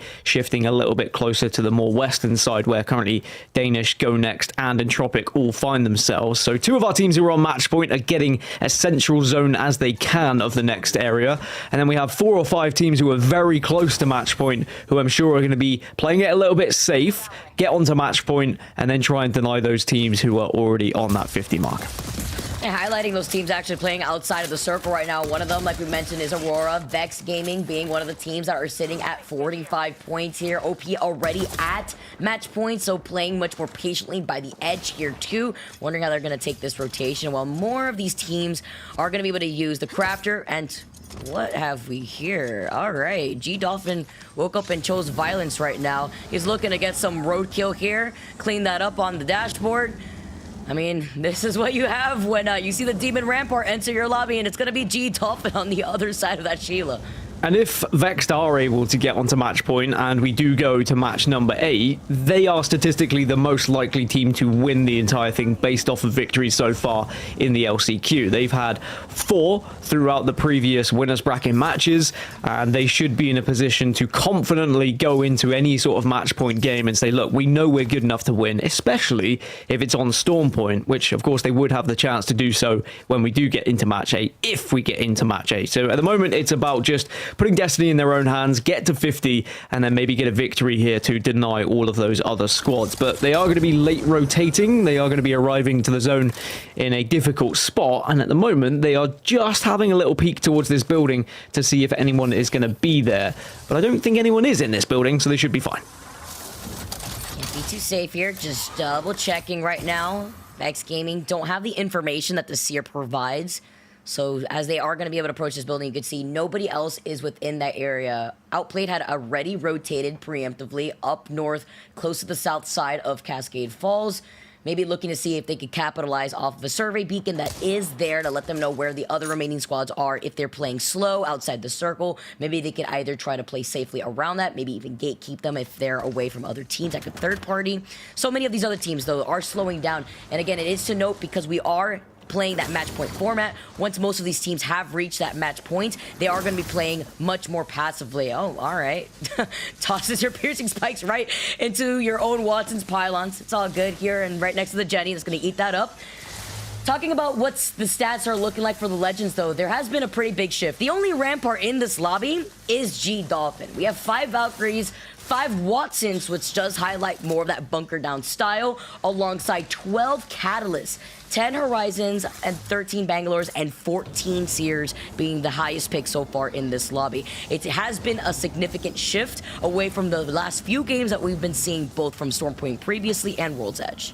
Yeah, people are starting to get a little bit nervy now, maybe going back to a more familiar composition, not taking as many risks, and almost adapting to what the rest of the lobby is doing. When you start to see a certain amount of Legends, you kind of follow suit. Of course, there are counters that are available as well, but that can be a risk in its own because then your counter could be countered by something else. It's a bit of a mind game when it does get to it, but for me, I've always been about get a comfortable situation that you're happy to play on, that you have plenty of practice on. So for LCQ de France, they're going to be arriving from the northwest of Down Beast. They have 9 more points required to get onto match point, and definitely achievable, but they've got the ring console as well to work with here to give them that extra little bit of information, and they will find out that we're going to be heading just slightly northeast of where the mill area is, where currently about 6 squads reside. It's gonna be tricky to try to play around this here because there's already 3 squads holding the choke point that LCQ de France would like to rotate through that checkpoint high ground area that is provided over the buildings of where this circle is going to be pulling. Wonder if they're just going to opt to wrap around instead, maybe go through the down B side of that choke. Outplayed now, looking to continue on their legacy, getting more KP in their pocket while they're at it. Looks like they cut off somebody who may have wanted the survey beacon for themselves. Yeah, TT unfortunately losing 1. They're in 14th at the moment, need 23 points to get to match point. So their chances of championships are slowly slipping through their fingers, but maybe they probably feel like it's never really been within their grasp because they've been always in the kind of behind pack, chasing everyone else who has been at the forefront of it. And something you mentioned earlier about teams, you know, maybe playing a little less risky because they're going to be on match point, a little bit more conservative at times. It's a really strange dynamic here with the LCQ because second place still gets a spot. So yeah, you want to play for the win. Yeah, you want to play safe and you want to get onto match point and try and then win on match point. But also a big points total could be massive for you. There is teams who certainly prevail when they play aggressively, and maybe they will choose to if they get presented with the opportunity. It's a really tough decision to try and make, even though zone is the best way to play. You heard Nasky saying it in the interview earlier that the meta at the moment is just get into zone and get into a spot where you can then try and win in that late game. If you try and play edge, if you try and take fights, you can force your way in, sure, but you're not likely to get that victory on the board. So instead, you need to be thinking about how much KP you can pick up on your way. That's a very good point, especially seeing how close the overall lobby is, all the way down to top 10 alone. All these teams fighting for that second place spot, so that way they have their opportunity, their chance to play at LAN for the big champs, the biggest event to happen in the year for the Apex Legends esports. Now currently with so many other teams now making the rotation over on the other side here, close to the armory by Bean. It's going to be Vortex here, as well as Blue Whites. Foot 2 south of Mill. Blue Whites with the 30 shots.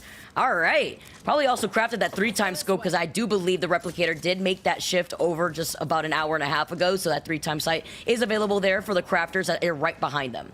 Threading the needle as Blue White's only 3 points away. So 1 3v3 engagement that they win and they would be on match point. They've also been a team who has found several victories so far throughout this tournament, but Snetti goes down and suddenly it's a 2 versus 3. And when you are in a position where you only need 3 points, this is a disaster, but V2 have lost 1 as well. This just may cause V2's demise here too, though. They knew that there was another squad on the other side. Vortex getting involved here, while Blue Whites still has the safety inside of this building. Look at the way that Vortex is playing this. They're looking on the outside. They want to play passive-aggressive, but they don't want to overextend.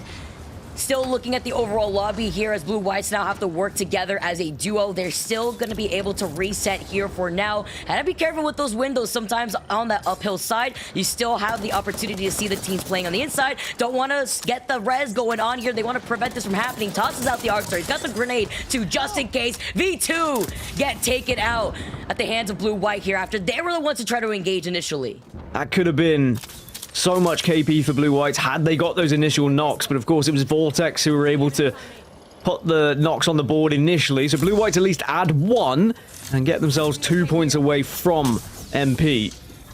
Now, they do have the banner, but there could always be the chance to get your third back on his feet.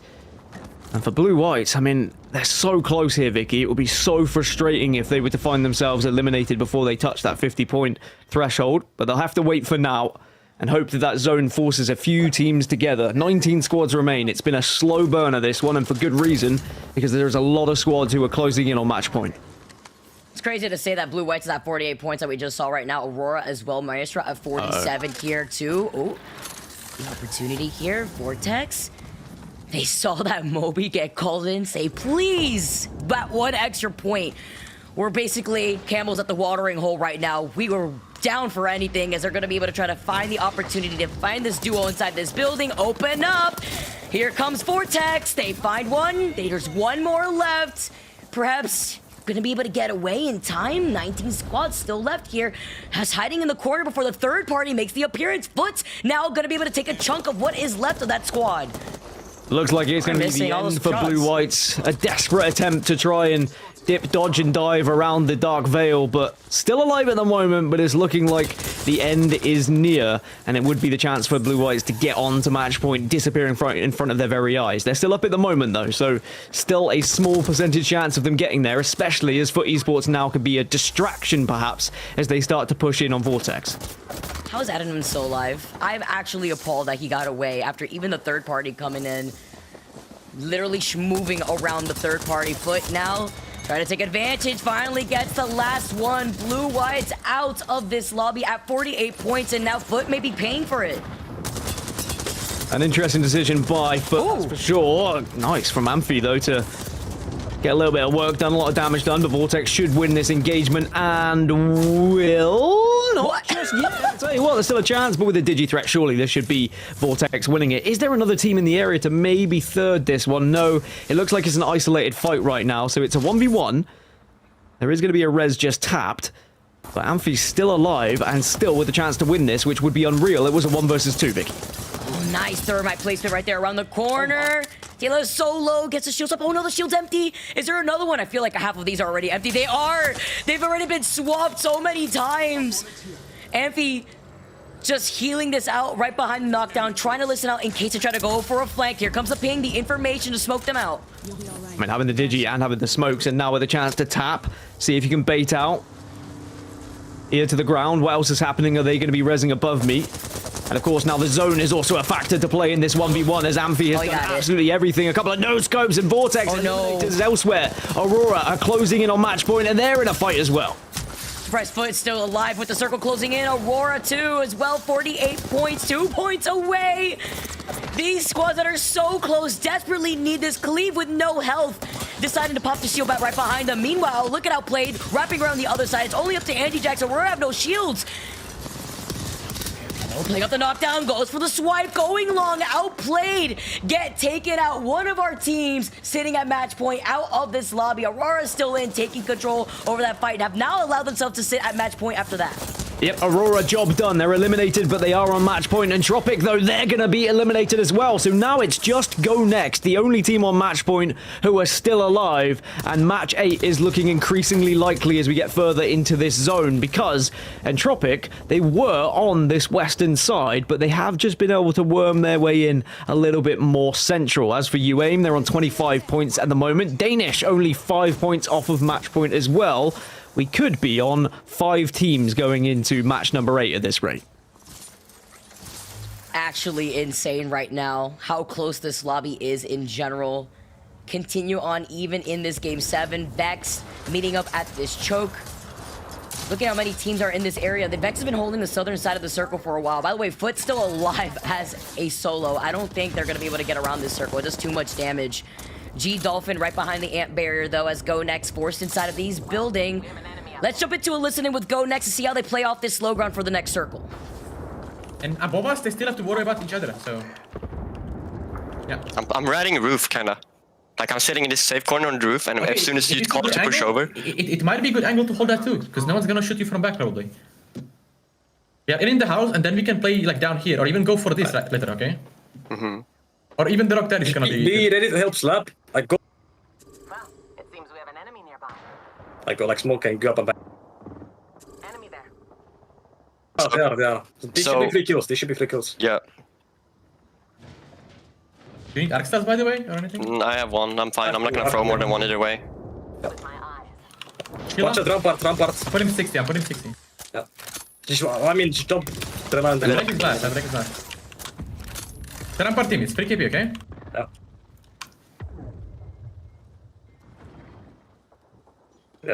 Look at the move up. They're ice ulted. I might get pushed. I'm 1 HP, 1 HP. I steal for you.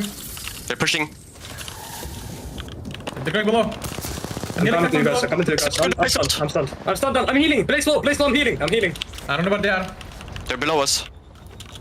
I don't know where below. Same. Can we do Nathan or no? I got shit on, I need to bet. They're like below the center. I'm burning. They're gonna get shot. Hard cracked one. 5 seconds scan. They're not in, they're barely in. They're in this corner. They're in the river. I'm nearly dead. I have no bets. Me neither. I'm selling. We're healing. Go. We should kill this. Yeah, this door. Go this door. Peek from right.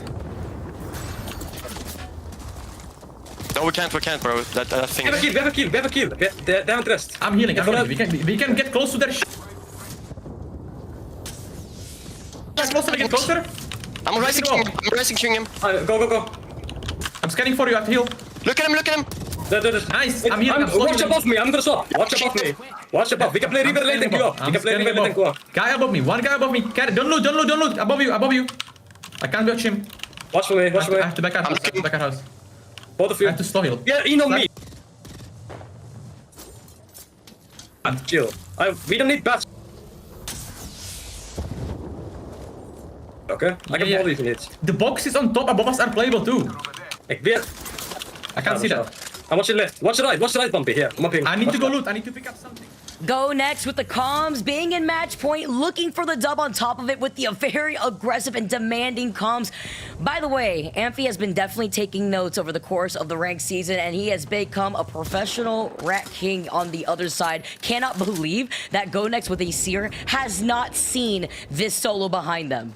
The man has slowed his heart rate down to an unfindable... No, he's been spotted now. Oh, no! Last-ditch attempt to try and escape, but Go next, they have bigger fish to fry. They need to be thinking about winning this game and winning this LCQ. In the meantime, Vexed did reach match point, so we now have 5 squads who would be on match point for the next game. LCQ de France are 1 point away from match point as well to send us to 6. As I say that, Foot get eliminated. LCQ de France do find themselves on match point, so we now have 6 who would be there for match number 8. But Go next, still with a chance to win this LCQ and send themselves and book a ticket to the World Championships. Playing off this low ground is going to be so hard here, though. Especially with these Watson fences already lined up. It's Danish and Bovis with the Kraber in hand. And gets fried just a bit here, has to dance around. Oh no, you put yourself out in the open even with the smoke nade. Unfortunate, especially in this position. That doesn't cancel Reza thankfully here, but Danish have to watch out. Here comes the ape. This is the opportunity for Go next, but they're gonna get third-partied. Amazing from Go next to eliminate Danish, because it means Danish didn't get onto match point either. They're still on 48, but now the nades coming in to grief Go next. Wow. Are they going to get a chance to reset? They should be able to, as we have 5 squads remaining. Go next still have the opportunity to win this one. Oh, they're doing the cha-cha slide. Down soon, though.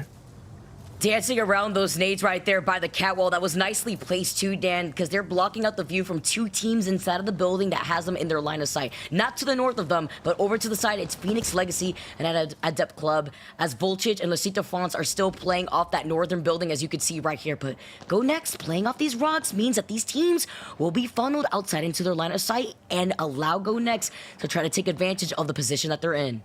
So a victory for Voltage could still put them on match point. Phoenix Legacy and Adept Club are too far away to get onto match point, but of course can still send us to match 8 if they are able to deny Go Next. But it's Le Site de France who find themselves now on match point for the next game, and with a chance to try and play spoiler as well to Go Next. So it's all against Go Next right now, and it really depends as a team whether you're focusing on that kill feed. Do you have someone whose job is to really keep note of which teams have been eliminated, which teams are still in the game? If so, there should be squads that know Go Next are still alive, and there is a potential that it could end here and now as Go Next are starting to force their way in. If they've got the ability to try and get to this rock, they might be able to survive. It's a truck, excuse me, that looks like a rock because it's got lots of greenery on it, lots of shrubbery, and they have just been able to work their way into the central side of this circle ever so slightly. The overgrow has grown right in front of them too. Not just beyond the truck, but also this open space that they're going to be forced to traverse. They are on the worst side of the circle right now too, just waiting for dear life. Double arc star and the sear tack. Oh no! Go Next with the arc star from Alpha Draft. Give the points over to Phoenix Legacy. We are going on to another game, a game 8 right after this. We have 6 teams on match point going into match number 8. Can Voltage be team number 7? They need to get 6 more points, still very achievable, and they're in a good position to do so. They're just trying to worm their way out of this building using any utility they have just to keep teams away. Dark Veils go down now, Watson Fences and Gens available to them as well. Catwall for Catwall, dancing around both sides. Voltage now getting taken out. Meanwhile, Libre says this is none of my business. Focus on the fight in front of you. I'm just a fly on the wall that you don't want to deal with. Phoenix Legacy go out in 4. 3 squads left right now. Le Site de France are going to be able to take game number 7 after putting themselves at match point. Wow, Le Site de France find themselves on 63 points, second to Go Next. But of course, no one won on match point, so it means we will have a match 8. And Voltage came so close, Vicky, but they're on 49 points. They were 1 off being our 7th team on match point. So we have 6 squads now on MP going into match number 8. Surely you'd think it's going to be finished here at match number 8, but with how kind of back and forth it's been with all these teams, you never really know. It's crazy to see how close it is in this lobby. I keep emphasizing this because currently Voltage, like we saw right now, was 1 point away. Blue White's 2 points away. They're tied up with Danish that are also 2 points away. It's crazy. Even Maestro Gaming, Rain Day comeback at the end of that action. I want to hear your thoughts because Go Next were right there, but they were only going right next to the Arc Stars that were being hurtled in their direction. Unfortunately, not being able to really overcome all the damage that was just getting put right in front of them. It was a tough situation to be in, also being on the worst side of the circle.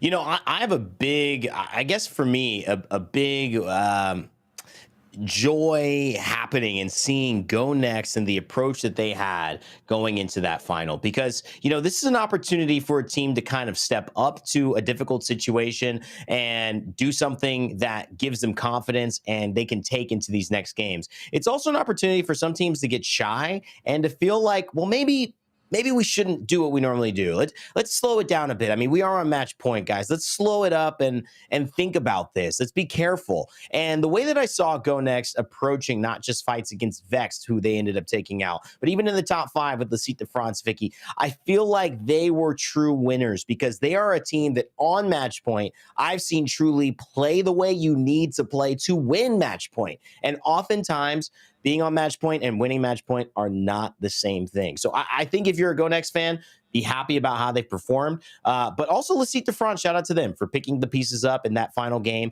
and forcing yet another one. We go again, as Apex loves to say, when we get to our final our match point finals. But let's look at this final circle. Vicky, you cast it, but walk us through some of the more minute details you saw as to why it didn't work out for Go Next and what worked out for Le Site de France. They were hit with a barrage of nades. If it wasn't the Arc Stars, the Thermites were definitely going to do it. Oh my gosh, that was an overkill. You saw the black hole just coming out of nowhere after they already got the kill. Came out of left field. Everybody knew right there that Go Next playing the way that they did was definitely a threat that was playing for that dub. So now at this point, once that team was wiped off, it was about sharing this building between 4 of these teams. Phoenix Legacy was the next to go out right here, making an X that marks a spot that at the very end, the next cat wall just blocks off all the vision from one building to the next. Even Sanka Libre, who just goes over to the sky, tries to avoid a lot of the carnage happening from down below, but Nasita France had the health advantage. They also had a really nice rotation outside of the armory close to North Pad into this spot here too. So they were able to play very patiently off that north side, ease their way in, and look at the amount of KP that they cleaned up to set themselves up, not for just for the dub, but also for match point with 10 KP.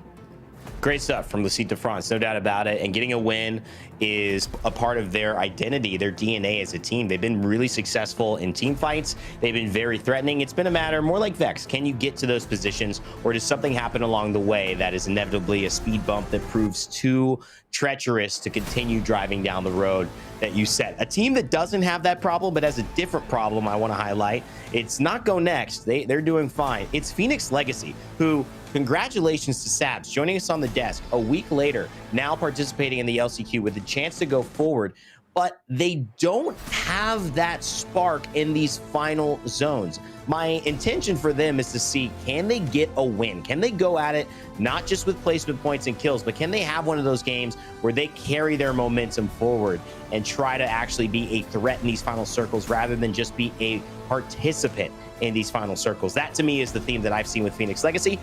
See if they can continue on it. Horizon Union, probably the same piece here. As we go to the back half, Vicky, what are your thoughts as we take a look at these teams here in the bottom 10? We already know the story with Entropic and Aurora, but what are your thoughts here looking at these teams? Well, you talked about Phoenix Legacy. Another team that's actually suffering from a very similar fate is V2. Our winners from game number 1 have just fallen silent going on throughout the course of these last few games, sitting at 35 points alongside Phoenix Legacy with 33 points. This second half here too, we keep highlighting Entropic, another team that was already at match point. A lot of our match point teams actually, just until the very end, just might as Go Next, were some of the first to fall here. And it's going to be that focus that you are going to see throughout the next game as well, especially with more of these teams hitting match point. The playstyle will be shifting dramatically. Well, we have the top 1 through 20 for these match results there and live. The series results, though, we're going to find out right after the break. Don't go anywhere. We'll show you exactly who is on our match point as we go one more time to see if somebody can crown themselves a victor here in our LCQ.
Welcome back, everybody. Match number 8 is queued up and ready to go. And Dan, this has been quite a wild ride up until this point. We now have multiple teams sat on match point, and the real question is, can do any of them have the bottle to see this out right now, to close it out? Who's got the ice and who's going to choke? Oh, so straight out, who's going to choke? Honestly, I still could see this going further. I can still see other teams that haven't got a victory yet getting a victory because they've been doing it throughout the LCQ. And at 6 teams, it's somewhat manageable. It's like you can kind of watch that kill feed, you can kind of have an idea of who's still alive.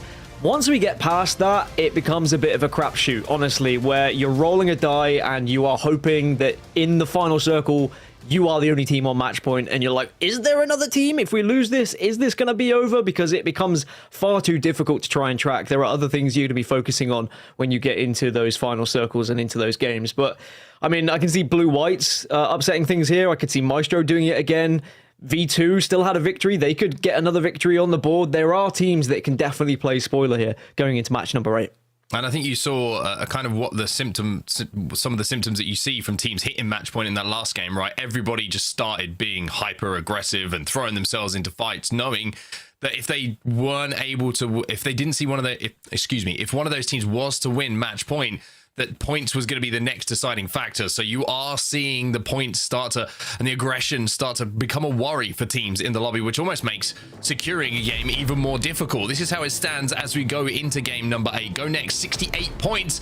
And you can see the following 5 teams who also join them on match point. Vex Gaming is scraping in by the skin of their teeth. The same could be said for Aurora in that last game as well. Voltage just one off. Maestro 2, I mean, look how close it is. 2 points is all those 4 teams outside of the match point teams need to win this. But Go Next, you may start to think if they have a good game here, even if match point wraps up, they should have enough points maybe to secure second, as long as they don't throw it away early. Honestly, yeah, Go Next might be hoping that this one ends, even if they don't do it, because they have a little bit of a lead here over some of the other squads. And as long as they can have a consistent game, they should find themselves in that top 2. But the longer it goes on and the more teams that start to get onto match point and start to catch Go Next, then a little bit more nerve-wracking it becomes. But we've got, what, now 4 teams who are within touching distance of match point. We could go into match 9 with 10 squads on match point is the likelihood if we were to get there. And as I mentioned, you know, you've got teams that have won already in this LCQ. You've got Danish down there who are very much within their right to find a victory here and take us to a match number 9. Horizon Union, V2 could still play spoiler. So it's not going to be simple. It's not like we're guaranteed to find a victory. And that's why match point is always so interesting, because even when you get several squads, or 6 in this case, it is never a guarantee. There is always that chance that someone else can step up and take us to that next game. Yeah, and of course some of these teams, you know, might be the first time they've played in match point as well. So it's a completely different format, something else to kind of wrap your head around as a team. And I agree with you. It's been so difficult to predict who is going to be even in the end zone, to be honest with you, let alone who's going to win games so far in this lobby, that you're quite right. We could see game number 9 on the horizon if we don't get it done right now. So for Go Next, L'Cité de France, Entropic, ANC outplayed Aurora and Vexed. I get the feeling that the zone is going to be really important to them here. It's Storm Point, which makes it a little bit more predictable, but at the same time, if you can get into zone quickly and you aren't being caught on edge on a rotate where teams are starting to get hyper aggressive, Dan, that certainly increases your chances of winning this game. Zone will be more vacant than it has been previously. If you have prio, use it, abuse it, get inside a building and get into that end game. Well, the team I'm going to really be focusing on throughout match number 8 here is Vex. They started as our leaders with 10 points coming into this. It was a slow start for them, but they finally find themselves on match point on their favorite map as well, Storm Point. Bear in mind, throughout this LCQ, when they've got to top 10, 50% of those games they've been able to find a victory from. So if they can get into that late game, if they can find themselves within those final circles, Vexed are your best bet at finding a victory in this particular match. It changes entirely if we go over to World's Edge though. So if you're Vexed, if you're a Vexed fan, if you are #feeling Vexed, you want to see them do it here in match number 8. So one opportunity here on Storm Point to get that job done before we start mixing things up once again. But before we get there, of course, we've got a lot more work to do as we have a beautiful little fly through of the armory where certainly some teams will be looking to loot up and go out a little bit better looking than when they went in. But as the dropship takes to the skies and the players start to fall down, this might be the last opportunity for some of these teams to book their tickets to the ALGS Championships. It's the biggest event of the year. It's the grandest stage in Apex Legends. The question is, are we going to end it now? Is this going to be the match point game, or do we go again? I mean, so often we see it end at 7 or 8, but we have seen match point go further. We've seen it go to 9, 10, 11. We were in Poland. Historically, it happened in Poland, and who knows, it could happen again here in this LCQ, especially when these teams are so close. Some of these early engagements could be absolutely massive for chances of these squads to actually find themselves in those final circles. And of course, as we know, the ring is going to be absolutely everything for a lot of these squads. Is it going to be headed... Oh, okay, we're going to head all the way up northeast. Now, who do you think this benefits most? In terms of our match point teams, maybe Go Next, but look at it, Voltage, to who to not, UTFT, they're all in a great spot to try and set up here. I mean, this is a lightning rod zone if ever I've seen one. One of the roughest zones to rotate into. I mean, I would even say if you're one outside of the first 5 teams to have priority to it, it is so difficult to get into lightning rod just because of the sheer verticality. So for Tohu Tontut, which always have to take a breath before I say it. Oh, by the way, apparently that means someone was kind enough to tweet me saying what that means. It means hustle elves in Finnish. Oh. So now we know. Now we know. So, but what I'm saying is it's difficult to get in lightning rod, basically, because it's tough.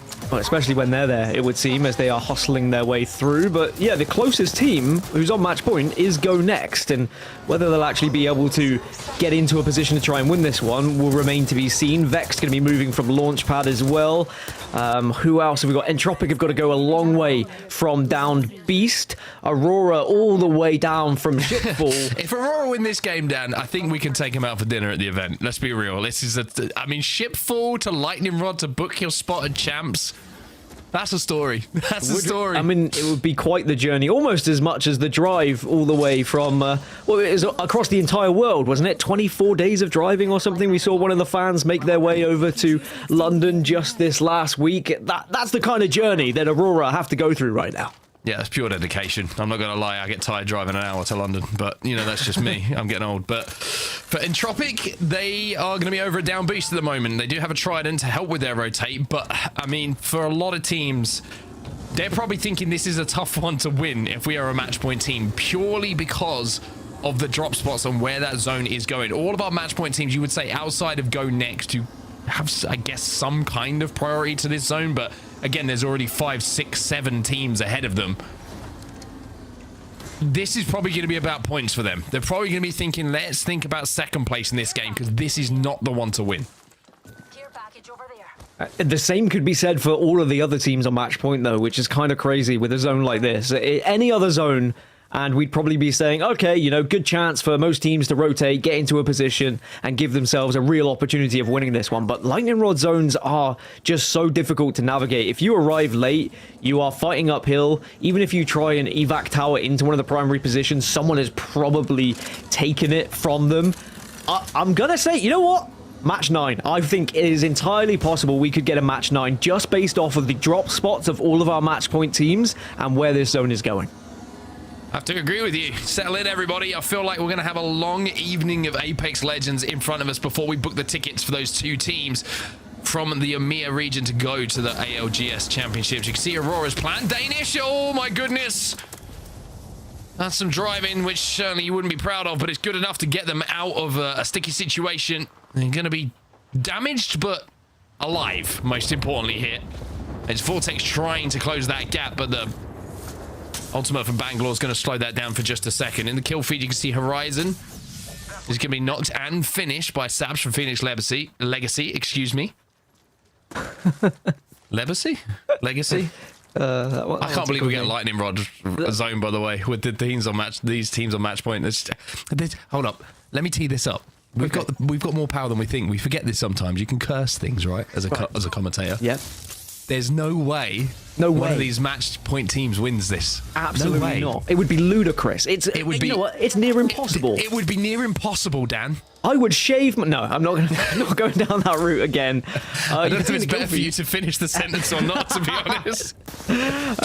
Well, you can use your imagination, but Phoenix Legacy did get one knocked, but back onto their feet right now, as now the push is going to come through. They are 13th place at the moment, 16 points off match point. It's UAIM who are on the other side on 26, so 2 teams who are not really that close to match point, but certainly could be one of the squads to maybe play spoiler, as it's all these teams who are going to be on this far northeast side that are going to have the best chance of winning this game. Well, you ain't want to push this. Max Strike's going to get a knock as well onto Sabs. Sentinel doing damage, poking through the smoke. UAIM in a pretty decent spot, you would say, at the moment for end zone, but Phoenix Legacy, again, it's all up to Alpha Draft to survive, and you get the feeling that's going to be very difficult to do with where he finds himself right now. UAIM going to retreat back to where they found themselves a little bit earlier on. This is their play call position, I should say, for the long game here. Vexed have managed to work themselves just to the southeast of Lightning Rod, but again, they're going to be hoping for some sort of funky zone pull, but we have seen some pull right to the top of it. So go next, 68 points. They are in Lightning Rod. I'm not sure how they've got here, Dan. Honestly, I'm not sure how they've got here, but they are here. And all of a sudden, us saying it's near impossible, I'm just saying, again, maybe we've got more power than we think. It was only because we said it was near impossible that they were able to achieve that. Right, because all the meanwhile we were talking about it, they just wormed their way in, bullied their way into this zone, and now find themselves in one of the primary positions. That is without a doubt. They've done so well. Go next as we see Phoenix Legacy eliminated. Danish now 1 point away from achieving match point themselves. Now, one of the things that might throw a spanner in this in the works is that there are 4 teams who are very close to match point onset, and when they do achieve match point, that's when they start to maybe think about ruining the game for other people and where the risks can be taken, and they might dive on that god spot so that they can just try and win the game and deny it for other people.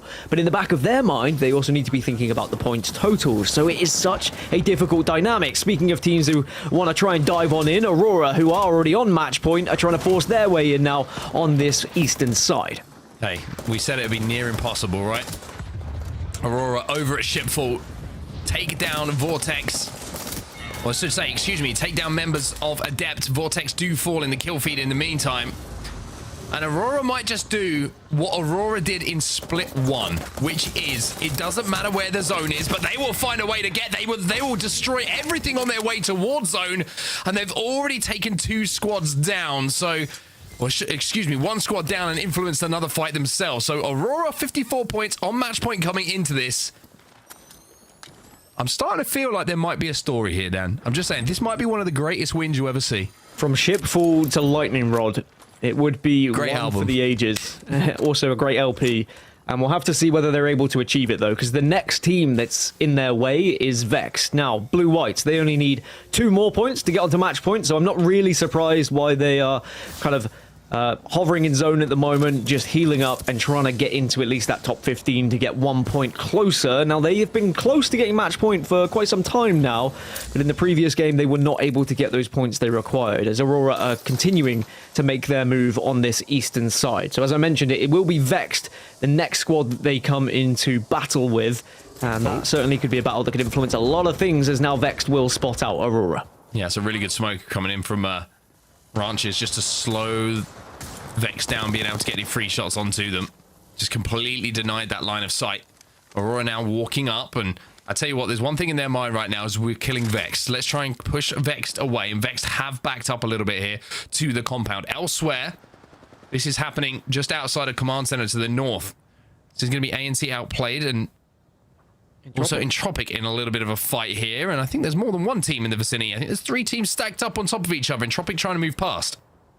Is that LCQ de France there as well? Okay, no, that's just, they're in the background somewhere. It's 2 teams. They're underneath. Excuse me. They're coming up the zip. They're coming up the zip. They could get involved in this fight, though, and that would be 3 of our match point teams all in an engagement. So we might lose a match point team here or there when this circle starts to close, as Entropic now are getting involved. The shots from the Prowler. The hip fight going to be enough. Yaki gets that opening damage. However, they've got to be careful. We said that there might be a third party arriving. Well, LCQ de France might be about to surprise them. Entropic do get the kills, and ANC outplayed will be eliminated. They're healthy enough to hold this off. The pings come in, but here come LCQ de France, looking to upset them. But good damage coming in has slowed this push down, and the 3v3 will be even on both sides here. And what's crazy about this fight, LCQ de France currently 1 point behind Entropic. So remember, if it ends in match point, 2nd place qualifies for the championships as well. So if LCQ de France were eliminating Entropic here, and then Go Next went on to win, likelihood is LCQ de France would be that squad that also goes to the champ. So this could be a huge fight for the grand scheme of things for teams qualifying, and maybe Entropic recognizing that a little bit, and they try to escape using everything that they can. The evac tower to distract, the grav lift goes down, and they will continue to run. but they're going to be dropping into... Oh, it's a blind fall. Oh, it's a blind no. fall. Oh, it's not good. It's really not good. Oh my goodness, it's like a ladder match where they move the table and you just hit the floor. It's not good. Entropic eliminated, forced off that high ground. Maybe the 3v3 fight was a better idea. So 2 of our match point teams eliminated, and that means that both Outplayed and Entropic will just be praying that this goes to match 9, because the likelihood is Le Site de France will overtake Entropic on points totals, which would leave Entropic and Outplayed in 3rd and 4th, not enough to get to the championships. It would be Go Next and Le Site de France if one of them won it. But of course, there is still a chance that Aurora or Vex could win it, and then we might not see Go Next or Le Site de France get there. That's where the points totals start to get a little bit scary here, and why we're seeing some huge fights happening in the early game, as we're having now 15 squads remain, and that means on set 2 more teams have just achieved match point. Both Danish and Voltage will be on 50. Aurora, long way to go still. Still nowhere near Lightning Rod. Still got a lot of ground to cover before they can be anywhere near that zone. Vex decided to make a little bit of a move away as well, as V2 are actually in front of them at the moment that they're exchanging fire with, excuse me. Aurora kind of trapped behind this rock, but this rock gives such a good vantage point onto V2. Jokes decided to just get those smokes down and trying to get away from the fight. Aurora maybe just thinking about KP, but getting away is so difficult when you're going up against Aurora. Joke will fall. They're looking for the finish as well. The knockdown shield might be enough to keep him alive, but no, there is that finish, and now Aurora will do what Aurora do. They are going to fly forward. They're going to look for KP. They're going to look to clean this side of the map. Or maybe they're just going to look to steal away a bit of ammo. Steal a bit of ammo, but they need to be careful, because behind them arrives Blue Whites, and Aurora are taking damage from them, who coming up the hill right now. And Aurora, maybe they can get some shield swaps. Yes, they do, but Sunset has fallen, and it is Blue Whites who are coming on through. They only need 1 point. Now they're on match point, which means we have 9 squads on match point if we are to get to match number 9, as Blue Whites can now play spoiler once more and be a squad to perhaps destroy the hopes here for the likes of Aurora. They're going to destroy, and you can see that they're trying to destroy that evac tower to make sure that no one is going to rotate in front of them here, Blue Whites, but I think that's already been taken. It's already been done. Aurora's still alive here. Down to just 2, though. The story's still alive. Vex Gaming still overlooking all of this going on, by the way. To the north side of them. And that's who Ranches is going to be looking at right now. Trying to peek, trying to find a way forward. The good news for them, they have lost the Seer, which, you know, historically people would understand is one of the strongest characters in the game. But for survivability, having a Bangalore and the Catalyst certainly can be good. But here comes a push now from Blue Whites. They've hit match point. They can get aggressive. They can play spoiler. Cinetic is going to go down. They're trying to get these finishes and the armor swaps. But Flash is now left on his own here, Dan, and Blue Whites look like they might be out in a few seconds as well. Yeah, I think in Blue Whites' eyes, they've done their job. They've got to match point, and now they're just jumping on teams, maybe hoping it's going to be one of those match point squads, as Vex now getting in the kill feed. Aurora eliminated, so they will not be able to win here in match number 8, and they will be hoping we go to match 9. Le Site de France also go down. Another match point team has been eliminated, so it's just 2 squads left who are on match point, as now Blue Whites still trying to stay alive here. Blue White's just looking for KP, looking to clear the zone. V2 eliminated. Now, I've got to say for Go Next, this is great news, because the more teams that fall out of this lobby, that die on their way towards zone, the closer and closer they get towards match point and winning the whole thing right here, right now.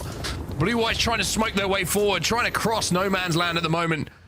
Flash is going to be last alive, and the zone is going to do a lot of damage to him. You can see he's been spotted out as he tries to make his way in towards zone. He will be taken down, so that'll be Blue White's done with.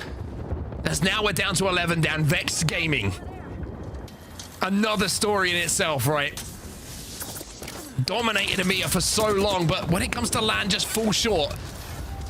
But getting to LAN again has got to be a priority for them here. Of course, making a last-minute change and still finding success throughout the LCQ as they push up on UTFT, and the damage is being done as well. G-Dolphin rips through the flat line. 330 comes out as the backup, and are they going to be able to isolate this fight? At the moment, they are, and Vexter staying healthy. This is huge for them. Remember, they're the only one of 2 teams who are on match point right now who could win it here in match 8 as they get into the top 10. As I mentioned earlier, in the LCQ, 50% of the time they get into the top 10, they have won on Storm Point, coming coming into today. So stats would suggest they have a real chance, but they have to get up to Lightning Rod, which is where Go Next have already found themselves. Somehow, Go Next were able to get into the top of the mountain and get behind all these teams. It's pulling right to the top of Lightning Rod as well, and that's exactly where they find themselves set up, Dan. Oh my goodness, Go Next, you don't get a better chance than this. It's as simple as that. 10 squads remaining. You have the god of all god spots. You are in the heavens. You are looking down on everyone else. But can you convert? And can anyone single them out as the team who might be able to end it right here, right now? That's got to be their biggest concern. One of the things that also worries me, just looking at the overall standings, I said that LCQ France should be able to jump over Entropic, but the fact they got eliminated on their rotation, Entropic and LCQ France are both on 64 points in tied second place. So if Go Next did win here, it looks like it could be a tiebreaker to see who goes to championships, which would be one for the admins and not one for me. We'll have to see what happens if we get there, but one team who can change it and put destiny in their own hands is Vexed, and it looks like this is going to be their last-ditch attempt to try and find a spot here at Lightning Rod. It's a Hail Mary from Vex. They're going to try and play this staircase. G-Dolphin might be able to get an armor swap. He does get the armor swap. It's only a blue, but now comes the barrage of grenades, and G-Dolphin is looking at the floor, hoping that the walls are going to keep him alive. Matafe will fall, but Vex Gaming do stay alive for a few seconds. Pro League Rejects eliminated, down to 9 now. Unbelievable attempt from Vex, but it might be the end of their chances if this team around the corner decides to push up, because they've been able to get one knock and finish it off. Matafe's down. It's a last-ditch attempt from Vexed. It was very much a Hail Mary, as you said, and now with the smoke, are we going to see this team just try and push up and try and finish off Vexed here and give it all the opportunity to Go Next to win this one? Unlucky stays alive. Unlucky took the grav lift, and look at this position he's found himself in. He's up on height. It's on some height, but it's middle ground in comparison to where Go Next find themselves. The CQ will give information as to where Unlucky is, as he just goes back down. It is a very desperate and brave attempt from Unlucky, but this is where we need to be. Go Next, 70 points, top of the table and top of the mountain on match point. And they have a real opportunity of winning it all here. Unlucky, having been silenced just a few seconds ago by that CQ, now has the grav lift back. Maestro have been eliminated. We're down to 7 squads now. Zipline going to be taken here as well on the right-hand side of your screen. You can see that's trying to push onto the position of Go Next. Go Next are in the back, and I tell you what, Go Next, if a fight breaks out here, they might be able to third-party this, and then all of a sudden they have complete control of the end zone. And they will be hoping that they hear gunfire break out, that they hear bodies dropping, they see that kill feed start to light up. But for now, they're very, very comfortable. We have seen zones end literally where they find themselves right now.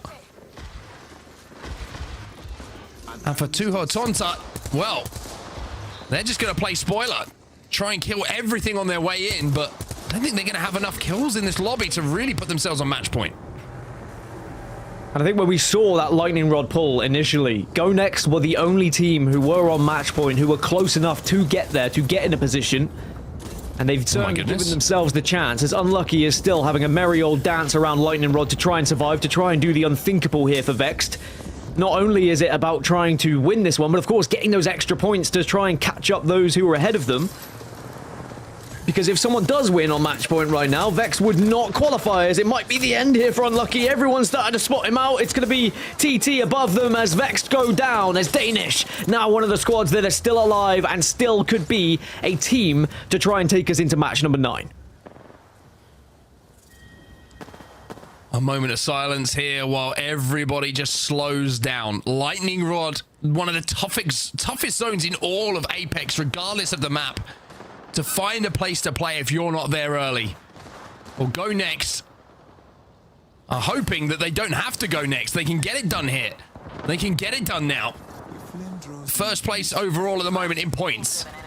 On match point as well. If they win it here, it's done. They will be going to the ALGS Championship. 30 seconds till zone closes, Dan. Have they got the nerve? They do have to push out of this area, and it does mean it's going to come down to how well you navigate this final circle, how healthy you are, how much utility have you got to use. Because remember, Go Next moved quite quickly to this position. They might not have many grenades and resources to be able to get back to a full set of 3 if someone were to maybe lose a little bit of health. As you aim Go down, it's now 5 squads remaining, and Go Next still alive. So a 1 in 5 chance of us ending it all here. But as we mentioned, there are teams who do find victories time after time in Apex games that could play spoiler, and Danish are definitely one of them. Go Next hadn't won a Stormpoint match coming into today in this LCQ, but they might be able to right those wrongs and do it right here in match number 8. I don't know how they got into this position on set, but it certainly is one of the most commanding ones they could find themselves in. We'll go next. I've got to hope that the rest of the lobby starts doing damage to each other and that they can try and capitalize on that. Kraber in the hands of Davis, though. 1 poke. Oh, 112 is going to be good. Up on the high ground. And again, this is great for Go Next. More damage to them. Fantastic. Davis, keep doing your work, because Horizon are going to be the ones that get punished. But it's not enough to get the knock. Go Next hoping the lobby takes care of itself and they can make one final push out towards zone here. Yeah, Go Next are going to try and delay this for as long as possible. Stay in cover, take as little amount of damage, and they'll be forced out and hope that everyone above them has already lost a member or taken a good amount of damage as Dark Veils now start to surround the final circle. Black Holes go down as well. Horizon Union may be in a position to try and play spoiler and take us to a match number 9. Shots through the smoke coming in from J Savage. However, the piercing spikes are going to hurt. Now Go Next make their play call. The Dark Veil goes down. They're going to try and inch out, use every single little bit of cover that they can, but now they're getting poked. Now they're getting prodded. 4 squads remaining, but Go Next still healthy here. Can they get the finishes? The zone is forcing them forward. The Dark Veil is a problem. The piercing spikes are a problem as well, but Voltage go down. It's 3 squads, and oh my god, what an ult that is. It takes so much damage, and now Go Next from an almost improbable position might be able to close this one out. Danish are done. Go Next, you are going to the ALGS Championship. They took their time. The Dark Veil went down, and they somehow were able to avoid so much damage. And then it was the way they used the Black Hole. It was the way they forced other teams to fight, and how they got into that position in the first place is something I need to go back and see, because where they land, it was such a tough rotation to get up to Lightning Rod, but they moved fast. They knew what zone they were playing. As soon as they saw that circle pull, they got into the best position they could, and they made it count. The scary thing here on set is we have 2 teams that are tied at second place right now. So that's going to come down to some sort of decider. I'm out, everybody. Admins, bring them in. Nothing to do with us anymore. Imagine if it was down to me. Well, it's between Entropic and L'Cite de France. It's going to be a tiebreaker between those 2 squads to whoever came second. Awesome, awesome stuff. What a finish for that. Go Next. From Shipfall to Lightning Rod. I like the LP sound right there, Mark. You might want to steal that for the next one you put out. But I also think that this is just a great performance of a team who felt like it was already destined, but there's so much to do on the way to destiny, Mark, to actually pull it off. And they played every single moment correctly. That is hard to do, and it is well deserving of a first place finish here. I mean, the way that they managed their utility in that endgame was perfect, like literally perfect. The Dark Veil was perfect. They inched their way out. They managed to isolate one side of the zone where a lot of damage is being done, and then they can walk out. But I gotta say, if you want a perfect example of what you want your Horizon to do with the Grav Lift and a Black Hole, that was it. The Black Hole went down so well. All 3 players get sucked into it. They just become easy kills, and they can just dispatch that team so quickly, which means they can then turn their attention away to close things out. It's brilliant use of ultimates. That's all it was. But Dan's right. The rotate that they made from their POI where they landed, which was over at Cascade Falls to get into Lightning Rod, that's tough. That's tough to get into that position they did at Lightning Rod. Arguably, they shouldn't have been able to get to the position they did. Maybe they took someone down on their way, but I mean, having got the position, it's one thing, but executing, as we always say, is the other. Yeah, that is definitely the key. I'm not sure if we have the final circle for you or our match results for one, but I think we have something coming up. It is our final circle. Dan, walk us through it. Mark said they played it perfectly, and it was perfect to a T to get the win. Yeah, and I mentioned, you know, what's the utility like? What have they got available to them? But the most important thing was their ultimates. The Dark Veil gave them so much coverage where they could just kind of sneak past and also get a little bit of extra protection. But it really was the black hole that made it, because when they pushed out here, they took quite a lot of damage, and it was looking worrying. It was looking like maybe some of the other squads would do too much damage to them, but it was about dancing around that Dark Veil enough to avoid. And then as soon as that black hole went down, I think that was when they knew that this was going to be their opportunity to send themselves to championships. Look at that, all three of them scrambling and then just sitting ducks, waiting to be plucked out of the sky. And from that point onwards, Go Next, I think this is when they knew they were going to the ALGS Championships. And you've got to say it's deserved for their consistency and the amount of points they've been able to put up game after game. They do it in 8. Beautiful, beautiful finish. We can watch that one back again and again. That is textbook. If you have a Horizon and a Catalyst, that will go down in the records for sure. Go Next will claim the first place there on match point and end our tournament, but who will get second place? Still something on the table. We will find out. This is how the first top 10 finished. Of course, back 10 from UTFT all the way down to Phoenix Legacy. A lot of these teams will be hoping, but specifically Entropic will be looking at that, as well as Le Site de France. Did they do enough?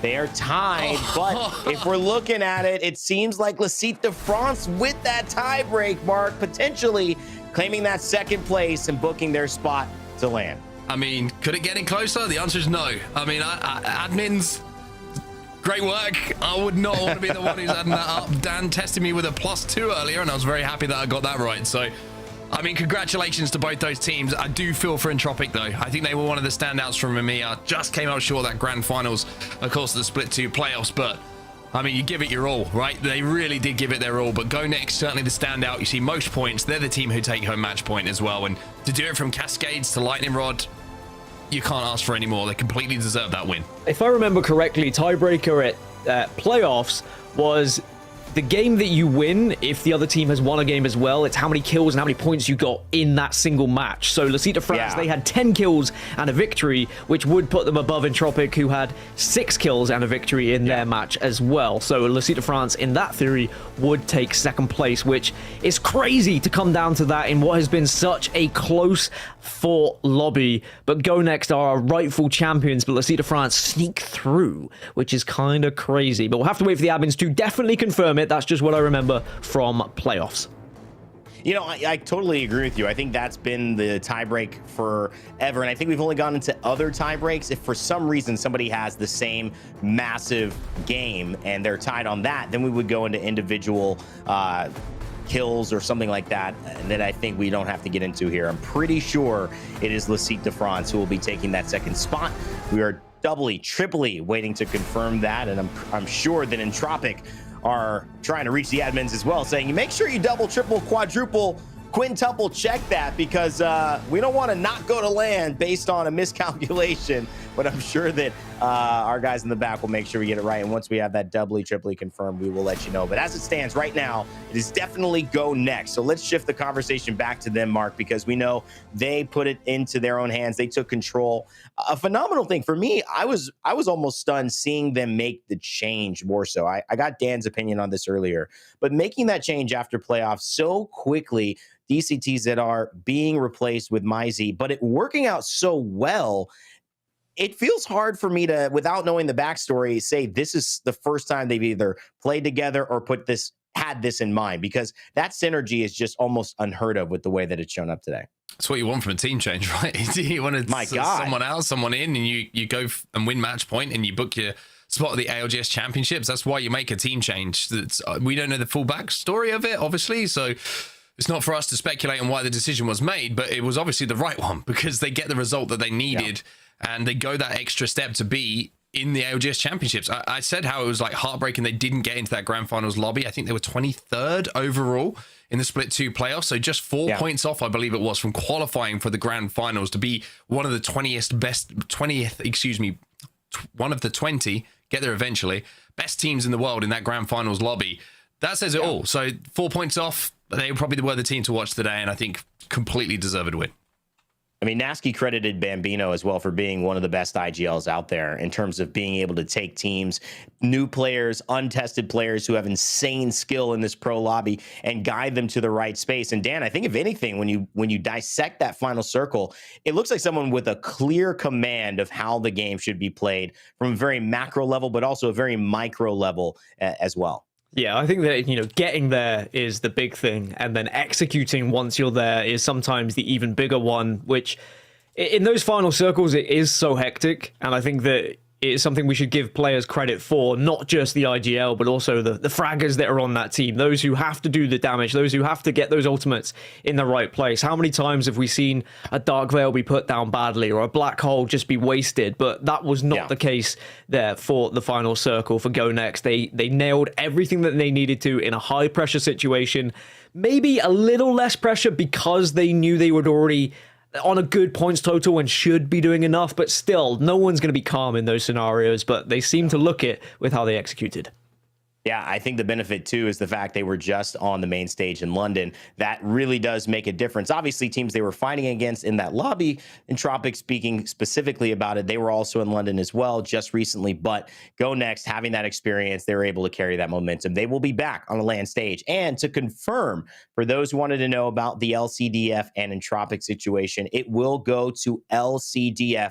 Le Site de France will, as an official confirmation here, be heading to the ALGS Championship from September 6th to 10th in Birmingham in the UK. So congrats to them, and I think well-deserved as well. Le Site de France, they've been a long stay team and presence in the ALGS, Mark, and they continue to write their own history, and who knows what can happen at Champs. Yeah, congratulations to Psychop. I know that he's been, you know, tinkering with that Le Site de France roster. I mean, how long ago does it feel now that we were talking about them being the regional, I think they were regional winners at one point, Le Site de France of the EMEA region. So congratulations for them. And now it's about putting the hard work in, right? Now it's about thinking about the ALGS championships and saying, okay, we've qualified, we've done what we needed to do. Now, how do we take that next step and work our way through that extremely long, grueling event to be there on the Sunday with a shot to win it all?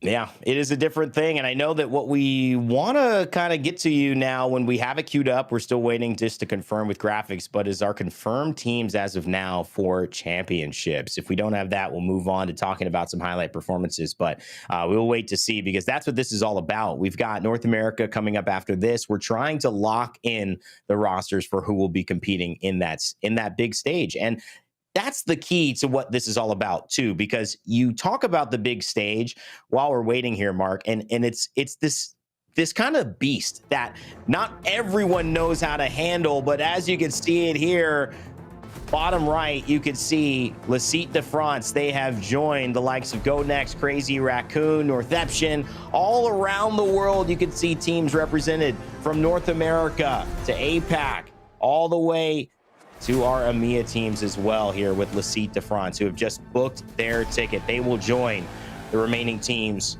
who are waiting. And yes, we still have 2 to crown in North America.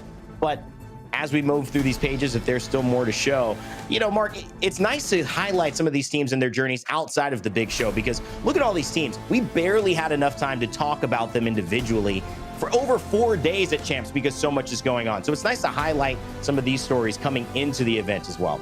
Oh, 100%. And I feel like with the Split 1 and Split 2 playoffs being such, you know, huge, successful events with the stories being told and everyone getting to know these players and how they play a little bit more from not just the region that you watch yourself, that you are from, but also an appreciation for worldwide Apex legends. I think it just puts us in a great spot, right? Heading in towards the LGS championships. Every team who's here is going to have huge fans now. Everybody is going to be rooting for them, finding fan bases that they found throughout the season they may have not have had before. So this is the big stage. This is what it's all about, right? Split 1 playoffs, amazing. Split 2 playoffs, amazing. But the ALGS championship is the one you want to win. And I'm sure that everybody who's on a team who plays Apex Legends knows that better than anyone. Big shout as well. Get your tickets. They're on sale right now. So join us there in person live.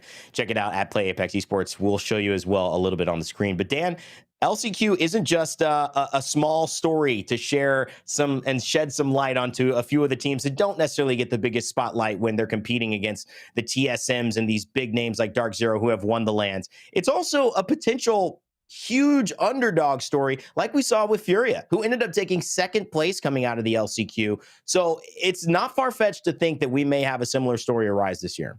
Yeah, I think that, you know, Challenger Circuit and then going into LCQ, it just shows that there is such a deep pool of teams who can achieve big things on the biggest stage. And even if it's not getting to Birmingham, even if it's just playing in the LCQ and then maybe getting into Pro League, you got to look at, you know, Blue Whites, the fact that they were able to get through the winners bracket from Challenger Circuit and find themselves in this lobby is credit to them just achieving that. Yes, they won't be at Birmingham, but I think that they can be very proud with their performance today, reaching match point. Now, on the flip side, LCQ de France, I mean, what a chance it is to try and get back to greatness, like Onset was talking about. They sneak in on a tiebreaker. So from that one big game where they got those 10 kills is the reason why they are here. For Entropic, that's going to be a difficult pill to swallow, but I'm sure that they'll go next. And next year we'll be seeing them put even harder, put more effort in and show us what they're made of. I think it's just going to jump in here because I think the greatest example of like aspiration for anyone at the moment is what Oxygen just did at the Split 2 playoffs. Right? Yeah. 2 players on that team who came from being #1 in the world in arenas to #4 in the world in battle royales and taking home a lot of money alongside it. So I think everyone who's qualifying from these LCQs, if you're a new player, if you're still working your way up, you got to look at Oxygen as the model, right? They've gone through it all: Challenger Circuit, arenas, ranked. Now they're one of the best in the world, and I think that's a great example to take for a lot of teams.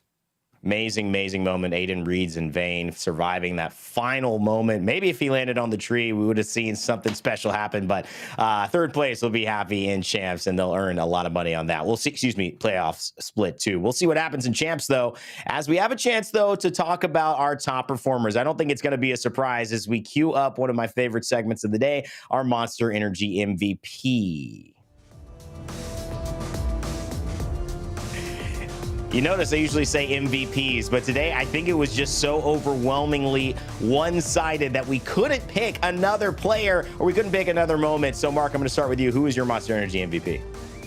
Got to be Slab. And the reason, I'll give you a reason why he stood out for me is like MVPs are MVPs, right? Because they play extremely well across a day, but there's MVPs because you made a most valuable play, I feel like. And that black hole in that end game was just, I mean, we've seen it on the replays a million times, and I'm sure we are going to see it a million times more, because that is the thing that won them that game. Getting up into the sky, managing to hit the perfect black hole, and then just destroy all 3 players as their attention was focused elsewhere was just so good. So I think Slab, for me, that MVP moment, he's been great all day long, don't get me wrong, but to do it when it matters is always a sign for me that someone is playing special.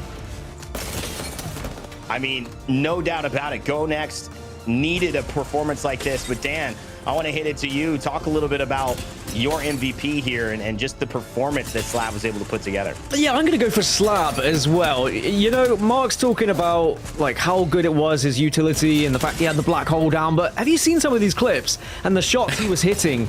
It's unbelievable how consistent he was today, and he was such a big factor to why Go Next was winning these fights, not just in final circles, but every single engagement. He was such a damage dealer, and I think that's so important on your Horizon, someone who is going to be able to deal that damage, because often the Horizon will be the last one to survive because they can go up into the sky. This is the play that Onset was talking about. The black hole, the grav lift was absolutely everything, and quite rightly nominated as one of our MVPs here, because Go Next, they played Unreal all day, and Slab was a big part of that. It is really hard sometimes to isolate a most valuable play and a most valuable player. They don't often coincide, but this time it certainly did. Go Next with the win, Slab with the aggression, and Slab with that clutch black hole to close it out. That has been your Monster Energy MVP for today's LCQ. Exciting stuff there for our Monster Energy MVP. Of course, we are still waiting to hear from a usual interview that we do at the end of the game. So we're still waiting to see if that can happen. I know we're still buying some time, and I know that you guys are patiently waiting. I hope we get to speak to the Horizon legend himself. But before we get into that, a quick reminder that we will be going somewhere after this. North America is coming up. And of course, that is going to be right after this, where we'll find 2 other teams to join us at our championships. Before we get there, though, of course, it's time to talk WD Black. What's in your pack? All right, today we've got the R99, one of my, if not my favorite weapons in the game. Mark, talk to us a little bit about the impact this has, or maybe hasn't had this season. I mean, this weapon is my favorite weapon in the game. It has been, even when it was nerfed. It just, there's something very satisfying. I would say second only to, I mean, this is showing like how I would say tradition-based I am in Apex Legends. I would say it's the second most satisfying kill you can get outside of a perfect wingman kill. Ooh, just a one clip with the R99, I would say. It's just got a feeling, right? I think it's because we've been doing it for so long. You know, players made their names off of this weapon. It's just still to this day the best SMG in the game. Unfortunately, you had to craft it for a little bit. Hopefully, we're going to see that move back out of the package soon, because I want to see people ripping with it. But at least you have to kind of make your way towards a crafter and put a little bit of money in to make sure that you're going to get it in your hands. Yeah, Prowler's overtaking it, but I think the R99 still reigns supreme, Dan, in my eyes. What about you? Oh, absolutely. Even though the Prowler has been up there with statistics on how many kills and how much damage it's done, that's just because the R9 is crafted now. We're not having as many R99s on the map. When it comes back out, I think it will rise to the top once more, because, as Mark said, it is just one of those things that goes hand in hand. Apex Legends and the R99, we've seen some of the biggest and best plays from it, and it's an unreal weapon, especially when you have a controller player wielding it as well. And even mouse and keyboard players, they shred with it. It's just the perfect SMG to have. Well, that has been the WD Black What's in Your Pack for today. The R99. Yeah. You know, I love an R99, probably my favorite weapon, but I'm not going to lead the conversation that direction, as we have to stop and get ready for what is to come. Before we do it, though, I want to get some final thoughts from our casters who have been diligently helping us to guide these games into their completion and finally get us 2 more teams going to championships. So, Mark, your takeaways from our EMEA LCQ. I mean, it was a really gritty battle, I felt like, all day today. I feel like Go Next was certainly the standout team. I feel like Vex are going to be a little bit disappointed not being at the championships. You know, they were there at Split 1 playoffs. They've won Pro League. They're there at Split 2 playoffs, but the LAN performances have not been what we saw online from them. So unfortunate for them that they're not going to get an opportunity to put it right. But I think for LCQ France, it's a great kind of comeback story, right? They kind of fell off a little bit. We hadn't heard from them as much, not the success that we'd had previously, but they get it on a tiebreaker. They get it on a tiebreaker, but I think that the takeaway story today is winning the game at Lightning Rod, moving from Cascades, the perfect endgame played for what is a perfect day for Go Next. They're the champs. They win match point, and we'll see them in Birmingham. That is a special statement right there. See you in Birmingham. Dan, I want to get your thoughts as well after a great day of EMEA action. Yeah, I'm going to echo a few of the things Onset said. I mean, it's going to be weird not seeing the likes of Vex, the likes of Aurora, who have been teams that have dominated pro leagues, but this is what happens in Apex Legends. Sometimes new kids on the block or old kids on the block come back round and show us what they're made of. An amazing story for LCQ France, and especially for Go Next, 2 teams who weren't at the top after the winners bracket throughout the LCQ, but they were still able to get onto match point and then win it thereafter. Seeing some challenger teams show what they're made of, has been amazing as well. And that leads me into North America, which is coming up next. We have 9 challenger teams that are going to be competing in that LCQ lobby. So North America has got a lot more newbies, as it were, and we'll have to see how that one goes down. Yeah, one of the things I think is interesting is that we've seen a lot of North American teams show up traditionally at LAN. EMEA has been kind of left out. We're seeing a lot of resurgence in EMEA in terms of these tournaments and qualifying, participating at LAN. But again, it's all a matter of who ends up taking the crown. It has been NA so far. A lot of the representatives already qualified. So we'll see who can join them. That's going to be coming up in just a little bit. In fact, in about an hour, we are going to see that NA LCQ take place. It is 11:45 p.m. BST, 3:45 p.m.